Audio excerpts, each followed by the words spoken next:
Sir recording ಹಾಕಿದ್ದೀನಿ sir. ಓಂ ಶ್ರೀ ಗುರು ಬಸವಲಿಂಗಾಯ ನಮಃ. ಜಗತ್ತಿನ ಎಲ್ಲ ದಾರ್ಶನಿಕರನ್ನ ಬಸವಾದಿ ಶರಣರನ್ನ ನೆನೆಯುತ್ತಾ 297ನೇ ವಿಶೇಷ ದತ್ತಿ ಉಪನ್ಯಾಸ ಡಾಕ್ಟರ್ ನಿರ್ಮಲಾ ಭಟ್ಟಲ್ ಅವರ ತಂದೆ ತಾಯಿಗಳ ಹೆಸರಿನಲ್ಲಿಟ್ಟಂಥ ವಿಶೇಷವಾದಂಥ ದತ್ತಿ ಉಪನ್ಯಾಸ. ತಂದೆ ಲಿಂಗೈಕ್ಯ ಗಣಪತಿ ಪರಮೇಶ್ವರಪ್ಪ ಭಟ್ಟಲ್ ಮತ್ತು ತಾಯಿ ಇವರಾದಂಥ ಶಾಂತ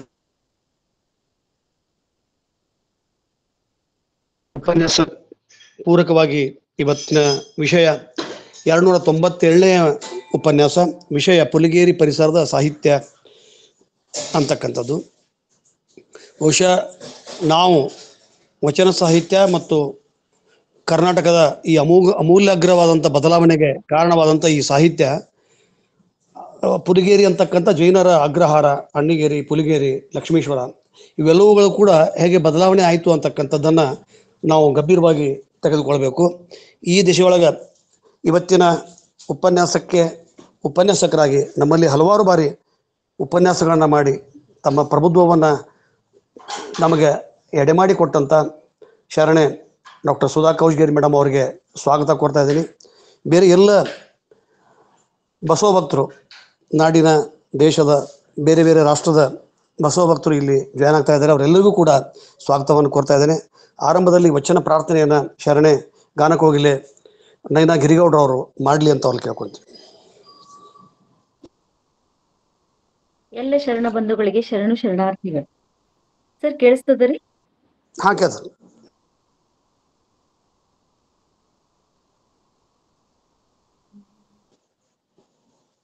ಎನ್ನ ಕರಸ್ಥಲವೇ ಬಸವಣ್ಣನಯ್ಯ, ಎನ್ನ ಮನಸ್ಥಲವೇ ಚೆನ್ನ ಬಸವಣ್ಣನಯ್ಯ, ಎನ್ನ ಕರಸ್ಥಲವೇ ಬಸವಣ್ಣನಯ್ಯ, ಎನ್ನ ಮನಸ್ಥಲವೇ ಚೆನ್ನ ಬಸವಣ್ಣನಯ್ಯ, ಎನ್ನ ಭಾವಸ್ಥಲವೇ ಪ್ರಭು ದೇವರಯ್ಯ, ಎನ್ನ ಭಾವಸ್ಥಲವೇ ಪ್ರಭು ದೇವರಯ್ಯ, ಎನ್ನ ಕರಸ್ಥಲವೇ ಬಸವಣ್ಣನಯ್ಯ, ಎನ್ನ ಕರಸ್ಥಲವೇ ಬಸವಣ್ಣನಯ್ಯ, ಇಂತೆನ್ನ ಕರಮನ ಭಾವಂಗಳಲ್ಲಿ, ಇಂತೆನ್ನ ಕರಮನ ಭಾವಂಗಳಲ್ಲಿ, ಇಷ್ಟ ಪ್ರಾಣ ಭಾವಂಗಳು ತಲ್ಲೀನವಾಗಿ, ಇಷ್ಟ ಪ್ರಾಣ ಭಾವಂಗಳು ತಲ್ಲೀನವಾಗಿ, ಎನ್ನ ಕರಸ್ಥಲವೇ ಬಸವಣ್ಣನಯ್ಯ, ಎನ್ನ ಮನಸ್ಥಲವೇ ಚೆನ್ನ ಬಸವಣ್ಣನಯ್ಯ, ಎನ್ನ ಕರಸ್ಥಲವೇ ಬಸವಣ್ಣನಯ್ಯ, ಮಹಾಲಿಂಗ ಗಜೇಶ್ವರ ನಿಮ್ಮ ಶರಣರ ಘನವನ್ನು, ಮಹಾಲಿಂಗ ಗಜೇಶ್ವರ ನಿಮ್ಮ ಶರಣರ ಘನವನ್ನು, ಎನ್ನ ಸರ್ವಾಂಗದಲ್ಲಿ ಕಂಡು ಸುಖಿಯಾದೆನಯ್ಯ, ಎನ್ನ ಸರ್ವಾಂಗದಲ್ಲಿ ಕಂಡು ಸುಖಿಯಾದೆನಯ್ಯ, ಎನ್ನ ಕರಸ್ಥಲವೇ ಬಸವಣ್ಣನಯ್ಯ, ಎನ್ನ ಮನಸ್ಥಲವೇ ಚೆನ್ನ ಬಸವಣ್ಣನಯ್ಯ, ಎನ್ನ ಭಾವಸ್ಥಲವೇ ಪ್ರಭು ದೇವರಯ್ಯ, ಎನ್ನ ಭಾವಸ್ಥಲವೇ ಪ್ರಭು ದೇವರಯ್ಯ, ಎನ್ನ ಕರಸ್ಥಲವೇ ಬಸವಣ್ಣನಯ್ಯ, ಎನ್ನ ಕರಸ್ಥಲವೇ ಎನ್ನ ಕರಸ್ಥಲವೇ ಎನ್ನ ಕರಸ್ಥಲವೇ ಬಸವಣ್ಣನಯ್ಯ. ಆ ಅವಕಾಶಕ್ಕಾಗಿ ಎಲ್ಲರಿಗೂ ಮತ್ತೊಮ್ಮೆ ಶರಣಾರ್ಥಿಗಳು. ಅತ್ಯಂತ ಸುಶ್ರಾವ್ಯವಾಗಿ ವಚನವನ್ನ ಪ್ರಾರ್ಥನೆ ಮಾಡಿರ್ತಕ್ಕಂಥ ನೈನಾ ಗಿರಿಗೌಡರವರಿಗೆ ಅನಂತ ಶರಣಾರ್ಥಿಗಳು. ಇವತ್ತಿನ ಉಪನ್ಯಾಸಕರ ಪರಿಚಯ ಮತ್ತು ದತ್ತಿ ದಾಸೋಹಿಗಳ ಪರಿಚಯವನ್ನು ಮಾಡತಕ್ಕಂಥದ್ದು ನಮ್ಮ ಕರ್ತವ್ಯ ಮತ್ತು ಜವಾಬ್ದಾರಿ. ಇವರಿಬ್ಬರೂ ಕೂಡ ಇವತ್ತ ಉಪನ್ಯಾಸಕರು ಮತ್ತು ದತ್ತಿ ದಾಸೋಹಿಗಳು, ಒಂದು ಶರಣ ಸಾಹಿತ್ಯ, ವಚನ ಸಾಹಿತ್ಯ, ಕನ್ನಡ ಸಾಹಿತ್ಯದ ಒಂದು ಹಿರಿಯ ಸಂಪನ್ಮೂಲ ವ್ಯಕ್ತಿಗಳು. ಚಾರಿತ್ರಿಕ ಬದುಕನ್ನು ಕಂಡುಕೊಂಡವರು, ತಮ್ಮ ಸಂಘರ್ಷದ ಮೂಲಕ ಈ ಸಮಾಜವನ್ನು ತಾವು ಸಮಾಜದೊಳಗೆ ನೋಡ್ತಾ ತಮ್ಮ ನಿಲುವುಗಳನ್ನು ಗಟ್ಟಿಗೊಳಿಸ್ತಾ ಬಂದವರು. ಇವರ ಬಗ್ಗೆ ಡಾಕ್ಟರ್ ದಾನಮ್ಮ ಜಳಕಿಯವರು ಅತಿಥಿ ಪರಿಚಯ, ಒಬ್ಬ ಉಪನ್ಯಾಸಕರ ಪರಿಚಯ ಮತ್ತು ದತ್ತಿ ದಾಸೋಹಿಗಳ ಪರಿಚಯ ಮಾಡಲಿ ಅಂತ ಹೇಳ್ತೀನಿ. ಧನ್ಯವಾದಗಳು ಸರ್. ಎಲ್ಲರಿಗೂ ಶರಣಾರ್ಥಿಗಳು. ಅಂಗದ ಕಡೆ ಲಿಂಗದಲ್ಲಿ ಅರಿತ ಬಳಿಕ ಅಂಗವೆಂಬ ಶಂಕೆ ಇಲ್ಲ ನೋಡ ಶರಣಂಗೆ. ಪ್ರಾಣದ ಕಳೆ ಅರಿವಿನಲ್ಲಿ ಅರಿತ ಬಳಿಕ ಶಬ್ದ ಸಂದಣಿಗೆ ಹಂಗಿಲ್ಲ ನೋಡ. ಶರಣ ನಡೆದಡೆ ನಿರ್ಗಮನಿ ನುಡಿದಡೆ ನಿಶಬ್ದಿ. ಗುಹೇಶ್ವರನ ಶರಣಂಗೆ ಕುರುಹಿಲ್ಲ ಕೇಳ ಎಲೆ ಅವ್ವ. ಅರಿವೇ ಗುರು ಆಚಾರವೇ ಲಿಂಗ ಅನುಭಾವವೇ ಜಂಗಮ.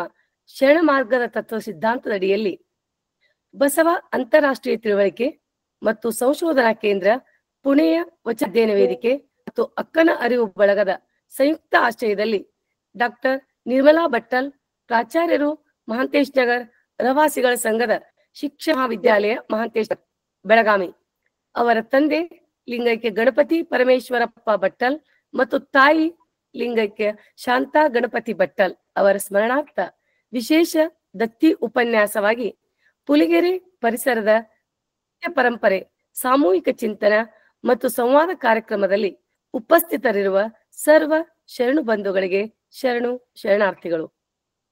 12ನೇ ಶತಮಾನದಲ್ಲಿ ಅನುಭವ ಮಂಟಪದ ಮೂಲಕ ಮಹಿಳೆಯರಿಗೆ ಸಮಾನ ಅವಕಾಶ ಕಲ್ಪಿಸಿದ ಶರಣರ ಆಶಯಗಳ ಕಂಪನ್ನು ಹಾಗೂ ತತ್ವ ಸಿದ್ಧಾಂತಗಳನ್ನ ಮೈಗೂಡಿಸಿಕೊಳ್ಳಲು, ಸತ್ವವನ್ನು ಸವಿಯಲು ಸದಾ ನಮ್ಮೆಲ್ಲರಿಗೂ ಮಾರ್ಗದರ್ಶಕರಾಗಿ, ಪ್ರೇರಕರಾಗಿ ನಿರ್ವಹಿಸುತ್ತಿರುವ ದಿಟ್ಟ ಸಂಶೋಧಕ, ಅಪ್ಪಟ ಬಸವ ತತ್ವ ಪರಿಪಾಲಕರಾಗಿರುವಂತ ಡಾಕ್ಟರ್ ಶಶಿಕಾಂತ್ ಪಟ್ಟಣ್ ಸರ್ ಅವರಿಗೆ ವೇದಿಕೆಯ ಪರವಾಗಿ ಅನಂತ ಶರಣಾರ್ಥಿಗಳು ಹಾಗೂ ಸ್ವಾಗತ ಸುಸ್ವಾಗತ. ಪುಲಿಗೆರೆ ಪರಿಸರದ ಸಾಹಿತ್ಯ ಪರಂಪರೆ ಎಂಬ ವಿಷಯವಾಗಿ ಅನುಭವವನ್ನ ನೀಡಲಿರುವಂತ ಡಾಕ್ಟರ್ ಸುಧಾ ಕೌಜಗೇರಿ, ಪ್ರಾಂಶುಪಾಲರು, ಶ್ರೀ KH ಪಾಟೀಲ್ ಸರ್ಕಾರಿ ಪ್ರಥಮ ದರ್ಜೆ ಕಾಲೇಜು ಉಲ್ಕೋಟ್ ಅವರಿಗೂ ಸಹ ವೇದಿಕೆಯ ಪರವಾಗಿ ಶರಣಾರ್ಥಿಗಳು ಹಾಗೂ ಹೃತ್ಪೂರ್ವಕ ಸ್ವಾಗತ ಸುಸ್ವಾಗತ. ಮೇಡಮ್, ಪ್ರತಿ ವಾರದ ಈ ವೆಬಿನಾರ್ ತಾಂತ್ರಿಕ ಸಹಾಯವನ್ನ ನೀಡ್ತಾ ಇರುವಂತ ಶರಣರಾದ ಸಹೋದರ ರುದ್ರಮೂರ್ತಿ ಪ್ರಭು ಹಾಗೂ ಶರಣರಾದ ಕುಮಾರ್ ರಾಜಣ್ಣ ಅವರಿಗೂ ಸಹಿತ ವೇದಿಕೆಯ ಪರವಾಗಿ ಶರಣಾರ್ಥಿಗಳು ಸ್ವಾಗತ. ವಚನ ಪ್ರಾರ್ಥನೆ ಅತ್ಯಂತ ಮಾಡಿದಂತ ಗಾನಕೋಗಿಲೆ ಶರಣಿ ನೈನಾ ಗಿರಿಗೌಡರ್ ಹಾಗೂ ವಚನ ಮಂಗಳ ಮಾಡಲಿರುವಂತ ಗಾನಕೋಗಿಲೆ ಶರಣಿ ವಿದ್ಯಾ ಮಗ್ದುಮ್ ಅವರಿಗೂ ಸಹ ವೇದಿಕೆಯ ಪರವಾಗಿ ಅನಂತ ಶರಣಾರ್ಥಿಗಳು. ವೇದಿಕೆಗೆ ಸ್ವಾಗತ ಸುಸ್ವಾಗತ. ಇವತ್ತಿನ ದತ್ತಿ ದಾಸೋಹಿಗಳ ಮತ್ತು ಅನುಭವ ನೀಡ್ತಾ ಇರುವಂತಹ ಉಪನ್ಯಾಸಕರ ಪರಿಚಯ ಮಾಡ್ಲಿಕ್ಕೆ ನನಗ ಅತೀವ ಸಂತೋಷ ಅನಿಸ್ತಾ ಇದೆ. ದತ್ತಿ ದಾಸೋಹಿಗಳಿರುವಂತ ಡಾಕ್ಟರ್ ನಿರ್ಮಲಾ ಭಟ್ಟಲ್ ಅವರ ತಂದೆ ಲಿಂಗೈಕ್ಯ ಗಣಪತಿ ಪರಮೇಶ್ವರಪ್ಪ ಭಟ್ಟಲ್ ಮತ್ತು ತಾಯಿಯವರಾದ ಶಾಂತಾ ಗಣಪತಿ ಭಟ್ಟಲ್ ಸಾಕಿನ್ ಬಸವನ ಬಾಗೇವಾಡಿ ಅವರ ಸ್ಮರಣಾರ್ಥ ವಿಶೇಷ ದತ್ತಿ ಉಪನ್ಯಾಸ ನೀಡಿದ್ದರಿಂದ ಅವರಿಗೆ ನಾನು ವೇದಿಕೆ ಪರವಾಗಿ ಧನ್ಯವಾದಗಳು ಹೇಳ್ತಾ, ಹಿರಿಯರನ್ನ ನೆನಪಿಸಿಕೊಳ್ಳಿಕ್ಕೆ, ಸ್ಮರಿಸಿಕೊಳ್ಳಿಕ್ಕೆ ಇದೊಂದು ಉತ್ತಮವಾದ ವೇದಿಕೆ. ಅದನ್ನ ಅತ್ಯುತ್ತಮ ರೀತಿಯಲ್ಲಿ ಬಳಸಿಕೊಂಡಿರುವುದು ದತ್ತಿ ದಾಸೋಹಿಗಳ ಒಂದು ಕಾರ್ಯ. ಆ ರೀತಿಯಲ್ಲಿ ಡಾಕ್ಟರ್ ನಿರ್ಮಲಾ ಭಟ್ಟಲ್ ಮೇಡಮ್ ತಮ್ಮ ಪರಿಚಯ ಅವರು ಅತ್ಯಂತ ಅವರು ಬೇಡ ಮೇಡಮ್ ಬಗ್ಗೆ ಏನ್ ಜಾಸ್ತಿ ಬೇಡ ಅಂತ ಹೇಳಿದ್ರು. ನಮ್ ಬಗ್ಗೆ ಪರಿಚಯ ಇದೆಯಲ್ಲ ಅಂತ ಹೇಳಿದ್ರು. ಆದ್ರೆ ಎಲ್ರಿಗೂ ನಮ್ಗೆ ಹಂಗೆ ಒಬ್ಬ ಒಳ್ಳೆಯ ಒಂದು ವಿಶಿಷ್ಟ ಸಾಹಿತಿಗಳು, ವಿಮರ್ಶಕರು, ಅಷ್ಟೇ ಅಲ್ಲದೆ ರಂಗ ನಾಯಕಿ ಅಲ್ಲದೆ ಒಂದು ಅತ್ಯುತ್ತಮ ಉಪನ್ಯಾಸಕರು ಸಹ ಆಗಿದ್ದಾರೆ. ಅನೇಕ ಒಂದು ಲೇಖಗಳನ್ನ, ವಿಮರ್ಶಾತ್ಮಕ ಗ್ರಂಥಗಳನ್ನ ಬರೆಯುವ ಮೂಲಕ ಸಾಹಿತ್ಯದ ಕೃಷಿಯಲ್ಲಿ ಮುಂಚೂಣಿಯಲ್ಲಿದ್ದಾರೆ ಅಂತ ಹೇಳಿಕ್ಕೆ ನನಗೆ ತುಂಬಾ ಹೆಮ್ಮೆ ಅನಿಸ್ತಾ ಇದೆ. ಡಾಕ್ಟರ್ ಮಿಲ್ನಿ ಭಟ್ಟಲ್ ಅವರು ತಮ್ಮ ಕಾಲೇಜುಗಳಲ್ಲಿ ಅನೇಕ ವಿಭಿನ್ನವಾಗಿರುವಂತಹ ವಿಶೇಷ ಕಾರ್ಯಚಟುವಟಿಕೆಯ ಮೂಲಕವಾಗಿ ಸಮಾಜ ಜಾಲತಾಣಗಳಲ್ಲಿ ಸಾಕಷ್ಟು ಎಲ್ಲರಿಗೂ ಪರಿಚಿತರೂ ಹೌದು. ಅಷ್ಟೇ ಅಲ್ಲದೆ ಅವರು ಜಿಲ್ಲೆ, ತಾಲೂಕು, ರಾಷ್ಟ್ರ, ರಾಜ್ಯ, ಅಂತಾರಾಷ್ಟ್ರೀಯ ಮಟ್ಟದಲ್ಲಿ ಉಪನ್ಯಾಸವನ್ನ ಮಾಡಿ ನಮ್ಮೆಲ್ಲರ ಮನವನ್ನ ಗೆದ್ದಂತವ್ರು. MA, MEd, BA ಅಷ್ಟೇ ಅಲ್ಲದೆ PhD ಮತ್ತು PGDCA ಇಂಥ ಅನೇಕ ಪದದ ಮೂಲಕವಾಗಿ ಒಂದು ಸಾಹಿತ್ಯದ ಒಂದು ಉತ್ತಮವಾಗಿರುವಂತ ಸಾಹಿತ್ಯ ಹೊಂದಿ ನಮ್ಮೆಲ್ಲರಿಗೆ ಚಿರಪರಿಚಿತರಾದವರು. ಅಂತ ಡಾಕ್ಟರ್ ನೀಲಾ ಭಟ್ಟಲ್ ಮೇಡಮ್ ಅವರು ತಮ್ಮ ತಂದೆ ತಾಯಿಗಳ ಸ್ಮರಣ ಈ ಒಂದು ದತ್ತಿಯನ್ನು ಏರ್ಪಡಿಸೋದು ಅವರಿಗೆ ಮತ್ತೊಮ್ಮೆ ನಾನು ಸ್ವಾಗತವನ್ನು ಹೇಳ್ತಾ ಅವರಿಗೆ ಹೃತ್ಪೂರ್ವಕವಾಗಿರುವಂತ ಸ್ವಾಗತವನ್ನ ಹೇಳಿ ಕಳಿಸ್ತಾ ಇದ್ದೀನಿ. ನಿಮಗೆ ಮೇಡಮ್. ಇನ್ನ ಮುಖ್ಯವಾಗಿ ಅಷ್ಟೇ ಅಲ್ಲದೆ ಅನೇಕ ಒಂದು ಪ್ರಮುಖವಾಗಿರುವಂತ ತರಂಗ, ಬೇರೆ ಬೇರೆ ಒಂದು ಪತ್ರಿಕೆ ಸಹಿತ ಅವರ ಲೇಖನಗಳನ್ನ ಪ್ರಕಟ ಆಗ್ತಾ ಇರುತ್ತಿದ್ದು, ಅಷ್ಟೇ ಅಲ್ಲದೆ ಒಂದು ಕಿರುಚಿತ್ರದಲ್ಲಿ ಸಹ ಅವರು ಭಾಗಿಯಾಗಿರೋದನ್ನ ಹೇಳಿಕೆ ತುಂಬಾ ಸಂತೋಷ ಅನಿಸ್ತಾ ಇದೆ. ಈಗ ಅನುಭವವನ್ನ ಮಾಡ್ತಾ ಇರುವಂತ ಡಾಕ್ಟರ್ ಗಿರಿ ಮೇಡಮ್ ಅವ್ರ ಬಗ್ಗೆ ನನಗೆ ಹೇಳಿ ತುಂಬಾ ಖುಷಿ ಅನಿಸ್ತಾ ಇದೆ. ಪ್ರಾಂಶುಪಾಲರು ಶ್ರೀ KH ಪಾಟೀಲ್ ಕಾಲೇಜು ಅವರ ಬಗ್ಗೆ ಹೇಳಿಕೆ ತುಂಬಾ ಖುಷಿ. ಸಾಕಷ್ಟು ಸಾರಿ ವೇದಿಕೆಯಲ್ಲಿ ಉಪನ್ಯಾಸ ಮಾಡಿ ನಮ್ಮೆಲ್ಲರ ಮನವನ್ನ ಗೆದ್ದ ಡಾಕ್ಟರ್ ಎಸ್ ಕೋಜ್ಗೇರಿ ಮೇಡಮ್ ಅವರು ಅಂಡ್ ಮೂಲತಃ ದಾವಣಗೆರೆಯಲ್ಲಿ ತಮ್ಮ ಪ್ರಾಥಮಿಕ, ಮಾಧ್ಯಮಿಕ, PUC ಶಿಕ್ಷಣವನ್ನ ಪೂರೈಸಿದರು. ಸರ್ ದಯಮಾಡಿ ಮ್ಯೂಟ್ ಮಾಡ್ಕೊಳ್ಳಿ ಸರ್.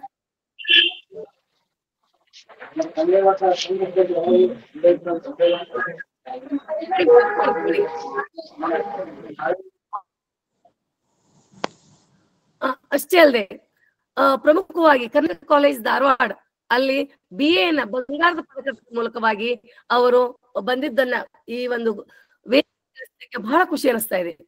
MA ನ ಕರ್ನಾಟಕ ವಿಶ್ವವಿದ್ಯಾಲಯ ಧಾರವಾಡದಲ್ಲಿ, MPhil ಅನ್ನ ಕರ್ನಾಟಕ ವಿಶ್ವವಿದ್ಯಾಲಯ ಧಾರವಾಡದಲ್ಲಿ, PhD ಅನ್ನು ಸಹಿತ ಕರ್ನಾಟಕ ವಿಶ್ವವಿದ್ಯಾಲಯ ಧಾರವಾಡದಲ್ಲಿ ಪೂರೈಸಿದ್ದು, ವೃತ್ತಿಗೆ 1992ರಲ್ಲಿ KPSC ಸಹಾಯ ಪ್ರಾಧ್ಯಾಪಕಿ ಅನ್ನೋ ಒಂದು ಇದ್ರ ಮೂಲಕವಾಗಿ ಅವರು ಅಕ್ಕಿ ಆಲೂರು ಕಾಲೇಜ್ನಲ್ಲಿ ನೇಮಕಾದ್ರು.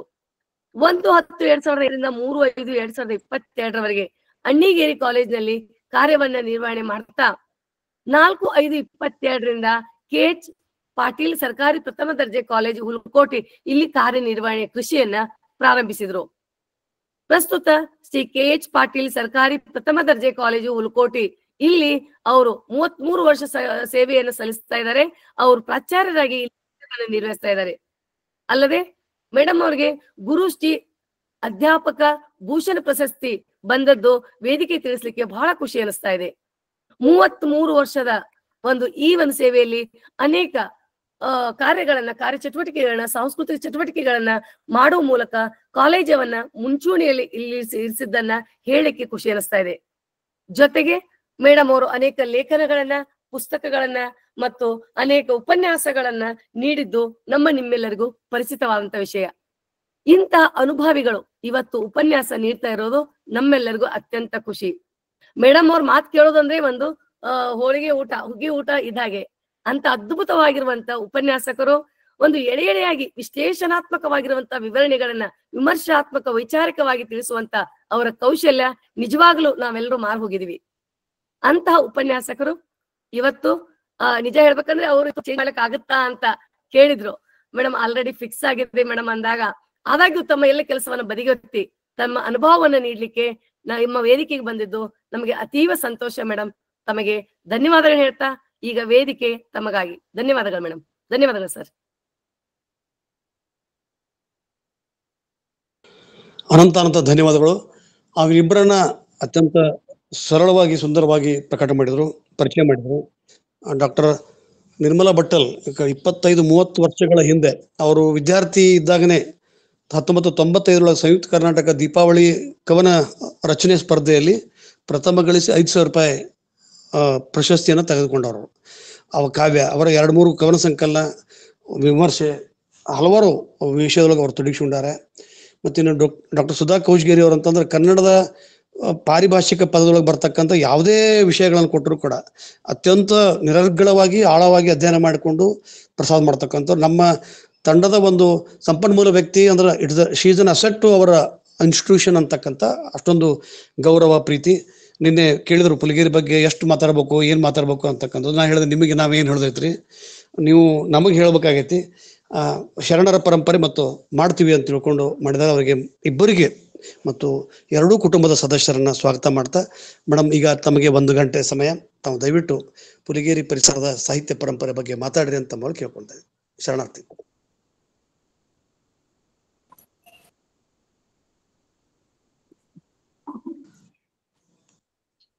ಎಲ್ಲರಿಗೂ ಶರಣಾರ್ಥಿಗಳು. ಕೇಳ್ತದಲ್ರಿ ಸರ? ಹಾ, ಕೇಳ್ತದ. ಬಸವ ಅಂತಾರಾಷ್ಟ್ರೀಯ ತಿಳುವಳಿಕೆ ಮತ್ತು ಸಂಶೋಧನಾ ಕೇಂದ್ರ, ಪುಣೆಯ ವಚನ ಅಧ್ಯಯನ ವೇದಿಕೆ ಮತ್ತು ಅಕ್ಕನ ಅರಿವು ಬಳಗದ ಸಂಯುಕ್ತ ಆಶ್ರಯದಲ್ಲಿ ಡಾಕ್ಟರ್ ನಿರ್ಮಲಾ ಭಟ್ಟಲ್ ಅವರ ತಂದೆ ಲಿಂಗೈಕ್ಯ ಗಣಪತಿ ಪರಮೇಶ್ವರಪ್ಪ ಭಟ್ಟಲ್ ಮತ್ತು ತಾಯಿಯವರಾದ ಲಿಂಗೈಕ್ಯ ಶಾಂತಾ ಗಣಪತಿ ಭಟ್ಟಲ್ ಅವರ ಸ್ಮರಣಾರ್ಥ ವಿಶೇಷ ದತ್ತಿ ಉಪನ್ಯಾಸ 297ನೆಯ ಉಪನ್ಯಾಸ ಪುಲಿಗೆರೆ ಪರಿಸರದ ಸಾಹಿತ್ಯ ಪರಂಪರೆ. ಈ ಒಂದು ಉಪನ್ಯಾಸದ ಸಂಯೋಜಕರಾದಂತಹ ಮತ್ತು ಈ ಒಂದು ಅಕ್ಕನ ಅರಿವು ಬಳಗದ ರೂವಾರಿಗಳಾದಂತಹ ತುಂಬಾ ಅಭಿಮಾನ ಪೂರ್ವಕವಾಗಿ ನನ್ನನ್ನು ಪರಿಚಯಿಸಿದಂತಹ ಡಾಕ್ಟರ್ ಶಶಿಕಾಂತ್ ಪಟ್ಟಣ್ ಸರ್ ಅವರಿಗೆ ಹಾಗೂ ರುದ್ರಮೂರ್ತಿ ಪ್ರಭು ಸಂಯೋಜಕರಾದ ರುದ್ರಮೂರ್ತಿ ಪ್ರಭು ಕುಮಾರ್ ರಾಜಣ್ಣ ಅವರಿಗೂ ಶರಣಾರ್ಥಿಗಳು. ತಾಂತ್ರಿಕ ನೆರವನ್ನು ನೀಡ್ತಾ ಇರುವಂತಹ ಡಾಕ್ಟರ್ ದಾನಮ್ಮ ಝಳಕಿ ಅವರಿಗೂ ಕೂಡ, ಮೇಡಮ್ ಅವರಿಗೂ ಕೂಡ ಶರಣಾರ್ಥಿಗಳು. ಹಾಗೇನೆ ಈ ಒಂದು ಉಪನ್ಯಾಸದ ಆರಂಭದಲ್ಲಿ ಶ್ರೀಮತಿ ನಯನಾ ಗಿರಿಗೌಡ್ರವರು ಅತ್ಯಂತ ಸುಶ್ರಾವ್ಯವಾಗಿ ವಚನ ಪ್ರಾರ್ಥನೆಯನ್ನು ಮಾಡಿದ್ರು. ಅವರಿಗೂ ಕೂಡ ಶರಣಾರ್ಥಿಗಳು. ಪಾಲ್ಗೊಂಡ ಎಲ್ಲ ಶರಣ ಬಂಧುಗಳಿಗೂ ಕೂಡ ಶರಣಾರ್ಥಿಗಳನ್ನ ತಿಳಿಸ್ತಾ, ನನ್ಗೆ ಈ ಒಂದು ವಿಷಯ ಕೊಟ್ಟಾಗ ಬಹಳ ದಿವಸದಿಂದ ಹಿಂದೆನೆ ಈ ವಿಷಯವನ್ನು ಅವ್ರು ನೀಡಿದ್ರು. ನಾನೇನ್ ಅನ್ಕೊಂಡೆ, ಪುಲಿಗೆರೆ ಪರಿಸರದ ಸಾಹಿತ್ಯ ಪರಂಪರೆ ಅಂದ ತಕ್ಷಣ ಪುಲಿಗೆರೆ ಅಂದ್ರೆ ಈ ಭಾಗ ಪಂಪ, ಕುಮಾರವ್ಯಾಸ, ಚಾಮರಸ ಮೊದಲಾದವರನ್ನು ಕರೆದುಕೊಂಡು ನಾನ್ ಮತ್ತೆ ಇಲ್ಲಿ ಆಗಿ ಹೋದಂತಹ ಶರಣ ಪರಂಪರೆಯನ್ನ ನಾನ್ ಮಾತಾಡ್ಬೇಕು ಅಂತ ಹೇಳಿದ್ರ ಬಹಳ ಸಮಯ ಆಕತ್ತಲ್ಲ ಅನ್ನುವಂಥದ್ದು ಒಂದು ಪ್ರಶ್ನೆ ನನ್ಗ ಕಾಡ್ತಿತ್ತು. ಅದಕ್ಕಾಗಿ ಡಾಕ್ಟರ್ ಶಶಿಕಾಂತ್ ಪಟ್ಟಣ್ ಸರ್ ಅವ್ರಿಗೆ, ಸರ್ ಎಷ್ಟು ಯಾವ ವಿಷಯವನ್ನ ನಾನು ಆಯ್ದುಕೊಂಡು ಮಾತಾಡ್ಬೇಕು, ಯಾಕಂದ್ರ ಒಬ್ಬೊಬ್ಬ ವ್ಯಕ್ತಿಗೆ ಪಂಪ ತಗೊಂಡೇನಂದ್ರನ 3-4 ಉಪನ್ಯಾಸ ಕೊಡಬಹುದು. ಕುಮಾರವ್ಯಾಸನೂ ಹಂಗೇನೆ, ಚಾಮರಸನ ಪ್ರಭುಲಿಂಗ ಲೀಲೆ ಬಗ್ಗೆ ಮಾತಾಡ್ಬೇಕಂದ್ರು ಅದೇ ಅಂಶ ನೆನಪಿಗೆ ಬರ್ತೈತಿ. ಹಾಗಾದ್ರೆ ಹೆಂಗ್ ಮಾಡೋದು ಅಂತ ನಾನು ಅವ್ರನ್ನ ಕೇಳಿದಾಗ ಸರ್ ಹೇಳಿದ್ರು, ಇಲ್ರಿ ಮೇಡಮ್ಮ, ಶರಣ ಪರಂಪರೆಯನ್ನ ಕೇಂದ್ರವಾಗಿರಿಸಿಕೊಂಡು ಮಾತಾಡಿದ್ರೆ ಸಾಕು ಅನ್ನುವಂಥ ಒಂದು ನನ್ನ ಈ ಸಂದೇಹವನ್ನ ಅವರು ಪರಿಹಾರ ಮಾಡಿದ್ರು. ಕಾರಣ ನನ್ನ ಕೇಂದ್ರ ಇರುವುದು ಶರಣ ಪರಂಪರೆಯನ್ನ ಕುರಿತು, ಪುಲಿಗೆರೆ ಪರಿಸರದ ಶರಣ ಒಂದು ಪರಂಪರೆ ಅನ್ನೋದನ್ನ ಕೇಂದ್ರೀಕರಿಸಿಕೊಂಡು ನಾನು ಮಾತನಾಡ್ಬೇಕು ಅನ್ಕೊಂಡಿದ್ದೀನಿ. ಇಲ್ಲಿ ಪಂಪ, ಕುಮಾರವ್ಯಾಸ, ಪಂಪನಂತಹ ಚಂಪು ಕವಿಯನ್ನಾಗ್ಲಿ ಅಥವಾ ಷಟ್ಪದಿ ಕಾರನಾದಂತಹ ಕುಮಾರವ್ಯಾಸನನ್ನಾಗ್ಲಿ, ಅದೇ ರೀತಿ ಚಾಮರಸನನ್ನಾಗ್ಲಿ ನಾನಿಲ್ಲಿ ಪ್ರಸ್ತಾಪ ಮಾಡ್ಲಾರ್ದೆ ಸ್ವಲ್ಪ ಅವ್ರನ್ನ ಬದಿಗಿರಿಸಿ, ಹಂಗ್ ನೋಡಿದ್ರ ಪಂಪ ಕೂಡ ಈ ಪುಲಿಗೆರೆ ಪರಿಸರದಲ್ಲಿ ಬರುವಂಥವನೇ, ಕುಮಾರವ್ಯಾಸ ಚಾಮರಸರು ಕೂಡ ಇದರಿಂದ ಹೊರತಾದವರಲ್ಲ. ಅವರನ್ನು ಸೇರಿಸ್ಕೊಂಡು ಮಾತನಾಡುವುದು ಸಮಯ ನನಗ ಅಭಾವ ಇರುವುದರಿಂದ ಅವರನ್ನ ಸ್ವಲ್ಪ ಬದಿಗಿರಿಸಿ ಇವ್ರನ್ನ ಮಾತನಾಡೋಣ ಅಂತ ಹೇಳಿ ಅನ್ಕೊಳ್ತೀನಿ. ಒಂದು ಸ್ಥಳ ಅಥವಾ ಊರು ಸಾಹಿತ್ಯ ಉದಯಿಸುವುದಕ್ಕೆ ಹೆಂಗ ಸ್ಫೂರ್ತಿ ಮತ್ತು ಪ್ರೇರಕ ಶಕ್ತಿ ಆಗ್ತೈತಿ ಅಂತಂದ್ರ, ಈ ಪುಲಿಗೆರೆ ಅನ್ನುವಂಥದ್ದನ್ನೇ ಒಂದು ರೀತಿ ಹಳೆಗನ್ನಡ ಪರಂಪರೆಯೊಳಗ ವಿಶೇಷವಾದಂತಹ ಒಂದು ಮಹತ್ವವನ್ನು ಪಡೆದಂತಹ ಒಂದು ಸ್ಥಳ, ಒಂದು ಊರು ಅಂತ ಹೇಳಿದ್ರೆ ತಪ್ಪಾಗ್ಲಿಕ್ಕಿಲ್ಲ. ಮೊಟ್ಟ ಮೊದಲ ಕೃತಿ ಅನ್ಸ್ಕೊಂಡಂತಹ ಕವಿರಾಜ ಮಾರ್ಗದೊಳಗ ಉಪಲಬ್ಧ ಗ್ರಂಥ ಅದು. ಅದ್ರೊಳಗ ಪುಲಿಗೆರೆ ಎನ್ನುವಂತಹ ಉಲ್ಲೇಖ ಬರ್ತೈತಿ. ಆ ಪುಲಿಗೆರೆ ಇಂದಿನ ಲಕ್ಷ್ಮೇಶ್ವರ. ಕವಿರಾಜ ಮಾರ್ಗದ ಆರಂಭದೊಳಗ ಕವಿ ತಾನು ಸಂಸ್ಕೃತದ ಕವಿಯಾದಂತಹ ದಂಡಿಯ ಕಾವ್ಯಾದರ್ಶ ಎನ್ನುವ ಕೃತಿಯನ್ನ ನಾನು ನೋಡಿದ್ದೀನಿ, ಅದನ್ನು ಅನುಕರಿಸ್ತಿದ್ದೀನಿ ಅನ್ನುವಂಥದ್ದನ್ನ ನಾವು ಹೇಳ್ಕೊಂಡಿದ್ರು ಕೂಡ, ಮೊದಲ ಭಾಗದೊಳಗ ಕನ್ನಡ ನಾಡು, ಜನರ ಸ್ವಭಾವ, ಜನರು ಹೆಂಗಿದ್ದಾರೆ, ಅವರೊಳಗಿರುವಂತಹ ಕಾವ್ಯದ ಪರಿಣಿತಿ ಮೊದಲಾದವುಗಳನ್ನ ಕವಿರಾಜ ಮಾರ್ಗಕಾರನಾದ ಶ್ರೀ ವಿಜಯ ಪ್ರಸ್ತಾಪ ಮಾಡ್ತಾನ. ಆವಾಗ ಅವ ಹೇಳುವಂತಹ ಮಾತು, ಕಾವೇರಿಯಿಂದಂ ಆ ಗೋದಾವರಿ ವರಮಿರ್ದನಾಡದ. ಕನ್ನಡ ನಾಡು ಎಷ್ಟು ವ್ಯಾಪಕವಾಗಿತ್ತು ಅಂತ ಹೇಳ್ತಾ, ಕಾವೇರಿಯಿಂದಂ ಆ ಗೋದಾವರಿ ವರಮಿರ್ದನಾಡದ ಭಾವಿಸಿದ ಜನಪದಂ ವಸುಧಾ ವಲಯ ವಿಲೀನ ವಿಷದ ವಿಷಯ ವಿಶೇಷಂ ಅಂತ ಹೇಳಿ, ಕನ್ನಡ ನಾಡು ಅನ್ನೋದು ಎಷ್ಟು ವ್ಯಾಪಕವಾಗಿತ್ತು, ವಿಸ್ತಾರವಾಗಿತ್ತು, ಎಂತ ಹರವನ್ನು ಪಡ್ಕೊಂಡಿತ್ತು ಅನ್ನೋದನ್ನ ನಾವು ಹೇಳ್ತಾ, ಕಾವೇರಿಯಿಂದ ಗೋದಾವರಿ, ಇವತ್ತಿನ ಆಂಧ್ರ ಪ್ರದೇಶವನ್ನು ಸೇರಿಸ್ಕೊಂಡು ಆಂಧ್ರದ ಮಧ್ಯಭಾಗವನ್ನು ಸೇರಿಸ್ಕೊಂಡು ಮಹಾರಾಷ್ಟ್ರದವರೆಗೂ ಕೂಡ ಚಾಚಿತ್ತು ಈ ಕನ್ನಡ ನಾಡು ಅಂತ ಹೇಳ್ತಾ ಮುಂದುವರೆದು ಹೇಳ್ತಾನ ಅವನು. ಇದರೋಳ್ ಈ ಒಂದು ನಾಡಿನೊಳಗ ಕಿಸುವಳಲು, ಪುಲಿಗೆರೆ, ಕೊಪ್ಪಣನಗರ, ಒಕ್ಕುಂದಗಳು ತಿರುಳುಗನ್ನಡದ ನಾಡು ಸೀಮೆ ಅಂತ ಹೇಳ್ತಾನ. ಕೊಪ್ಪಣನಗರ, ಕಿಸುವಳಲು, ಒಕ್ಕುಂದ, ಪುಲಿಗೆರೆ. ಪುಲಿಗೆರೆ ಎನ್ನುವುದೈತಲ್ಲ, ಅದು ತಿರುಳುಗನ್ನಡದ ನಾಡು ಅಂತ ಹೇಳಿ ಅಲ್ಲಿ ಪ್ರಸ್ತಾಪ ಬರ್ತೈತಿ. ಹಂಗಾಗಿ ಪುಲಿಗೆರೆ ಶಬ್ದ ಲಕ್ಷ್ಮೇಶ್ವರ ಅನ್ನುವಂಥ ಊರಿನ ಒಂದು ಪ್ರಸ್ತಾಪ ಬರುವುದು ಕನ್ನಡದ ಮೊಟ್ಟ ಮೊದಲ ಕೃತಿಯಾದಂತಹ ಕವಿರಾಜ ಮಾರ್ಗದಲ್ಲಿಯೇ. ಆವಾಗ್ಲೇನೆ ಪುಲಿಗೆರೆಯ ಪರಿಸರ, ಪುಲಿಗೆರೆಯ ಸಾಹಿತ್ಯ, ಪುಲಿಗೆರೆಯ ತಿರುಳುಗನ್ನಡ, ಪುಲಿಗೆರೆ ಎನ್ನುವುದು ಎಷ್ಟು ಪ್ರಸಿದ್ಧವಾದಂತಹ ನಾಡಾಗಿತ್ತು, ಅಥವಾ ಅಲ್ಲಿರುವಂತಹ ಕನ್ನಡ ಎಷ್ಟು ಪ್ರಸಿದ್ಧವಾಗಿತ್ತು. ತಿರುಳಂತದ ಕನ್ನಡದ ತಿರುಳು ಎನ್ನುವಂತಹ ಒಂದು ವಿಚಾರವನ್ನ ಕವಿರಾಜ ಮಾರ್ಗಕಾರ ಪ್ರಸ್ತಾಪ ಮಾಡ್ತಾನ. ಹಂಗಾಗಿ ಅಲ್ಲಿಂದ ನಮಗ ಪುಲಿಗೆರೆಯ ಒಂದು ಪ್ರಸ್ತಾಪವನ್ನ ನಾವು ನೋಡ್ತಾ ಹೋದ್ರೆ ವಚನ ಸಾಹಿತ್ಯ, ಮತ್ತೆ ನಾನು ವಚನ ಸಾಹಿತ್ಯಕ್ಕೆ ನೇರವಾಗಿ ಬರ್ತೀನಿ. ಆ ಒಂದು ಹಳೆಗನ್ನಡದ ಪರಂಪರೆಯನ್ನ ಆಚೆ ಇಟ್ಟು ಬಿಟ್ಟು ವಚನ ಸಾಹಿತ್ಯ ಜನರಿಂದ ಜನರಿಗಾಗಿ ಹುಟ್ಟಿ ಅವರ ಮಧ್ಯದಲ್ಲಿಯೇ ಬಾಳಿ ಬೆಳಗಿದ ಸಾಹಿತ್ಯ. 12ನೇ ಶತಮಾನದಲ್ಲಿ ಮೊದಲುಗೊಂಡು ಹಲವಾರು ಕಾಯಕ ಜೀವಿಗಳು ತಮ್ಮ ಜೀವನ ನಿರ್ವಹಣೆ ಮಾಡುತ್ತಲೇ ಅಲ್ಲಿ ದೊರೆತಂತಹ ಅನುಭವಗಳನ್ನ ನಮ್ಗೆ ಹಂಚಿಕೊಂಡಿದ್ದಾರೆ. ಅದು ಅಮೂಲ್ಯವಾದ ಬೆಲೆ ಕಟ್ಟಲಾಗದಂತಹ ಒಂದು ಸಾಹಿತ್ಯ ಅಂತ ಹೇಳೋದಕ್ಕೆ ಬಹಳ ಹೆಮ್ಮೆ ಮತ್ತು ಸಂತೋಷ. ಯಾಕೆಂದ್ರೆ ಕನ್ನಡ ನಾಡಿನ ಜನ ನಾವು ಬರೀ ಚಂಪು ಸಾಹಿತ್ಯ, ಷಟ್ಪದಿ ಸಾಹಿತ್ಯ ಅನ್ನೋದಕ್ಕಿಂತ ಜನಸಾಮಾನ್ಯರ ಹೃದಯವನ್ನ ತಟ್ಟಿ ಅವರನ್ನು ಮುಟ್ಟಿದ ಮತ್ತು ಅವರ ಬದುಕಿಗೆ ಬೆಳಕು ಚೆಲ್ಲಿದ ಸಾಹಿತ್ಯ ಅಂತ ಹೇಳಿದ್ರೆ ಅದು ವಚನ ಸಾಹಿತ್ಯ ಒಂದೇ ಅಂತ ಎಲ್ಲ ಕಾಲಘಟ್ಟಕ್ಕೂ ಅತ್ಯಂತ ಎದೆ ತಟ್ಟಿ ಹೇಳಬಹುದಾದಂತಹ ಒಂದು ನುಡಿ ಅಂತ. ಅದರಲ್ಲಿ ನಾನು ಹೇಳ್ಬೇಕಾಗಿದ್ದು, ಪುಲಿಗೆರೆ ಸಾಹಿತ್ಯದಲ್ಲಿ ಅಥವಾ ಪುಲಿಗೆರೆ ಪ್ರದೇಶದಲ್ಲಿ ಬದುಕಿದಂಥವರು ಅಗ್ಗವಣಿ ಹೊನ್ನಯ್ಯ ಅಂತ ಬರ್ತಾನೆ. ಅಗ್ಗವಣಿ ಅಂದ್ರೆ ನೀರು. ಅಗ್ಗವಣಿ ಹೊನ್ನಯ್ಯ ಪುಲಿಗೆರೆಯವನವನು. ಅಲ್ಲಿಯ ಸೋಮೇಶ್ವರ ದೇವರ ಅನನ್ಯ ಭಕ್ತ. ಪ್ರತಿನಿತ್ಯ ತುಂಗಭದ್ರೆಯ ನೀರು ತಂದು ದೇವರನ್ನು ಪೂಜಿಸುವುದು ಇವನ ವ್ರತ ಮತ್ತು ನಿಯಮ. ನಂತರ ಆತ ಪೂರ್ವ ಭಾಗದೊಳಗ, ಅಂದ್ರೆ ಆತನ ಜೀವನದ ಮೊದಲ ಭಾಗದೊಳಗ ಆತ ತುಂಗಭದ್ರೆ ನೀರು ತರುವುದು, ಸೋಮೇಶ್ವರ ದೇವರನ್ನ ಪ್ರತಿನಿತ್ಯ ಪೂಜೆ ಮಾಡುವುದು ಅವನ ಕಾಯಕ ಆಗಿರ್ತದ. ಹಂಗ ನಂತರ ಅವ ಏನ್ ಮಾಡಿದಂದ್ರ ಕಲ್ಯಾಣಕ್ಕೆ ಹೋಗಿ ಬಸವಣ್ಣನವರ ಮನೆಗೆ ನೀರು ಪೂರೈಸುವ ಕಾಯಕವನ್ನ ಕೈಕೊಂಡ. ಕಲ್ಲೇದೇವರಪುರ 1179 ಬರುವಂತಹ ಒಂದು ಶಾಸನ, ಕಲ್ಲೇದೇವರಪುರದ ಶಾಸನ ಮತ್ತು 1180 ಮರಡಿಪುರದ ಶಾಸನಗಳಲ್ಲಿ ಇವನ ಉಲ್ಲೇಖ ಸಿಗ್ತೈತಿ. ಅವನ ಒಂದು ಅಂಕಿತ ಏನು ಅಂತ ಹೇಳಿದ್ರೆ, ಹುಲಿಗೆರೆಯ ವರದ ಸೋಮನಾಥ. ಹುಲಿಗೆರೆಯ ವರದ ಸೋಮನಾಥ ಎನ್ನುವುದು ಇವನ ಅಂಕಿತ. ಇವನು ಕೇವಲ 4 ವಚನಗಳನ್ನ ರಚಿಸಿದ್ರು ಕೂಡ, ಬಹಳ ವಚನಗಳಿಲ್ಲ. ಅಗ್ಗವಣಿ ಹೊನ್ನಯ್ಯನು ಕೇವಲ 4 ವಚನಗಳದಾವು. ಆ ವಚನಗಳಲ್ಲಿ ಆರಂಭಿಕ ವಚನಗಳಲ್ಲಿ ಎಂಥ ಮಾತುಗಳನ್ನ ನಾವ ಹೇಳ್ಯಾನ ಅಂತ ಹೇಳಿದ್ರ, ಆದಂತೆ ಆಗಲಿ ಮಾದಂತೆ ಮಾಡಲಿ ಎನ್ನಲಾಗದು. ಆದಂತೆ ಆಗಲಿ ಮಾದಂತೆ ಮಾಡಲಿ ಎನ್ನಲಾಗದು. ನೇಮದಾತಂಗೆ, ಯಾವನು ನೇಮ ಹಿಡ್ದಿರ್ತಾನಲ್ಲ ಅವಂಗ ಛಲ ಬೇಕು. ಹಿಡಿದಿದು ಬಿಡಲಾಗದಯ್ಯ, ಹಿಡಿದುದ ಬಿಡಲಾಗದಯ್ಯ. ಹುಲಿಗೆರೆಯ ವರದ ಸೋಮನಾಥನು ಮನಮುಟ್ಟಿದ ಧೀರಂಗಲ್ಲದೆ ಸೋಲುವನಲ್ಲ. ಹುಲಿಗೆರೆಯ ವರದ ಸೋಮನಾಥ ಯಾರಿಗ ಒಲಿತಾನ?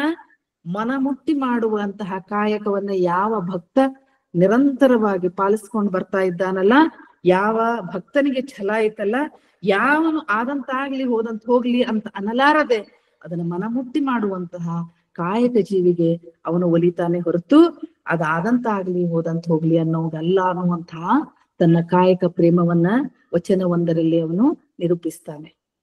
ಚರ ಚರ ವಿರಕ್ತರಾಗಿ ಹಿಂದೆ ಶ್ರೀ ಗುರುದೇವನ ಬಿಟ್ಟು ಮುಂದೆ ಲಿಂಗವ ಹೋಗಲಾಡಿ ಲಿಂಗದೊಳಗೆ ಲೀಯವಹ ಭೇದವನರಿಯದೆ ಮರಳಿ ಗುರುವಿದ್ದ ಎಡೆಗೆ ಹೋಗಿ ಲಿಂಗವ ಸಾಹಿತ್ಯವ ಮಾಡಿಸಿಕೊಂಬ ಉಭಯ ಭ್ರಷ್ಟರ ಹುಲಿಗೆರೆಯ ವರದ ಸೋಮೇಶನೊಪ್ಪನು. ಸೋಮೇಶ ವಚನ ಭ್ರಷ್ಟರನ್ನ ಒಪ್ಪುವುದಿಲ್ಲ.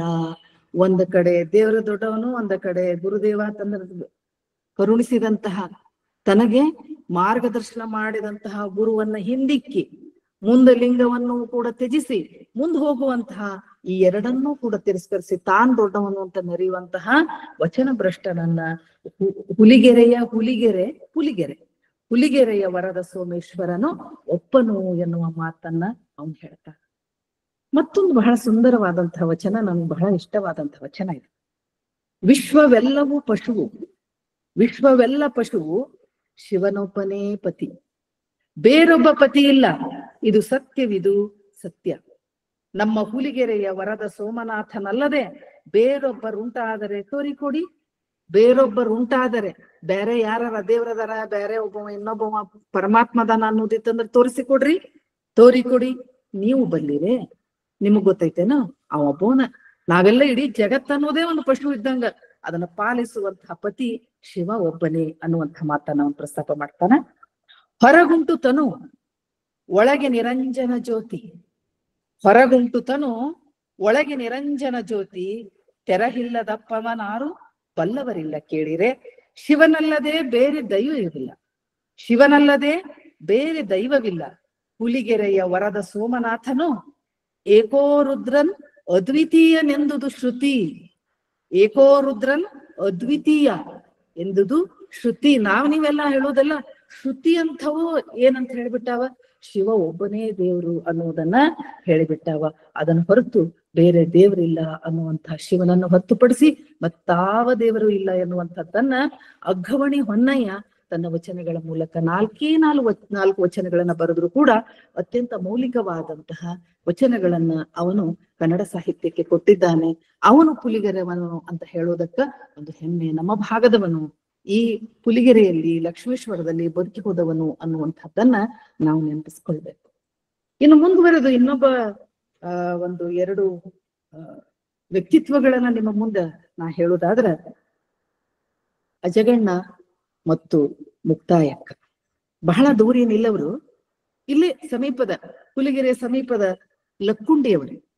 ಹಾಗಾಗಿ ನಾನು ಅವರನ್ನ ಈ ಮೋಕ್ಷ ಮಾರ್ಗ ಅಂತಿರೋ ಅಥವಾ ಈ ಅನುಭಾವ ಅಂತಿರೋ ಅಥವಾ ಸ್ವಯ ನಮ್ಮೊಳಗೆ ದೇವರನ್ನ ಲೀನ ಮಾಡಿಕೊಳ್ಳೋ ಅಥವಾ ಲೀನ ಆಗೋದು ದೇವರೊಳಗ ಅನ್ನುವಂಥದ್ದು, ಈ ಎಲ್ಲಾ ವಿಚಾರಗಳನ್ನ ಇಬ್ಬರು ಅಜಗಣ್ಣ ಮತ್ತು ಆತನ ಸಹೋದರಿ ಮುಕ್ತಾಯಕ್ಕ ತಮ್ಮ ವಚನಗಳಲ್ಲಿ ಹೆಂಗೆ ಕಂಡಿರಿಸಿದ್ದಾರೆ ಅಂತ ಹೇಳಿದ್ರೆ, ಅವರ ಮಾತಿನ ಮುಂದೆ ಬೇರೆ ಒಂದು ಆಧ್ಯಾತ್ಮಿಕತೆ ಇಲ್ಲ ಅನ್ನುವ ಹಾಗೆ ಅವರು ಆ ಎತ್ತರವನ್ನ ಬಿತ್ತರವನ್ನ ಸಾಧಿಸಿದಂತಹ ಮಹಾ ಶರಣರು. ಶಿವಶರಣ ಅಜಗಣ್ಣ ಮತ್ತು ಆತನ ಸಹೋದರಿ ಮುಕ್ತಾಯಕ್ಕ ಪುಲಿಗೆರೆಯ ಪರಿಸರದ ಲಕ್ಕುಂಡಿಯವರು. ಸೋಮೇಶ್ವರ ಅಜಗಣ್ಣನ ಆರಾಧ್ಯ ದೈವ. ಇಷ್ಟಲಿಂಗವನ್ನ ಅಮಳೋಕ್ಯದಲ್ಲಿ ಯಾವಾಗ್ಲೂ ಬಾಯಲ್ಲಿ, ಅಮಳೋಕ್ಯ ಅಂದ್ರೆ ಬಾಯಲ್ಲಿ ಧರಿಸ್ತಿದ್ದಂತಹ ಆತ ಗುಪ್ತ ಭಕ್ತ. ಪ್ರಾಣಲಿಂಗ ಪೂಜೆ ಇವನ ಮನಸ್ಥಿತಿ. ಯಾವಾಗ್ಲೂ ಸದಾ ಕಾಲ ಕಾಯಕದಲ್ಲಿ ತೊಡಗಿ, ವೃತ್ತಿ ತಂದು ವ್ಯವಸಾಯ ಮಾಡ್ತಾ ಇದ್ರು ಕೂಡ ಅವ ಹೆಂಗಿರ್ತಿದ್ದ ಅಂದ್ರೆ ಏನೋ ತನ್ನೊಳಗ ಮಹಾಘನವನ್ನ ತುಂಬಿಕೊಂಡ ರೀತಿಯೊಳಗ ಅವನು ಇರ್ತಿದ್ದ. ಅದಕ್ಕೆ ಪ್ರಾಣಲಿಂಗ ಪೂಜೆ ಇವನ ಮನಸ್ಥಿತಿಯಾಗಿತ್ತು. ಸದಾವ ಕಾಲ ಇದ ಸ್ಥಿತಿಯಲ್ಲಿ ಇರ್ತಿದ್ದಕ್ಕ ಎಲ್ಲಾ ವಚನಕಾರರು ಅವನನ್ನ ಐಕ್ಯ ಸ್ಥಳದವನಿವನು ಅಂತ ಹೇಳಿ ಗುರುತಿಸಿದ್ದಾರೆ. ಹಂಗನ ಶೂನ್ಯ ಸಂಪಾದನೆಯೊಳಗ ಅಂತರಂಗದಲ್ಲಿ ಅವಿರಳ ಲಿಂಗೈಕ್ಯನು, ಬಹಿರಂಗದಲ್ಲಿ ವ್ಯವಹಾರ ದೂರಸ್ಥನು ಅಂತ ಹೇಳಿ ಇವನನ್ನ ಬಣ್ಣಿಸಲಾಗಿದೆ. ಅಂತರಂಗದಲ್ಲಿ ಅವಿರಳ ಲಿಂಗೈಕ್ಯನು, ಬಹಿರಂಗದಲ್ಲಿ ವ್ಯವಹಾರ ದೂರಸ್ಥನು ಅಂತ ಹೇಳಿ ಶೂನ್ಯ ಸಂಪಾದನೆಯಲ್ಲಿ ಇವನ ಎರವನ್ನ ಬಣ್ಣಿಸಲಾಗಿದೆ. ಮಹಾಘನ ಸೋಮೇಶ್ವರ ಎನ್ನುವುದು ಈ ವಚನಕಾರನ ಅಂಕಿತವಾಗೈತಿ. 10 ವಚನಗಳನ್ನ ಅವನು ಬರೆದಿದ್ದಾನೆ. ಆತನ ಸಹೋದರಿ ಮುಕ್ತಾಯಕ್ಕ ಒಂದ್ ಕಡೆಯಲ್ಲಿ ಹೇಳ್ತಾ, ಎನ್ನ ಅಜಗಣ್ಣ ತಂದೆ ಶಬುದಕ್ಕೆ ಹೇಸಿ ಮುಗ್ಧನಾದನು ಅಂತ. ಶಬ್ದ ಅಂದ್ರೆ ಮಾತಾಡೋದು ಒಲೆ ಅವ ಹೇಸಿ ಮುಗ್ಧನಾದನು, ಮೌನಿಯಾದನು ಅನ್ನುವಂಥ ಮಾತನ್ನ ಆಕೆ ಪ್ರಸ್ತಾಪ ಮಾಡ್ತಾಳ. ಮುಕ್ತಾಯಕ್ಕ ತನ್ನ ಅಣ್ಣ ಅಜಗಣ್ಣನನ್ನ ಗುರು ಅಂತ ಹೇಳಿ ಭಾವಿಸ್ತವಳು. ಅಣ್ಣನ ಬಗ್ಗೆ ಬಹಳ ಅಭಿಮಾನ ಆಕಿಗೆ. ತಂಗಿ ಅಂದ ಮೇಲೆ ಆಕಿನ ವಿವಾಹ ಮಾಡಿಕೊಡ್ಬೇಕು. ಮೊಸರುಕಲ್ಲು ಎನ್ನುವಂತಹ ಗ್ರಾಮಕ್ಕ ಅಲ್ಲಿರುವಂತಹ ಒಬ್ಬ ವರ ಶ್ರೇಷ್ಠನಿಗೆ ಮದುವೆ ಮಾಡಿಕೊಡ್ತಾನ ಅಜಗಣ್ಣ. ಮದುವೆ ಮಾಡ್ಕೊಂಡು ಆಕಿ ಹೋದ್ಮೇಲೆ ಕೃಷಿ ಕಾಯಕದಲ್ಲಿ ಇದ್ದಂತಹ ಅಜಗಣ್ಣ ಒಂದ್ಸರೆ ಹೊಲದಿಂದ ಮರಳಿ ಬರುವಾಗ, ಮನೆಗೆ ಬರುವಾಗ ಆಕಸ್ಮಿಕವಾಗಿ ಮನೆಯ ತಲೆಬಾಗ್ಲು ಬಡಿದು ಕುಸಿದು ಅವ ಪ್ರಾಣ ಬಿಡ್ತಾನೆ. ಈ ವಿಷಯ ಆಕೆಗೆ ತಿಳಿದು ಓಡೋಡಿ ಬರ್ತಾಳ ಮುಕ್ತಾಯಕ್ಕ. ಅವನ ತಲೆಯನ್ನ ತೊಡೆ ಮೇಲೆ ಇಟ್ಕೊಂಡು ದುಃಖಿಸ್ತಿರ್ತಾಳ. ನನಗ ಗುರು, ಅಣ್ಣನು, ಬಂಧು ಎಲ್ಲ ಆದಂತಹ ನೀನು ಈ ರೀತಿಯಾಗಿ ಅಕಾಲದಲ್ಲಿ ಹೀಗೆ ನೀನು ಮೃತ್ಯು ಮರಣ ಹೊಂದಬಹುದಾ ಅನ್ನುವಂಥ ದುಗುಡ ದುಃಖವನ್ನು ಅವಳು ತೋಡ್ಕೊತಿರ್ತಾಳ, ಅಳ್ತಿರ್ತಾಳ. ಆವಾಗ ಅಲ್ಲಮ ಪ್ರಭುಗಳು ಬರ್ತಾರೆ. ಅಜ್ಞಾನಜನ್ಯವಾದ ದುಃಖದಲ್ಲಿ ತೊಡಗಿದಂತಹ ಆಕಿನ್ನ ಸ್ವಲ್ಪ ಅದರಿಂದ ವಿಮುಖ ಮಾಡ್ಬೇಕು, ಅವಳ ದುಃಖವನ್ನ ದೂರ ಮಾಡ್ಬೇಕಂತ ವಿಧವಾಗಿ ಅವಳಿಗೆ ಸಾಂತ್ವನವನ್ನ ಹೇಳಲಿಕ್ಕೆ ಪ್ರಯತ್ನ ಪಡ್ತಾರೆ. ಯಾರಾಗಲ್ಯಾರ ಅಂತ ತಿಳ್ಕೊಂಡು ಇಷ್ಟು ದುಃಖ ಮಾಡಾಕತ್ತಿ ನೀನು? ಈಗ ಆತ ಆಗ್ಲ್ಯಾನ ಅಂತ ಹೇಳಾಕತ್ತಿಲ್ಲ, ಇದ್ದುದಾದ್ರೂ ಯಾವಾಗ? ಶರಣರು ಲೋಕದ ಜನರಿಗೆ ದೇಹದಾರಿಗಳಂತ ಕಾಣ್ತಾರ, ಆದ್ರ ತಾವು ಬಂದಂತಹ ಮಣಿಯವನ್ನ ಕೈಂಕರ್ಯವನ್ನ ಪೂರ್ಣಗೊಳಿಸಿದ ನಂತರ ಅವರು ಒಂದು ಕ್ಷಣನೂ ಇರುವುದಿಲ್ಲ. ಹಂಗ ನಿನ್ನ ಅಣ್ಣ ಅಜಗಣ್ಣ ಬಯಲಿನಲ್ಲಿ ಬಯಲಾಗಿ ಹೋಗಿದ್ದಾನೆ, ಅದಕ್ಕಾಗಿ ದುಃಖಿಸ್ಬೇಡ ಅಂತ ಹೇಳಿ ಸಾಂತ್ವನ ಹೇಳಕ್ ಹೋಗ್ತಾರ ಅಲ್ಲಮ್ಮ ಪ್ರಭುಗಳು. ಅಕ್ಕಿ ಅಂತಾಳ, ಎಷ್ಟ್ ಮಾತಾಡ್ತೀರಿ ನೀವು, ಬಾ ಹೇಳಾಕತ್ತೀರಿ ನನಗ. ಅದ್ವೈತವ ನೆಲೆಗೊಳಿಸಿ ಎರಡನ್ ಅಳಿದಿಹೆನೆಂಬವರು ಶಿಶು ಕಂಡ ಕನಸಿನಂತಿರಬೇಕಲ್ಲದೆ ನುಡಿದು ಹೇಳುವನ್ನಕ್ಕರ ಭಿನ್ನವಲ್ಲದೇನು ಹೇಳ ಅನ್ನೋ ಪ್ರಶ್ನೆ ಹಾಕ್ತಾಳಾಕಿ. ಪ್ರಭುದೇವರಿಗೆ ಏನ್ ಹೇಳ್ಬೇಕು ಗೊತ್ತಾಗಂಗಿಲ್ಲ ಅಂತ ಪ್ರಶ್ನೆ ಹಾಕಿ ಬಿಡ್ತಾಳ. ಅದ್ವೈತವ ನೆಲೆಗೊಳಿಸಿ ಎರಡನ್ ಅಳಿದೇವೆಂಬವರು, ನಾನು ಪರಮಾತ್ಮ ಒಂದಾಗಿವೆ ಅಂತ ಹೇಳೋರು ನೀವು ಹೆಂಗಿರ್ಬೇಕು? ಶಿಶು ಕಂಡ ಕನಸಿನಂತೆ ಇರಬೇಕಲ್ಲದೆ. ಮಗು ಅಥವಾ ಕೂಸು ಇನ್ನೂ ಮಾತಾಡಕ್ ಬಂದಿರಂಗಿಲ್ಲ, ಬಾಯಿ ಬಂದಿರಂಗಿಲ್ಲ. ಆ ಮಗು ಅದಕ್ಕೇನು ಗೊತ್ತಾಗಂಗಿಲ್ಲ ಏನ್ ಹೇಳ್ಬೇಕಂತ ಹೇಳಿ. ಅಂಥದ್ದು ಅದು ಕನಸು ಕಾಣ್ತೈತಿ. ಅದ್ ಹೆಂಗ್ ಹೇಳುದಿಲ್ಲಲ್ಲ, ತನ್ನೊಳಗ ಹೆಂಗ್ ಇಟ್ಕೊಂಡಿರ್ತೈತಿ ಯಾವುದೇ ಒಂದು ಕನಸಿಂದಾಗ್ಲಿ ಅಥವಾ ಏನ್ ವಿಚಾರವನ್ನಾಗ್ಲಿ. ಹಂಗ ನಾವು ಅದ್ವೈತವನ್ನ ನೆಲೆಗೊಳಿಸಿ ಎರಡನ್ನ ಅಳಿದೇವೆನ್ನುವಂತಹ ಆಧ್ಯಾತ್ಮ ಸಾಧನೆಯಲ್ಲಿ ಮೇರುಗಿರಿಯನ್ನು ಎತ್ತಿದವರು ಬಯಲಲ್ಲಿ ಬಯಲಾಗಿದ್ದೀವಿ ಅಂತ ಅಂತ ಸ್ಥಿತಿಯಲ್ಲಿ ಇರ್ತಾರಲ್ಲ, ಅವರು ಬಾಯಿ ಬಿಟ್ಟು ಹಿಂಗ್ ಹೇಳಾಕತ್ತಿದ್ರಂದ್ರ, ನಾನು ಹಂಗ್ ಸಾಧನೆ ಮಾಡೇನಿ ಹಿಂಗಾಗೇನಿ ಅಂತ ಹೇಳಾಕತ್ತಿದ್ರ ಅವ್ರು ಏನೂ ಮಾಡಿಲ್ಲ ಅಂತ ಅರ್ಥ. ನೀವಿಷ್ಟೆಲ್ಲಾ ನನಗ್ ಸಾಂತ್ವನ ಹೇಳಾಕತ್ತೀರಿ ಅಂದ್ಮೇಲೆ ನೀವು ಭಿನ್ನ ಅದಿರಂತ ಇಷ್ಟು ಮಾತಾಡಕತ್ತೀರಿ. ಭಿನ್ನ ಇರ್ಲಿಲ್ಲ, ಒಂದಾಗಿದ್ರಿ ಅಂತ ಹೇಳಿದ್ರ ನನ್ಗಿಷ್ಟೆಲ್ಲ ಉಪದೇಶವನ್ನ ಹೇಳ್ತಿದ್ದಿಲ್ಲ, ನೀವು ಮಾತಾಡ್ತಿದ್ದಿಲ್ಲ ಅನ್ನುವಂಥ ಒಂದು ವಿಚಾರವನ್ನ ಹೇಳಿದಾಗ ಅಲ್ಲಮ್ಮ ಪ್ರಭುಗಳು ಕೂಡ ಒಂದ್ ರೀತಿ ದಿಗ್ಮೂಢರಾಗ್ತಾರ, ಒಂದ್ ರೀತಿ ಮೂಕ ವಿಸ್ಮಿತರಾಗ್ತಾರೆ. ಈಕಿ ಯಾವ ಸ್ಥಿತಿಯೊಳಗದಾಳಂದ್ರ, ಸಾಧನೆ ಮಾಡ್ತಾ ಮಾಡ್ತಾ ತನ್ನ ಸಾಮಾನ್ಯ ಬದುಕಿನ ನಡುವೆನೆ ಆಕೆ ಆಧ್ಯಾತ್ಮದ ಹಂತವನ್ನ ಮುಕ್ತಾಯಕ್ಕ ಅಂದ್ರೆ ಮುಕ್ತಿಯನ್ನೇ ಹೊಂದಿಬಿಟ್ಟವಳೇನೋ ಅನ್ನುವ ಸ್ಥಿತಿಯಲ್ಲಿರುವಂತಹ ಆಕೆಯ ಆ ಸ್ಥಿತಿಯನ್ನು ಗುರುತಿಸಿದಂತಹ ಅಲ್ಲಮ್ಮ ಪ್ರಭುಗಳು, ಇಲ್ಲ ನಾ ಆಕೆಗೆ ಹೇಳ್ಬಾರ್ದಾಗಿತ್ತು ಅನ್ನುವಂತಹ ಒಂದು ವಿಚಾರ ಅವ್ರ ತಲೆಯೊಳಗೆ ಬರ್ತದೆ.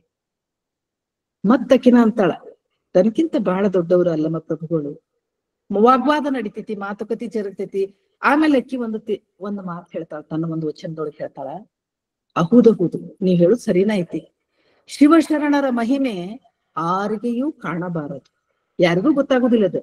ಶಿವಶರಣರ ಮಹಿಮೆ ಆರಿಗೆಯೂ ಕಾಣಬಾರದು.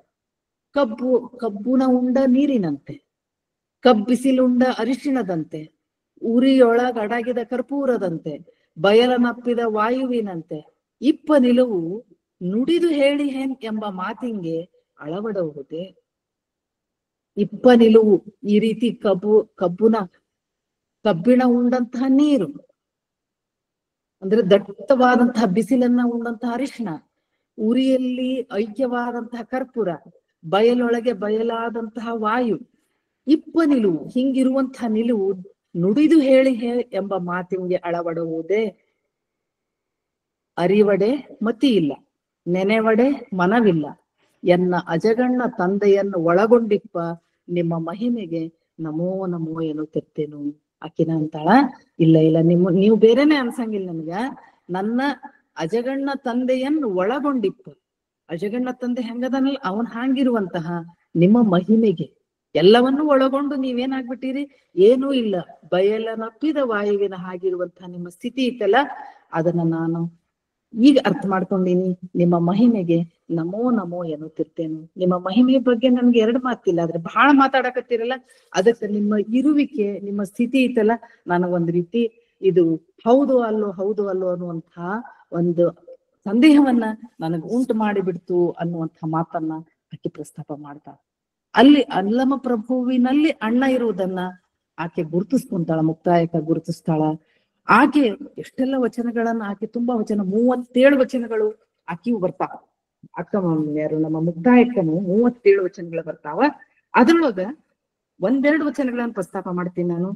ಗುರುವಿನಿಂದಲ್ಲದೆ ಲಿಂಗವನ್ ಅರಿಯಬಾರದು, ಗುರು ವಚನದಿಂದಲ್ಲದೆ ಜಂಗಮವನ್ ಅರಿಯಬಾರದು, ಗುರುವಚನದಿಂದಲ್ಲದೆ ಪ್ರಸಾದವನ್ ಅರಿಯಬಾರದು, ಗುರುವಚನದಿಂದಲ್ಲದೆ ತನ್ನ ತಾನರಿಯಬಾರದು.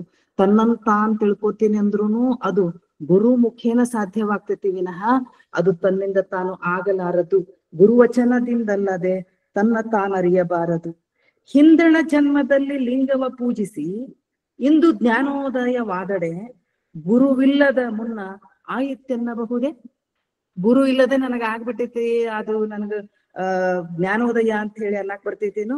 ಹಿಂದಿನ ಜನ್ಮದಲ್ಲಿ ಲಿಂಗವ ಪೂಜಿಸಿ ಇಂದು ಜ್ಞಾನೋದಯವಾದಡೆ ಗುರುವಿಲ್ಲದ ಮುನ್ನ ಆಯಿತೆನ್ನಬಹುದೇ. ತನ್ನಲ್ಲಿ ತಾನು ಸನ್ನಿಹಿತನಾದ ಎಂದಡೆ ಗುರುವಿಲ್ಲದೆ ಆಗದು ಕೇಳ.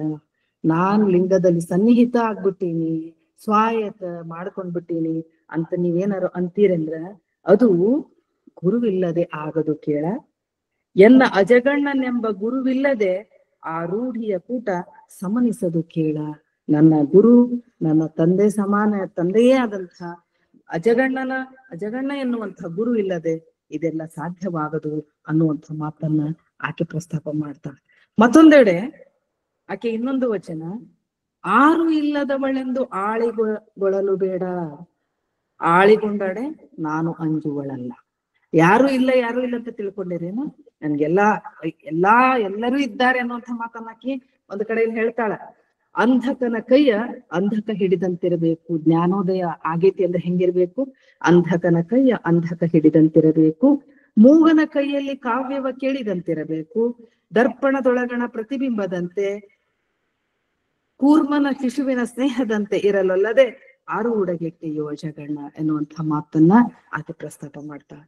ಆಕೆ ಎಂಥ ಒಂದು ಉನ್ನತ ಆಧ್ಯಾತ್ಮಿಕ ಸ್ತರವನ್ನ ಆಕೆ ತಲುಪಿದ್ಲು ಅಂತ ಹೇಳಿದ್ರ, ಆಕೆ ವಚನಗಳನ್ನ ಒಂದೊಂದು ಸಾಲಗಳನ್ನ ನಾವು ಆಲೋಚನೆ ಮಾಡಿ ನೋಡೋದಾದ್ರೆ ಆಕೆ ಒಂದು ಐಕ್ಯ ಸ್ಥಿತಿಯನ್ನ ತಲುಪುವ ಹಂತದಲ್ಲಿ ಇದ್ಲು ಅನ್ನುವಂಥದ್ದು ನಮಗೆ ತಿಳಿದು ಬರ್ತೈತಿ.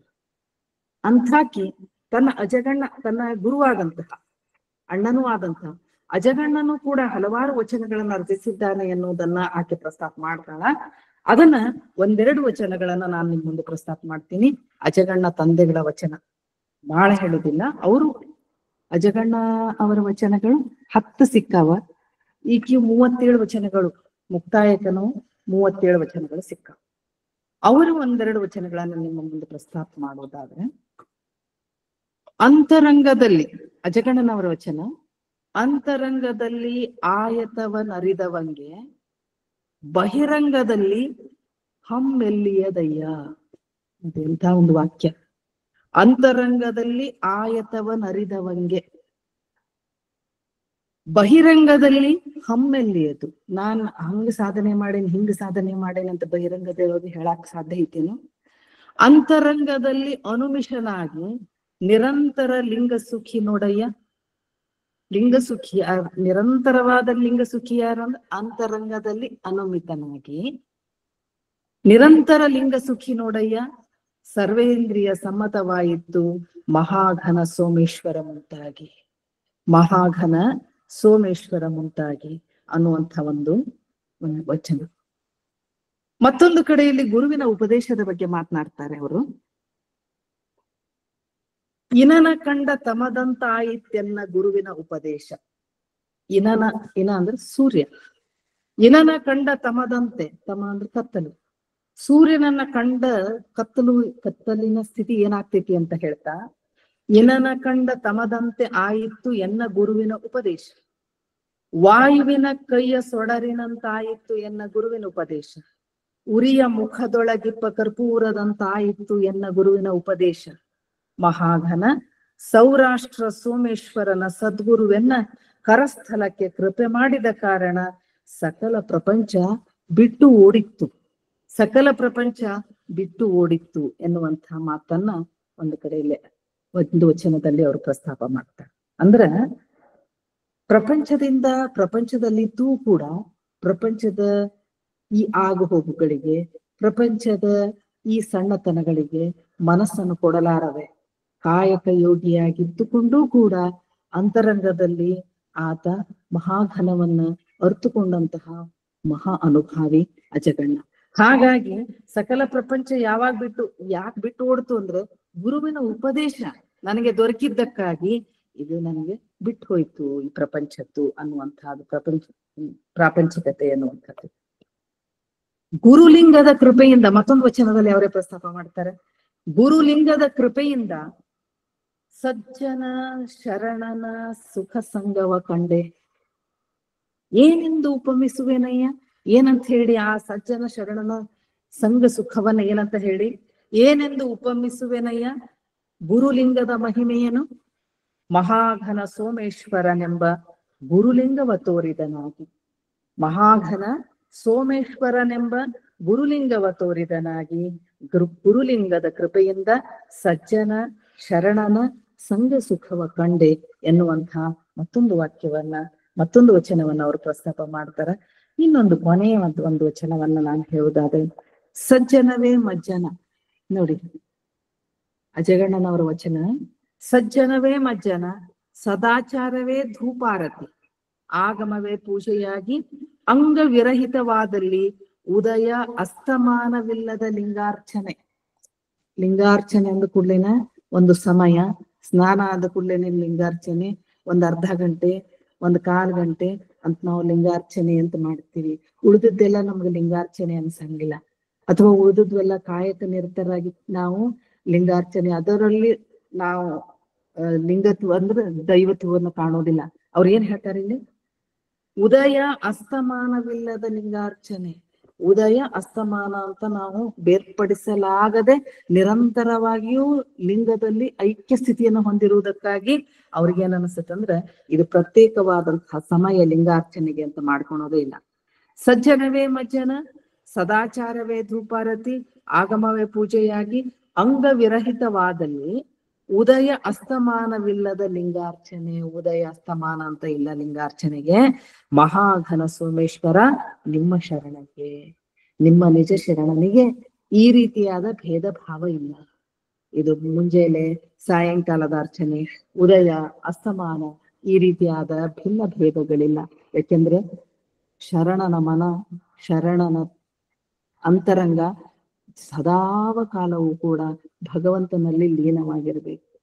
ಕೈ ಕಾಯಕ ಮಾಡುತ್ತಿದ್ದರೂ ಮನಸ್ಸು ಪೂರ್ಣ ಪ್ರಮಾಣದಲ್ಲಿ ಶಿವನಲ್ಲಿ ಐಕ್ಯಗೊಂಡಿರಬೇಕಾದಂತಹ ಸ್ಥಿತಿಯನ್ನ ಇಲ್ಲಿ ಅಜಗಣ್ಣನವರು ತಮ್ಮ ವಚನದಲ್ಲಿ ಪ್ರಸ್ತಾಪ ಮಾಡ್ತಾರೆ. ಅಂತಹ ಕಿರಿಯ ಪ್ರಾಯದಲ್ಲಿ ಆ ಕಾಲದಲ್ಲಿ ಅವರು ಲೋಕದಿಂದ ನಿರ್ಗಮಿಸಿದ್ರು ಕೂಡ ಎಂಥ ಒಂದು ಅನುಭವವನ್ನ ತಮ್ಮ ಈ ವಚನ ಸಾಹಿತ್ಯ ಅನ್ನೋದೇ ಒಂದು ವಿಶಿಷ್ಟ. ಎಂಥ 1000 ಪುರಾಣಗಳು, 1000 ವೇದ ಶಾಸ್ತ್ರಗಳು ಕೂಡ ಹೇಳಲಾಗದ, ಬಣ್ಣಿಸಲಾಗದ, ವಿವರಿಸಲಾಗದ, ಅದನ್ನ ಅನುಸಂಧಾನಕ್ಕೆ ತೊಡಗಿಸಿಕೊಳ್ಳಲಾರದ ರೀತಿಯಲ್ಲಿರುವಂಥವುಗಳನ್ನ, ಅಂಥ ವಿಚಾರಗಳನ್ನ ಕೇವಲ 4 ಸಾಲು, ಕೇವಲ 2 ಸಾಲು, ಕೇವಲ 5-6 ಸಾಲಿನೊಳಗ ಕಟ್ಟಿಕೊಡೋದೈತಲ್ಲ, ಅಷ್ಟು ಸುಲಭ ಸಾಧ್ಯದ ಕೆಲಸ ಅಲ್ಲ. ಅದು ಕನ್ನಡ ಭಾಷೆಯೊಳಗ. ಸಂಸ್ಕೃತ ಪ್ರಧಾನವಾದ ದೇವ ಭಾಷೆ ಅನಿಸ್ಕೊಂಡ ಕಾಲದೊಳಗ ಅದನ್ನು ಬದಿಗಿರಿಸಿ, ಸಂಸ್ಕೃತವನ್ನ ಕಡೆಗಣಿಸಿ, ಜನಸಾಮಾನ್ಯರಿಗೆ ಅರ್ಥವಾಗುವ ಭಾಷೆಯೊಳಗ ಅಂಥ ಆಧ್ಯಾತ್ಮಿಕತೆಯನ್ನ, ಜ್ಞಾನೋದಯದ ವಿಚಾರವನ್ನ, ಐಕ್ಯತೆಯ ಅಂಶಗಳನ್ನ ತಿಳಿಸಿಕೊಡೋದೈತಲ್ಲ, ಅದು ಈ ನೆಲದ ಮಣ್ಣಿನ ಭಾಷೆಯಲ್ಲಿ ಹೇಳಿಕೊಡೋದೈತಲ್ಲ, ಬಹಳ ಕಷ್ಟ ಸಾಧ್ಯವಾದಂತಹ ಕೆಲಸ. ಅದನ್ನ ಕೇವಲ 4-6 ಸಾಲುಗಳಲ್ಲಿ ಅದನ್ನ ಹೇಳ್ತಾರಂದ್ರ ಗುರು ಉಪದೇಶ ಇಲ್ಲದ ಸಾಧ್ಯ ಇಲ್ಲ. ಗುರು ಮುಖೇನವಾಗಿ ನಮಗೆ ದೊರಕಬೇಕಿದೆ ವಿದ್ಯೆ, ಅವನ ಕೃಪೆ ಇರಲಾರ್ದಿದ ಆಗುದಿಲ್ಲ ಅನ್ನುವಂತ ಹೇಳುದಂತ ವಿಚಾರಗಳದಾವಲ್ಲ, ಇದು ಬಹಳ ಕಷ್ಟ. 4 ಸಾಲಿನ ವಚನ ಇದು ಸಜ್ಜನವೇ ಮಜ್ಜನ ಸ್ನಾನ ಮಾಡ್ಬೇಕನ್ನುವಂಥದ್ದಿಲ್ಲ, ಸಜ್ಜನ ಸಿಕ್ಬಿಟ್ರೆ ಸಾಕು ಅನ್ನುವಂತಹ ವಚನವನ್ನ ಅಜಗಣ್ಣ ಮತ್ತು ಮುಕ್ತಾಯಕ್ಕ ತಮ್ಮ ವಚನಗಳಲ್ಲಿ ಅವರಿಬ್ಬರು ಸಹೋದರ ಸಹೋದರಿಯರು ಈ ವಚನ ಸಾಹಿತ್ಯಕ್ಕೆ ಕೊಟ್ಟಂತಹ ಕಾಣಿಕೆ ಅನುಪಮವಾದದ್ದು, ಶ್ರೇಷ್ಠವಾದದ್ದು, ಅಗ್ರಮಾನ್ಯವಾದದ್ದು. ಯಾಕಂದ್ರ ಅವ್ರು ಹೇಳುವಂತಹ ಆಧ್ಯಾತ್ಮಿಕತೆಯನ್ನ ನಾವು ನೆನಪು ಮಾಡಿಕೊಂಡ್ರೆ, ಅಕ್ಕಿ ಒಂದ್ ಕಡೆಯಲ್ಲಿ ಹೇಳ್ತಾ, ನಡೆದು ನಡೆದು ನಡೆಯ ಕಂಡವರು ನುಡಿದು ನುಡಿದು ಹೇಳುತ್ತೀಹರೆ. ಇಂಥ ಮಾತು ನೋಡ್ರಿ, ಬಹಳ ದೊಡ್ಡ ಮಾತು ಹೇಳಕತ್ತಿಲ್ಲಕ್ಕಿ. ನಡೆದು ನಡೆದು ನಡೆಯ ಕಂಡವರು ನುಡಿದು ನುಡಿದು ಹೇಳುತ್ತೀಹರೆ. ಇಲ್ಲ, ಹಂಗ ಹೇಳಂಗಿಲ್ಲ ಅವ್ರು. ನುಡಿದು ನುಡಿದು ಹೇಳುವ ನಕ್ಕರ ನಡೆದುದೆಲ್ಲ ಹುಸಿ ಹಿಂಗೆ ಬಾಳ ಮಾತಾಡಕತ್ತಾರ. ನಾವ್ ದಾರಿ ಕಂಡ್ಕೊಂಡೇವಿ, ಮಾರ್ಗದರ್ಶಿಗಳು ಹಂಗ ಹಿಂಗ ಅಂತ ಮಾತಾಡಕತ್ತಾರ ಅಂದ್ರ ಅವರು ಏನೂ ಕಂಡೇ ಇಲ್ಲ. ಅವರು ಮಾತಿನ ಮಥನದಿಂದಾದ ಅರಿವು ಕರಣ ಮಥದಿಂದ ಆದುದಲ್ಲದೆ ಅನುಪಮ ಸ್ವರಭೇದವಾದ ಪರಿ ಅಂತ ಹೇಳ. ಅದಕ್ಕ ಇಲ್ಲ, ಮನವೇ ಸಾಕ್ಷಿಯಾಗಿ ಇರ್ಬೇಕೇ ವಿನಃ ಮಾತು ಸಾಕ್ಷಿ ಆಗ್ಬಾರ್ದು. ಮನಕ್ಕೆ ಮನ ಸಾಕ್ಷಿ ಆಗಬೇಕು ಅನ್ನುವಂಥದ್ದನ್ನ ಮುಕ್ತಾಯಕ್ಕ ತನ್ನ ವಚನದೊಳಗೆ ಹೇಳ್ತಾ. ನೀವು ಮಾತಾಡಕತ್ತೀರಿ ಅಂದ್ರೆ ನಡೆದು ನಡೆದು ನಡೆಯ ಕಂಡವರು ಮೌನಿಯಾಗಿರ್ಬೇಕು. ಅದ ಬಿಟ್ಟು ನುಡಿದು ನುಡಿದು ಹೇಳಾಕತ್ತೀರಿ ಅಂದ್ರ ಹೇಳಬಾರ್ದು ಅದನ್ನ. ನೀರ ಗೊಂಬೆಗೆ ನಿರಾಳದ ಗೆಜೆಯ ಕಟ್ಟಿ ಬಯಲ ಗೊಂಬೆಯ ಕೈಯಲ್ಲಿ ಕೊಟ್ಟು ಮುದಾಡಿಸುತ್ತಿರ್ದನಯ್ಯ. ಕರ್ಪೂರದ ಪುತ್ಥಳಿಗೆ ಅಗ್ನಿಯ ಸಿಂಹಾಸನವನ್ನಿಕ್ಕಿ ಅಗ್ನಿ ಕರಗಿ ಕರ್ಪೂರ ಉಳಿದುದಕ್ಕೆ ಬೆರಗಾದೆನಯ್ಯ ಎನ್ನ ಅಜಗಣ್ಣನ ಯೋಗಕ್ಕೆ ಅಂತಕ್ಕೆ ಹೇಳ್ತಾಳೆ. ಅಜಗಣ್ಣನ ಯೋಗ ಹೆಂಗೈತೆ ಅಂತ ಹೇಳಿದ್ರ ಉರಿಯುಂಡ ಕರ್ಪೂರದಂತೆ ಅಂತ. ಕರ್ಪೂರ ಉರಿಯನ್ನ ನುಂಗಿ ಹಾಕ್ತೈತಿ, ಏನು ಉಳಿಯಂಗಿಲ್ಲಲ್ಲ, ಹಂಗ ಅಜಗಣ್ಣನ ಯೋಗ ಅನ್ನೋದನ್ನ ಪ್ರಸ್ತಾಪ ಮಾಡ್ತಾನೆ. ಹಂಗ ಈ ಆಧ್ಯಾತ್ಮಿಕತೆಯನ್ನ ಪ್ರಸ್ತಾಪ ಮಾಡಿದಂತ ಈ ಅಜಗಣ್ಣ ಮತ್ತು ಮುಕ್ತಾಯಕ್ಕ ಇಬ್ಬರು ಪುಲಿಗೆರೆಯ ಪರಿಸರಕ್ಕೆ ಸಂಬಂಧಪಟ್ಟವರು, ಈ ಭಾಗದವರು ಅಂತ ಹೇಳುವುದಕ್ಕೆ ಬಹಳ ಹೆಮ್ಮೆ ಮತ್ತು ಅಭಿಮಾನ ಅಂತ ಅನ್ಸುತ್ತೆ. ಮುಂದುವರೆದು ಇನ್ನೊಬ್ಬ ವಚನಕಾರನನ್ನ ನಾನು ಪ್ರಸ್ತಾಪ ಮಾಡ್ತಾ ಇದ್ದೀನಿ. ಬಹುಶಃ ಆತ ಪುಲಿಗೆರೆ ಪರಿಸರದವನಾಗಿರದಿದ್ದರೂ ಕೂಡ ಪುಲಿಗೆರೆಯಲ್ಲಿ ಉಳಿದು ಸ್ವಲ್ಪ ದಿನಗಳವರೆಗೆ ಪುಲಿಗೆರೆ ನಿಮಗೂ ಕೂಡ ಈಗ ಒಂದು ಗಮನಕ್ಕೆ ಬಂದಿರಬಹುದು. ಆದಯ ತಂದೆಗಳು, ಆದಯ ತಂದೆಗಳ ವಿವರವನ್ನ ನಾನು ನಿಮ್ಮ ಮುಂದೆ ಪ್ರಸ್ತಾಪ ಮಾಡ್ತೀನಿ. ಇದು ವಿಶೇಷ ಅಂತ ನಾನು ಭಾವಿಸ್ತೀನಿ. ಮೂಲತಃ ಅವರು ಪುಲಿಗೆರೆಯವರಲ್ಲ, ಸೌರಾಷ್ಟ್ರದ ಮೂಲದವರು. ಸೌರಾಷ್ಟ್ರ ಈಗಿನ ಗುಜರಾತ್. ಇವರು ಪುಲಿಗೆರೆಯ ಜೈನ ಬಸದಿಯೊಳಗ ಶಿವನನ್ನ ಸ್ಥಾಪನೆ ಮಾಡಿದರು. ಹರಿಹರ ಕೂಡ ತನ್ನ ರಗಳೆಯೊಂದ್ರೊಳಗ, ಆದಯ್ಯನ ರಗಳೆಯಲ್ಲಿ ಇದನ್ನು ಬಹಳ ಸಾಧ್ಯಂತವಾಗಿ ಅವ ಸೌರಾಷ್ಟ್ರದಿಂದ ವ್ಯಾಪಾರ ಮಾಡ್ತಾ ಮಾಡ್ತಾ ಮಾಡ್ತಾ ಪುಲಿಗೆರೆಗೆ ಬರುವಂತಹ ಒಂದು ಸಂಗತಿಯನ್ನ, ಪುಲಿಗೆರೆಯಲ್ಲಿ ಉಳಿದು ಅಲ್ಲಿರುವಂತಹ ಜೈನ ಧರ್ಮಕ್ಕೆ ಸಂಬಂಧಪಟ್ಟಂತಹ ಹೆಣ್ಣು ಮಗಳು ಪದ್ಮಾವತಿಯ ಪ್ರೇಮಕ್ಕೆ ಬೀಳುವಂತಹದ್ದು, ವಿವಾಹವಾಗುವುದು, ಅದನ್ನೆಲ್ಲ ಬಹಳ ವಿವರವಾಗಿ ಹರಿಹರ ಕವಿ ತನ್ನ ಆದಯ್ಯನ ರಗಳೆಯೊಳಗೆ ಪ್ರಸ್ತಾಪ ಮಾಡ್ತಾನೆ. ರಾಘವಾಂಕ, ಷಟ್ಪದಿಯ ಬ್ರಹ್ಮ ರಾಘವಾಂಕ ಕೂಡ ತನ್ನ ಸೋಮನಾಥ ಚಾರಿತ್ರ್ಯದಲ್ಲಿ ಆದಯ್ಯನನ್ನು ಕುರಿತು ವಿವರವಾದ ಚಿತ್ರಣವನ್ನು ಕೊಡ್ತಾನೆ. ನಾನು ಆ ಎರಡು ಕಾವ್ಯಗಳನ್ನ ಸ್ವಲ್ಪ ಸೇರಿಸ್ಕೊಂಡು, ಯಾಕಂತ ಹೇಳಿದ್ರ ಹರಿಹರ ಸ್ವಲ್ಪ ಬಣ್ಣನೆಯಲ್ಲಿ ಮುಂದೆ ಹೋಗ್ಬಿಡ್ತಾನ, ಬಹಳ ಬಣ್ಣಿಸ್ತಾನ. ಅಂಥ ವಿಶೇಷವಾದ ಬಣ್ಣನೆಯನ್ನ ಏನೇನು ತಗೊಳ್ಳೋದಿಲ್ಲ. ರಾಘವಾಂಕ ಸ್ವಲ್ಪ ಚಾರಿತ್ರ್ಯ ಅಂತ ಹೇಳೋದ್ರಿಂದ ಚರಿತ್ರೆಗೆ ಅವನು ಮಹತ್ವ ಕೊಡ್ತಾನ ಅಂತ ಹೇಳಿ ಅವನ ಕೃತಿಯ ಒಂದ್ ಸ್ವಲ್ಪ ಚಾರಿತ್ರಿಕ ಅಂಶಗಳನ್ನ ನಾನು ತಗೊಳ್ತಾ, ಜೊತೆಗೆ 403 ವಚನಗಳನ್ನ ಅವನು ಬರದಿರಬಹುದಾದ ಸಾಧ್ಯತೆ ಇದೆ ಅಂತ ಹೇಳಿ ಅಂದುಕೊಂಡು ಆ ವಚನಗಳ ಪ್ರಸ್ತಾಪವನ್ನು ಕೂಡ ನಾನಿಲ್ಲಿ ಮಾಡುವ ಒಂದು ಪ್ರಯತ್ನವನ್ನು ಮಾಡ್ಬೇಕು ಅನ್ಕೊಂತೀನಿ. ಸೌರಾಷ್ಟ್ರದ ಆದಯ್ಯ ವ್ಯಾಪಾರದ ಉದ್ದೇಶದಿಂದ ಪುಲಿಗೆರೆಗೆ ಬರ್ತಾನೆ. ಅವ ಮೂಲತಃ ಪುಲಿಗೆರೆಯವನಲ್ಲವಾದರೂ ಕೂಡ ಅವನು ಮಾಡಿದ ಕಾರ್ಯ, ಅವನು ಮಾಡಿದ ಕೆಲಸ ನಾವಿಲ್ಲಿ ಮೆಚ್ಕೊಳ್ಬೇಕಾದಂತಹದ್ದು. ಸೌರಾಷ್ಟ್ರ ಎಲ್ಲೈತಿ, ಆ ಗುಜರಾತದಿಂದ ಕೇವಲ 28 ದಿನಗಳಲ್ಲಿ ಒಂದು ಹಠಕ್ ಬೀಳ್ತಾನವ. ತರುಣನಾದಂತಹ ಆತ ಒಂದು ಹಠಕ್ ಬಿದ್ದು ಅಲ್ಲಿರುವಂತಹ ಸೋಮನಾಥನನ್ನ ತಂದು ಸುರಹೊನ್ನೆಯ ಬಸದಿಯಲ್ಲಿರುವಂತಹ ಬಸದಿಯೊಳಗೆ ಅವನನ್ನ ಪ್ರತಿಷ್ಠಾಪಿಸುವುದಿದೆಯಲ್ಲ, ಅದು ಒಂದು ಪಂಥಾಹ್ವಾನ ಅದು ಅವನಿಗೆ. ಅದಕ್ಕಾಗಿ ಆ ಕೆಲಸದಲ್ಲಿ ತೊಡಗಿದ್ದಕ್ಕಾಗಿ, ಆ ಕಾರ್ಯ ಮಾಡಿದ್ದಕ್ಕಾಗಿ ನಾವು ಇಲ್ಲಿನ ಆದಾಯನನ್ನು ಕೂಡ ಇಲ್ಲಿ ಪರಿಚಯಿಸ್ತಾ ಇದ್ದೀವಿ. ಪುಲಿಗೆರೆಗೆ ಬರ್ತಾನ ವ್ಯಾಪಾರದ ನಿಮಿತ್ತ. ಜೈನ ಧರ್ಮೀಯಳಾದಂತಹ ಪದ್ಮಾವತಿ ನೋಡ್ತಾನ, ಪ್ರೇಮಿಸ್ತಾನ. ಮದ್ವೆ ಆಗ್ಬೇಕು ಅಂದಾಗ ಮಾವನಾದ ಪಂಡಿತ ಅಥವಾ ಪಾರಿಶೆಟ್ಟಿ ಅಂತ ಹೇಳಿ ಆಡು ಮಾತಿನಾಗ ಕರೀತಾನ ಹರಿಹರ. ಪಾರಿಶೆಟ್ಟಿಯನ್ನ ಕೇಳಿದ ಕೂಡಲೇನ ಪಾರಿಶೆಟ್ಟಿ ಒಪ್ಪಂಗಿಲ್ಲ, ನಮ್ಮ ಮಕ್ಕಳನ್ನ ಕೊಡುದಿಲ್ಲ ಅಂತ. ವಾಗ್ವಾದ ನಡಿತೈತಿ, ಮಾತ್ ನಡಿತೈತಿ. ಕೊನೆಗೆ ಅವ ವ್ಯಾಪಾರಿಯಾಗಿದ್ದರಿಂದ ಸ್ವಲ್ಪ ಮನಸ್ಸು ಆ ಕಡೆ ಈ ಕಡೆ ಹೊಯ್ದಾಡ್ತೈತಿ ಪಾರಿಶೆಟ್ಟಿ ಇರ್ಬೇಕಂದ್ರ ಒಳ್ಳೆ ವ್ಯಾಪಾರಸ್ಥ, ಮಗಳು ಸುಖಿಯಾಗಿರ್ತಾಳ ಅಂತ ಹೇಳಿ ಒಪ್ಕೋತಾನ. ಮದ್ವೆಗೆ ಆತ್ಬಿಡು ಅಂತ ಒಪ್ಕೋತಾನ. ಕಾಲಾನಂತರದೊಳಗ ಆ ಪದ್ಮಾವತಿ ಗಂಡನ ಮಾತಿನ ಹಂಗ ಶಿವಭಕ್ತರಿಗಾಗಿ ವಿಶೇಷ ಅಡಿಗೆಯನ್ನ ಸಿದ್ಧಗೊಳಿಸಿಟ್ಟಿರ್ತಾಳ. ದಾರಿ ಕಾಯ್ತಿರ್ತಾಳ ಆಕಿ ಶಿವಭಕ್ತರದ್ದು. ಆ ಊಟ ಬಡಿಸ್ಬೇಕು ಅಂತ ಹೇಳಿ, ಊಟ ನೀಡ್ಬೇಕಂತ ಹೇಳಿ. ಗಂಡ ಅವ್ರನ್ನ ಅಂದ್ರ ಆದಯ್ಯ ಅವ್ರನ್ನ ಕರೆತರುವುದು ಸ್ವಲ್ಪ ತಡ ಆಕತ್. ಇದ ಹೊತ್ತಿಗೆ ಪಾರ್ಶ್ವ ಪಂಡಿತ ಕೆಲ ಜೈನ ಮುನಿಗಳನ್ನು ಊಟಕ್ಕೆ ಕರೆದು ಬಿಡ್ತಾನೆ. ಚೆರಿಗೆಗೆ ಅಂತ ಹೇಳಿ ಅವ್ರು ಜೈನ ಧರ್ಮದಾಗ ಹೇಳ್ತಾರೆ. ಚೆರಿಗೆಗೆ ಅನಿರೀಕ್ಷಿತವಾಗಿ ಆಹ್ವಾನ ಮಾಡ್ಬಿಡ್ತಾನೆ. ಪದ್ಮಾವತಿ ತಾಯಿಗೆ ಸಂಕಷ್ಟಕ್ಕೀಡಾಗ್ತೈತಿ. ನಾ ಎಲ್ಲಿ ಇಷ್ಟು ಮಂದಿಗೆ ಅಡಿಗೆ ಮಾಡ್ಲಿ?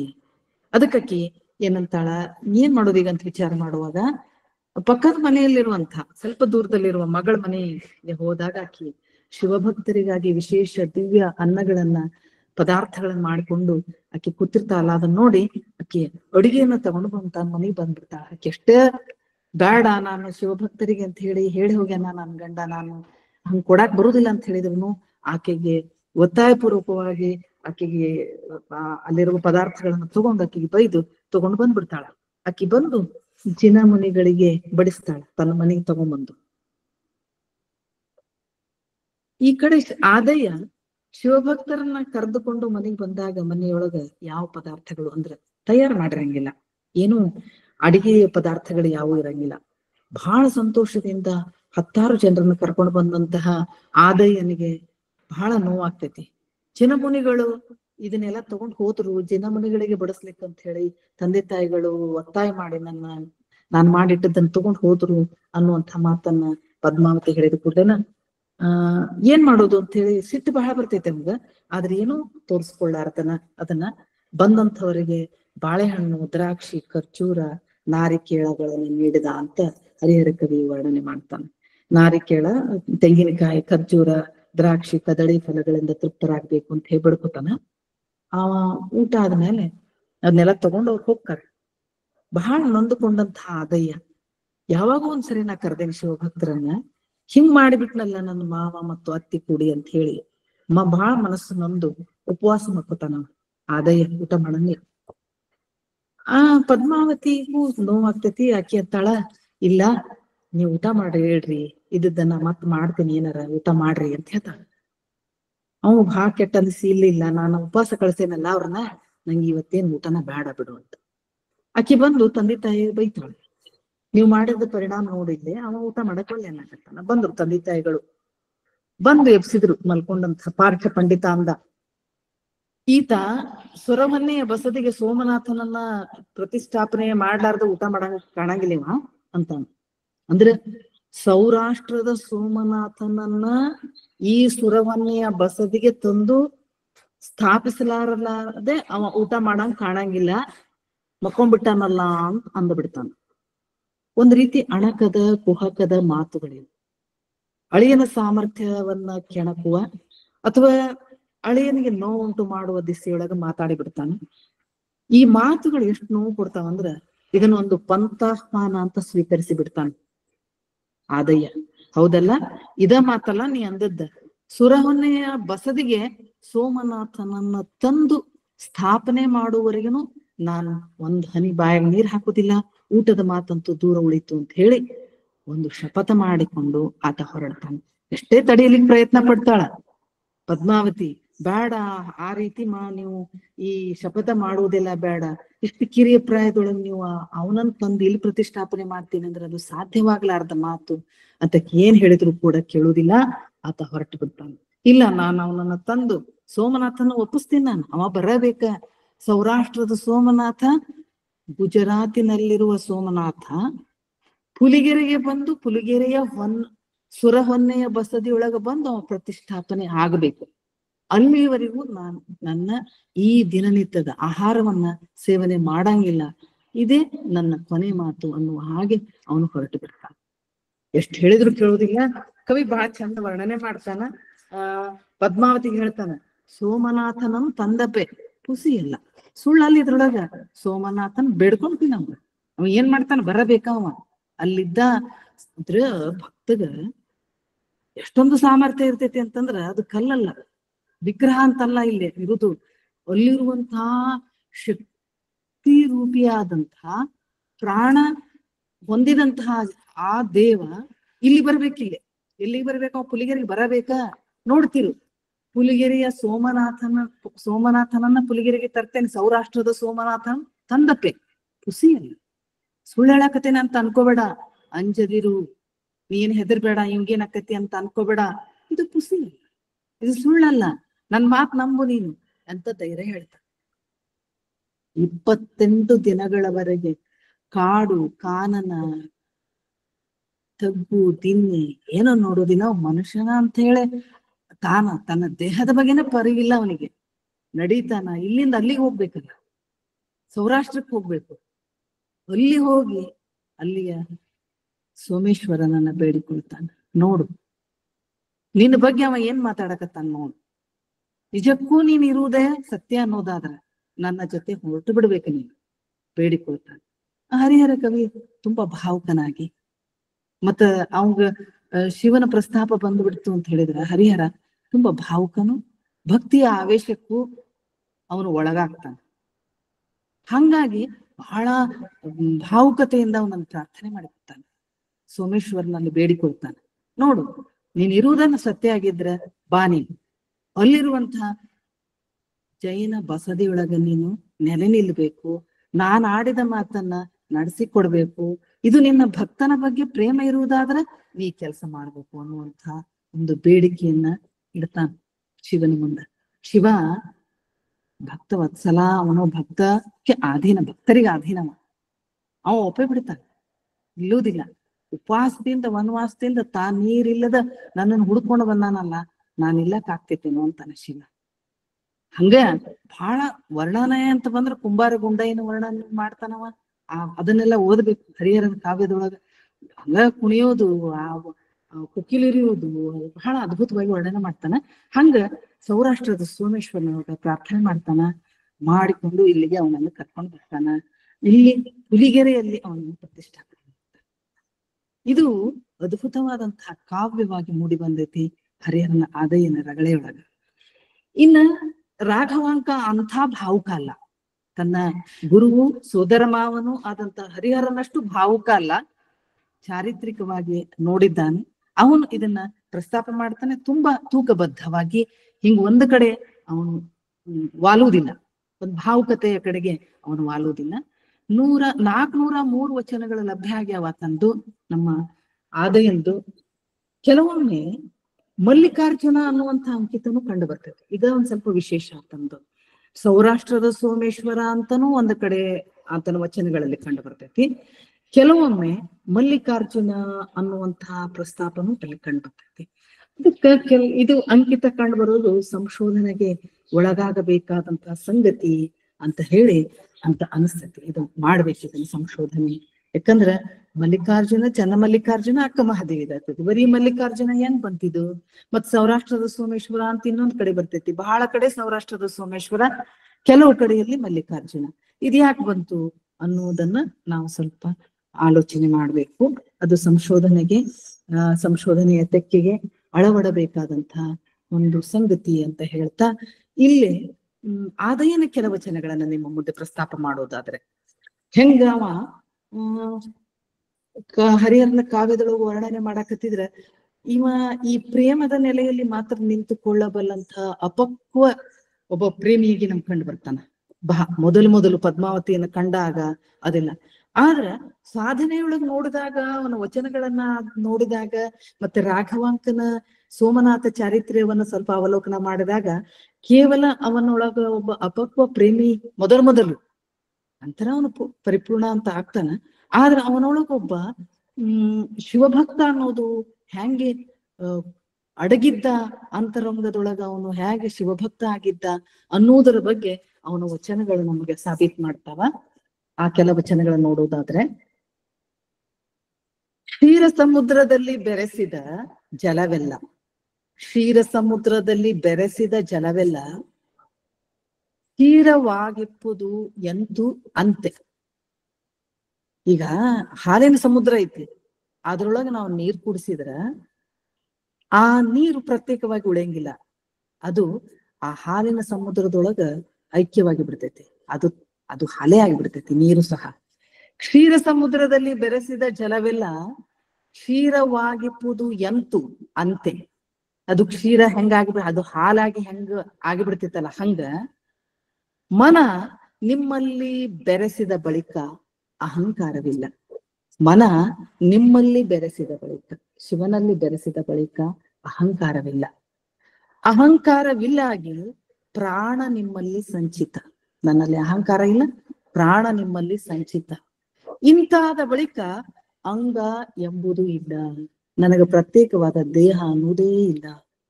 ಸೌರಾಷ್ಟ್ರ ಸೋಮೇಶ್ವರ ಲಿಂಗವಲ್ಲದೆ ಮತ್ತೇನೂ ಇಲ್ಲ. ಎಲ್ಲಿ ಸ್ಥಿತಿ? ಐಕ್ಯ ಸ್ಥಿತಿಯನ್ನ ತನ್ನ ಒಂದು ವಚನದೊಳಗೆ ಪ್ರಸ್ತಾಪ ಮಾಡಿಬಿಡ್ತಾನೆ. ಕ್ಷೀರ ಸಮುದ್ರದೊಳಗ ನಾವು ಸ್ವಲ್ಪ ನೀರು ಸೇರಿಸಿಬಿಟ್ರ ಆ ನೀರು ಪ್ರತ್ಯೇಕವಾಗಿ ಹೇಗೆ ನಿಲ್ಲುವುದಿಲ್ಲ, ಅದು ಕ್ಷೀರವೇ ಆಗಿಬಿಡ್ತೈತಿ, ಅದು ಹಾಲ ಆಗಿಬಿಡ್ತೈತಿ. ಹಂಗ ಮನ ನಿಮ್ಮಲ್ಲಿ ಬೆರೆಸಿದ ಬಳಿಕ ನಾನು ಅನ್ನೋದು ಪ್ರತ್ಯೇಕವಾಗಿ ಉಳಿಯಂಗಿಲ್ಲ, ನಾನು ಅನ್ನುವ ಅಹಂಕಾರ ಉಳಿಯಂಗಿಲ್ಲ, ನಾನು ಎನ್ನುವ ಅಹಂಭಾವ ಉಳಿಯಂಗಿಲ್ಲ. ಅಹಂಕಾರ ಇಲ್ಲ ಅಂದ ಮೇಲೆ ಪ್ರಾಣ ನಿಮ್ಮಲ್ಲಿ ಸಂಚಿತ. ಇಂತಾದ ಬಳಿಕ ನನಗೆ ಪ್ರತ್ಯೇಕವಾದ ಅಂಗ, ದೇಹ, ಕಾಯ, ಶರೀರ ಅನ್ನೋದಿಲ್ಲ ಇಲ್ಲ. ಸೌರಾಷ್ಟ್ರ ಸೋಮೇಶ್ವರ ಲಿಂಗವಲ್ಲದೆ ಮತ್ತೇನೂ ಇಲ್ಲ. ಇದು ಅದಕ್ಕೆ ಅವನು ಹೇಳುವಂತ ಅಜಗಣ್ಣ ಹೇಳದ ಹಂಗ, ಶಿವನೊಬ್ಬನೇ ಪಶುಪತಿ ಒಬ್ಬನೇ ಈ ಲೋಕದೊಡೆಯ ಅನ್ನುವ ಮಾತನ್ನ ಇವನೆಷ್ಟು ಚೆನ್ನಾಗಿ ಹೇಳ್ತಾನಂದ್ರ, ಸೌರಾಷ್ಟ್ರ ಸೋಮೇಶ್ವರ ಲಿಂಗವಲ್ಲದೆ ಮತ್ತೇನೇನೇನೂ ಇಲ್ಲ, ಮತ್ತೇನೂ ಇಲ್ಲ ಅನ್ನುವಂತ ಮಾತನ್ನ ಪ್ರಸ್ತಾಪ ಮಾಡ್ತಾನೆ. ಮತ್ತೆ ನಾವು ಏನಂತೀವಿ ಅಂತಂದ್ರ,